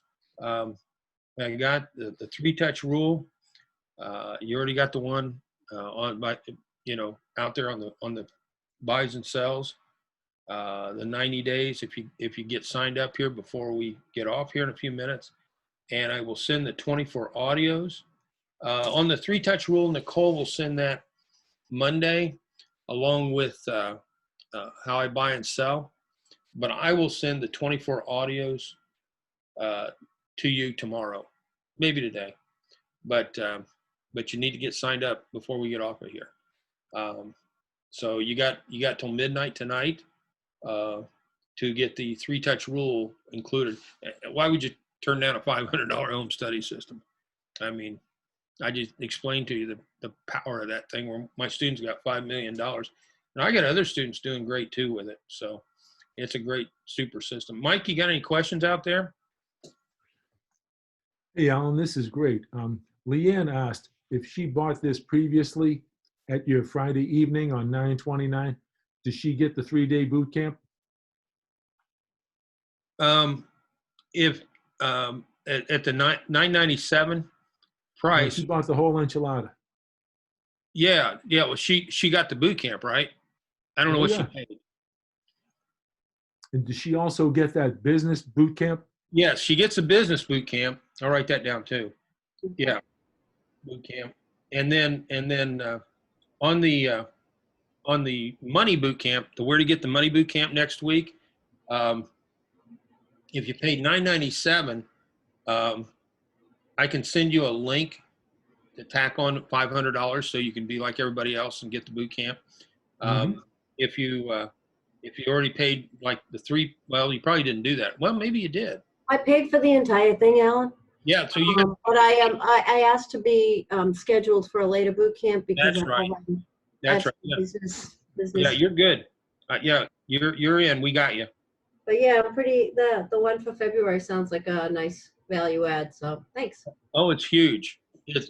You'll be blown away. I'm teaching stuff people need to know, but other people don't teach, and it's because I spent $48,000 to streamline my business with the E-Myth, and saw how dramatic it was. The problems just melted away, and my business ran almost by itself. It was great. And so I realized I got 19 checklists. I got 87 policies and procedures, and the training on that is incredible. Folks love it, and you will too. Yeah, you are welcome. Yep, you are in. And I'll let my office know. I wrote it down here too. Okay. All right. Any other questions? Leanne also asked, $1 million max.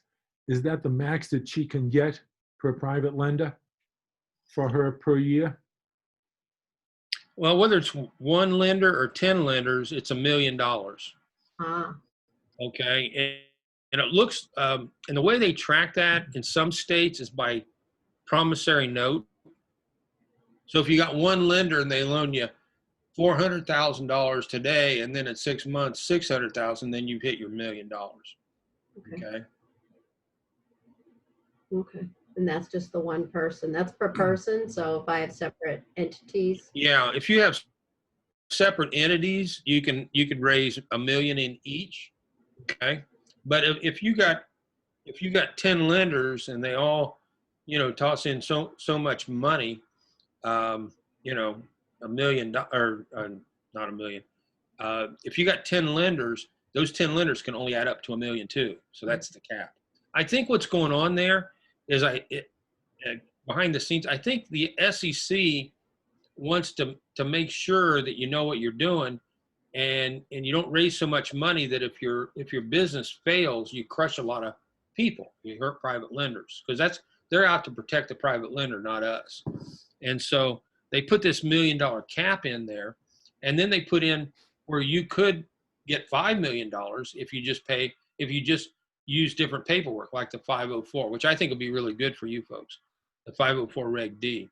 So you could go to 5 million, but they're going to make you jump through a little hoop here called a SCOR form, SCOR, small company offering registration, which is a substantial disclosure, which you tack that on to the 504, and now you can raise money up to the tune of 5 million year after year after year, and cross state lines and pool money and advertise. So it's just following the rules. And that's the blessing of being here today, is knowing the rules, because there's nobody else teaching at this level, like I say. Nobody. Yeah. Anything else? Hey, Alan, I like your some of your qualifications, like never make an offer before you know what your lender is willing to accept. That goes down to making an offer on property also. Yep. Because some of the people I've worked with, I'll ask them, I'll say, well, where did they start? Oh, they didn't start. I went ahead and offered this. I'm like, okay, why don't you shoot yourself in the other foot while you're at it? Yeah. And then on the pre-screen, that's sage advice. Someone starts talking about points, or they have trouble with a decision, that may not be your person. Move on. Right. You got it. Sometimes we'll set up a subgroup when we have a speaker come in, and there's material that I think people would reinforce each other with. But on this, I really like the fact that you've got this this boot camp. I think it's November 5th to the 7th. Right. Also the 90-day access to you. Yep. Because I do that because I want people to be successful. I want to take care of them, and I want to work with people, take action, like I said before. But I want to make sure that I get people's questions answered, because sometimes it's just one little thing that makes all the difference in the world on them really taking off on this, you know. And I can answer that. I mean, I can take care of people. So I open up the door on that. But in the other side of it is I have always restricted that because of my time. I mean, I got family stuff here and things like that, and so and my business, and so I want to work with people to take action. So then I offer them me for 90 days, but I want them to get it now. I want them to show me that they're ready to get involved. I think that's important up front, because if you look at the college model, for 4-year college, they might start out first semester with 10,000 students. Mm-hmm. And there's a big shakeout after that first semester. And you might get 1,000 people that graduate after 4 years. So this support right up front, the 90 days and the November 5th to the 7th, I think is great. Now, could you summarize your whole program and your offering today? Yeah, I sure can. The offering today is I've got a full-blown home study system, and it's not just one course. It is 3 legs, and they all fit in concert. One is how to attract and convert people into private money lenders. The other one is then, once you get a lender, how to manage them. So I just be candid here.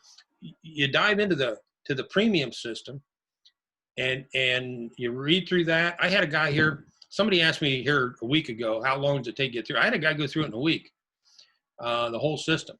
And so you get into the premium system, which is the heart of it, if you will, because it teaches how to attract, how to convert, and what to say to lenders and things like that. And jump into the audios first on that. And when you get inside that package, you are going to see a sheet of paper that is encased in clear plastic. And in that is the 6 steps to implementing the system, the whole system, not only just the premium, but also the wealth and the education with the attorney. And so on those, it's going to walk you through what I want you to do first, second, and third. So first thing I've already told you, I want you to listen to the audios in the premium. Now, why didn't I say all 24 audios? It's because you don't need to work on the wealth until you get a lender, okay? So you need to focus on the premium and the SEC. So you walk through those six steps. One is to, if you decide to put together the audio business card, that's one of them. But with the slot going away in the computer, you might just want to email that out to folks. But it walks you through each step that I want you to take to get you up quickly. Plus, if you picked up on it, I've got 3 quick starts. I've got the brand new QR code that you use your app on your phone on that, and you can watch the video that my office manager did. I didn't even know she was doing it. She saw a need, and she did it. I already had a digital audio and a manual ebook on Quick Start, but she wanted to add this, and so she did. And so we put it right in the front of the premium manual.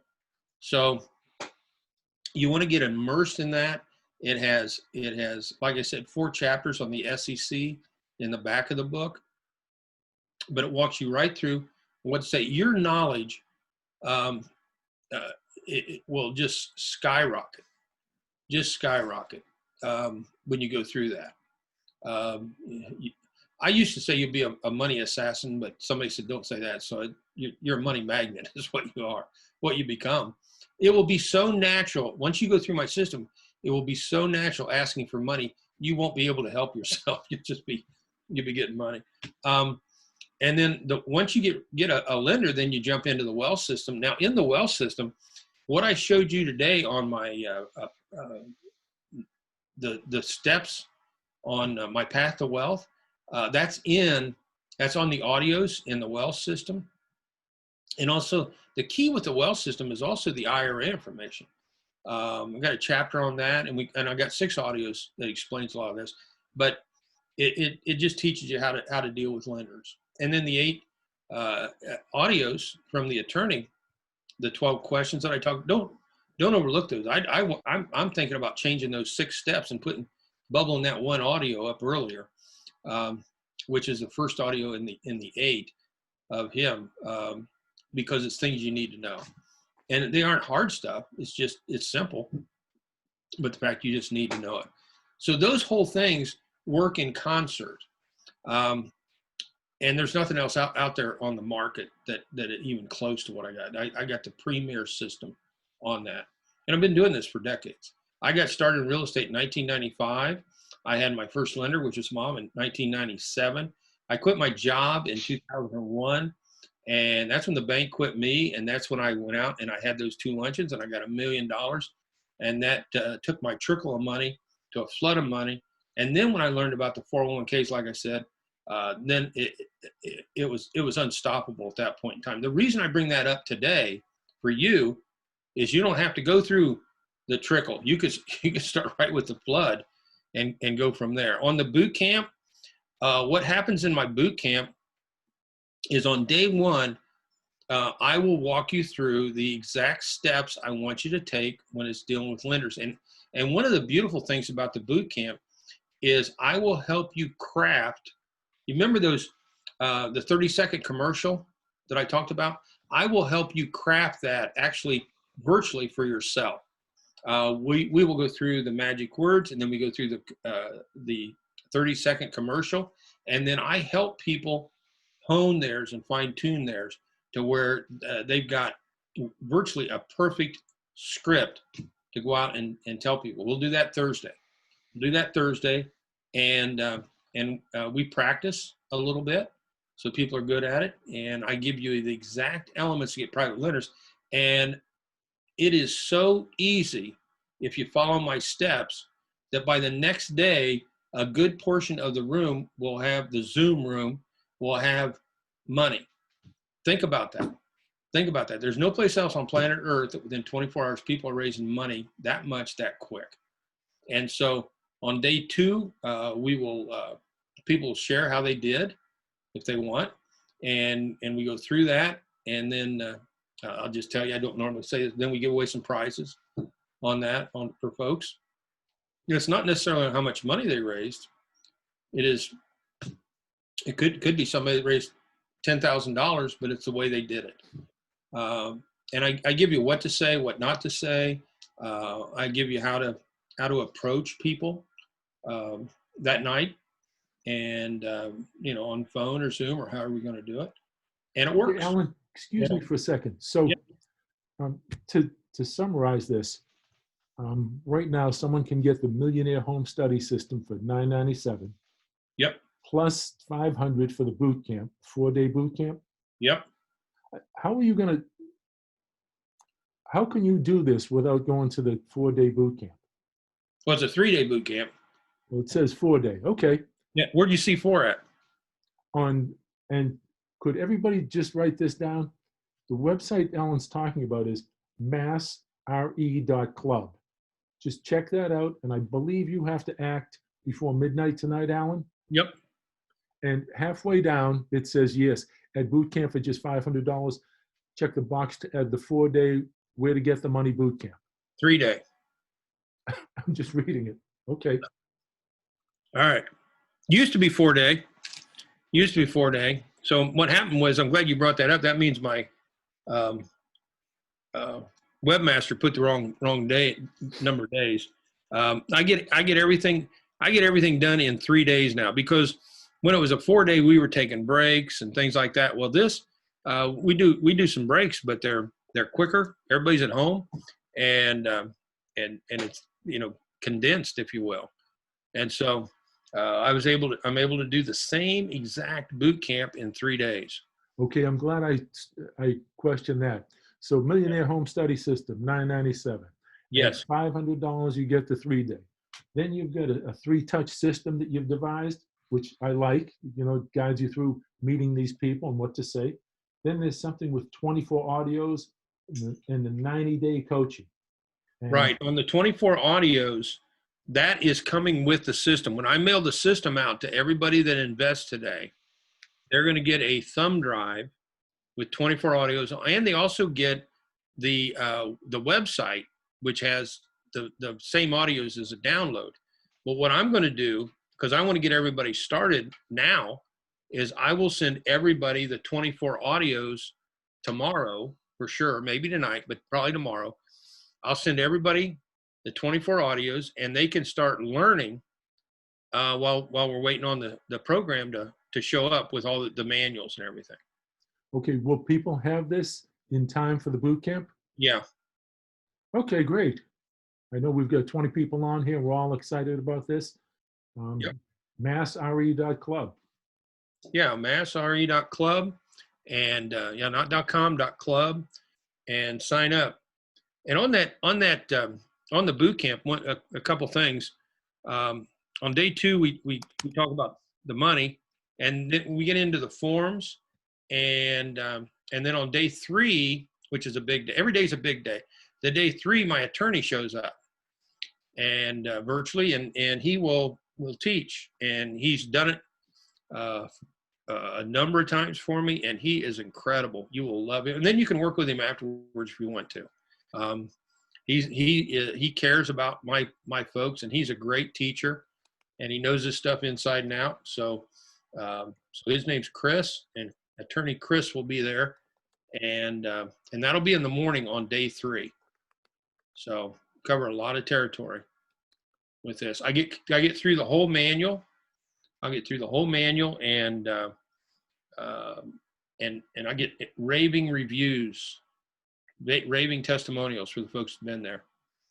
Why wouldn't I? Because if people raise money right at the event, and the people that don't raise money, maybe they didn't do the homework or whatever, I still got them launched because they saw how easy it was, and then they can go out and do it on their own. I was in my second boot camp in Mesa, Arizona, and I had a lady on day 1 fretting, saying, "Oh, I can't do this and all this and all that." And on day 2, she had $5 million, and then she was fretting because she didn't know how to spend it. So, I mean, I see all kinds, but I teach people the easiest, fastest, best, cheapest way to go raise money. You know, by spending $500 and coming to the event, you might end up with $1, $2, $3 million. You saw Carl raise 42 million. You know, so you know if you don't have any private, or if you do have private lenders, I'll take you right to the next level. So, yeah, it's an incredible event. All you got to do is sign up. The deal is to get me for 90 days, you got to sign up before we end this, which will be in the next 2 minutes. For the other bonuses we talked about, like the 3-touch rule and the buy and sell, that ends midnight tonight. All right. Everybody though that signs up gets the boot camp, the business boot camp. Good. All right. No more questions. Alan, Yeah. the only thing I can add is that, folks, when we leave this webinar, this workshop that Alan put on, we go out that door. Nobody cares whether we're successful or not. In fact, a lot of people are betting against your success. So this is an opportunity. I'm impressed with the guy. I'm going to be on both those boot camps, and I hope you take advantage of this, and I'll see you there. Very good. Everybody, it's been great. I hope you had a good day. We did. Thank you very much, Alan. Yep. Take care. Al. Very Thank you. informative. Thank you. Very much. See you Thursday. Awesome. Very good. Awesome. Bye. All right, Okay. Glenn, thanks.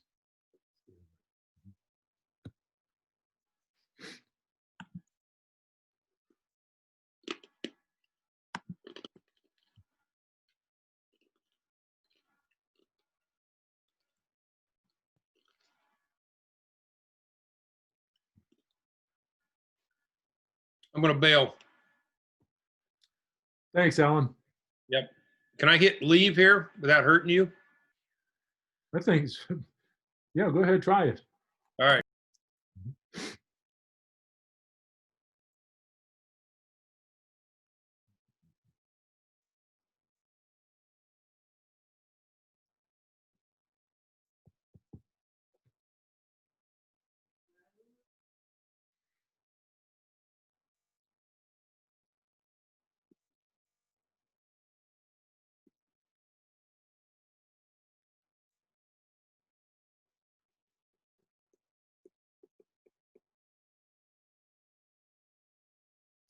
You're still on, Roberta.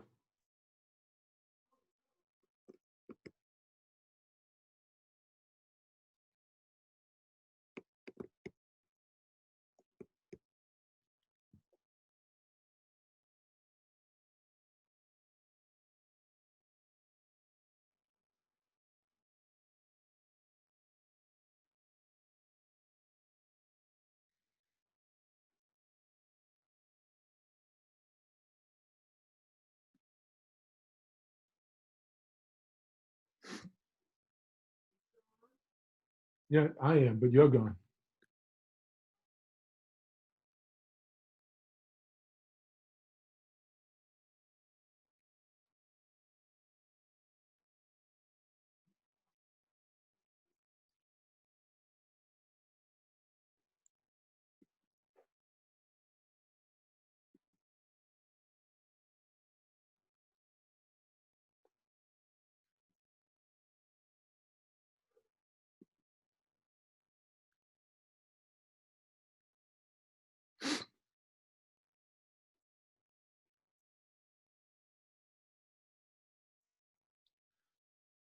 You're still on, Robbie. Leave.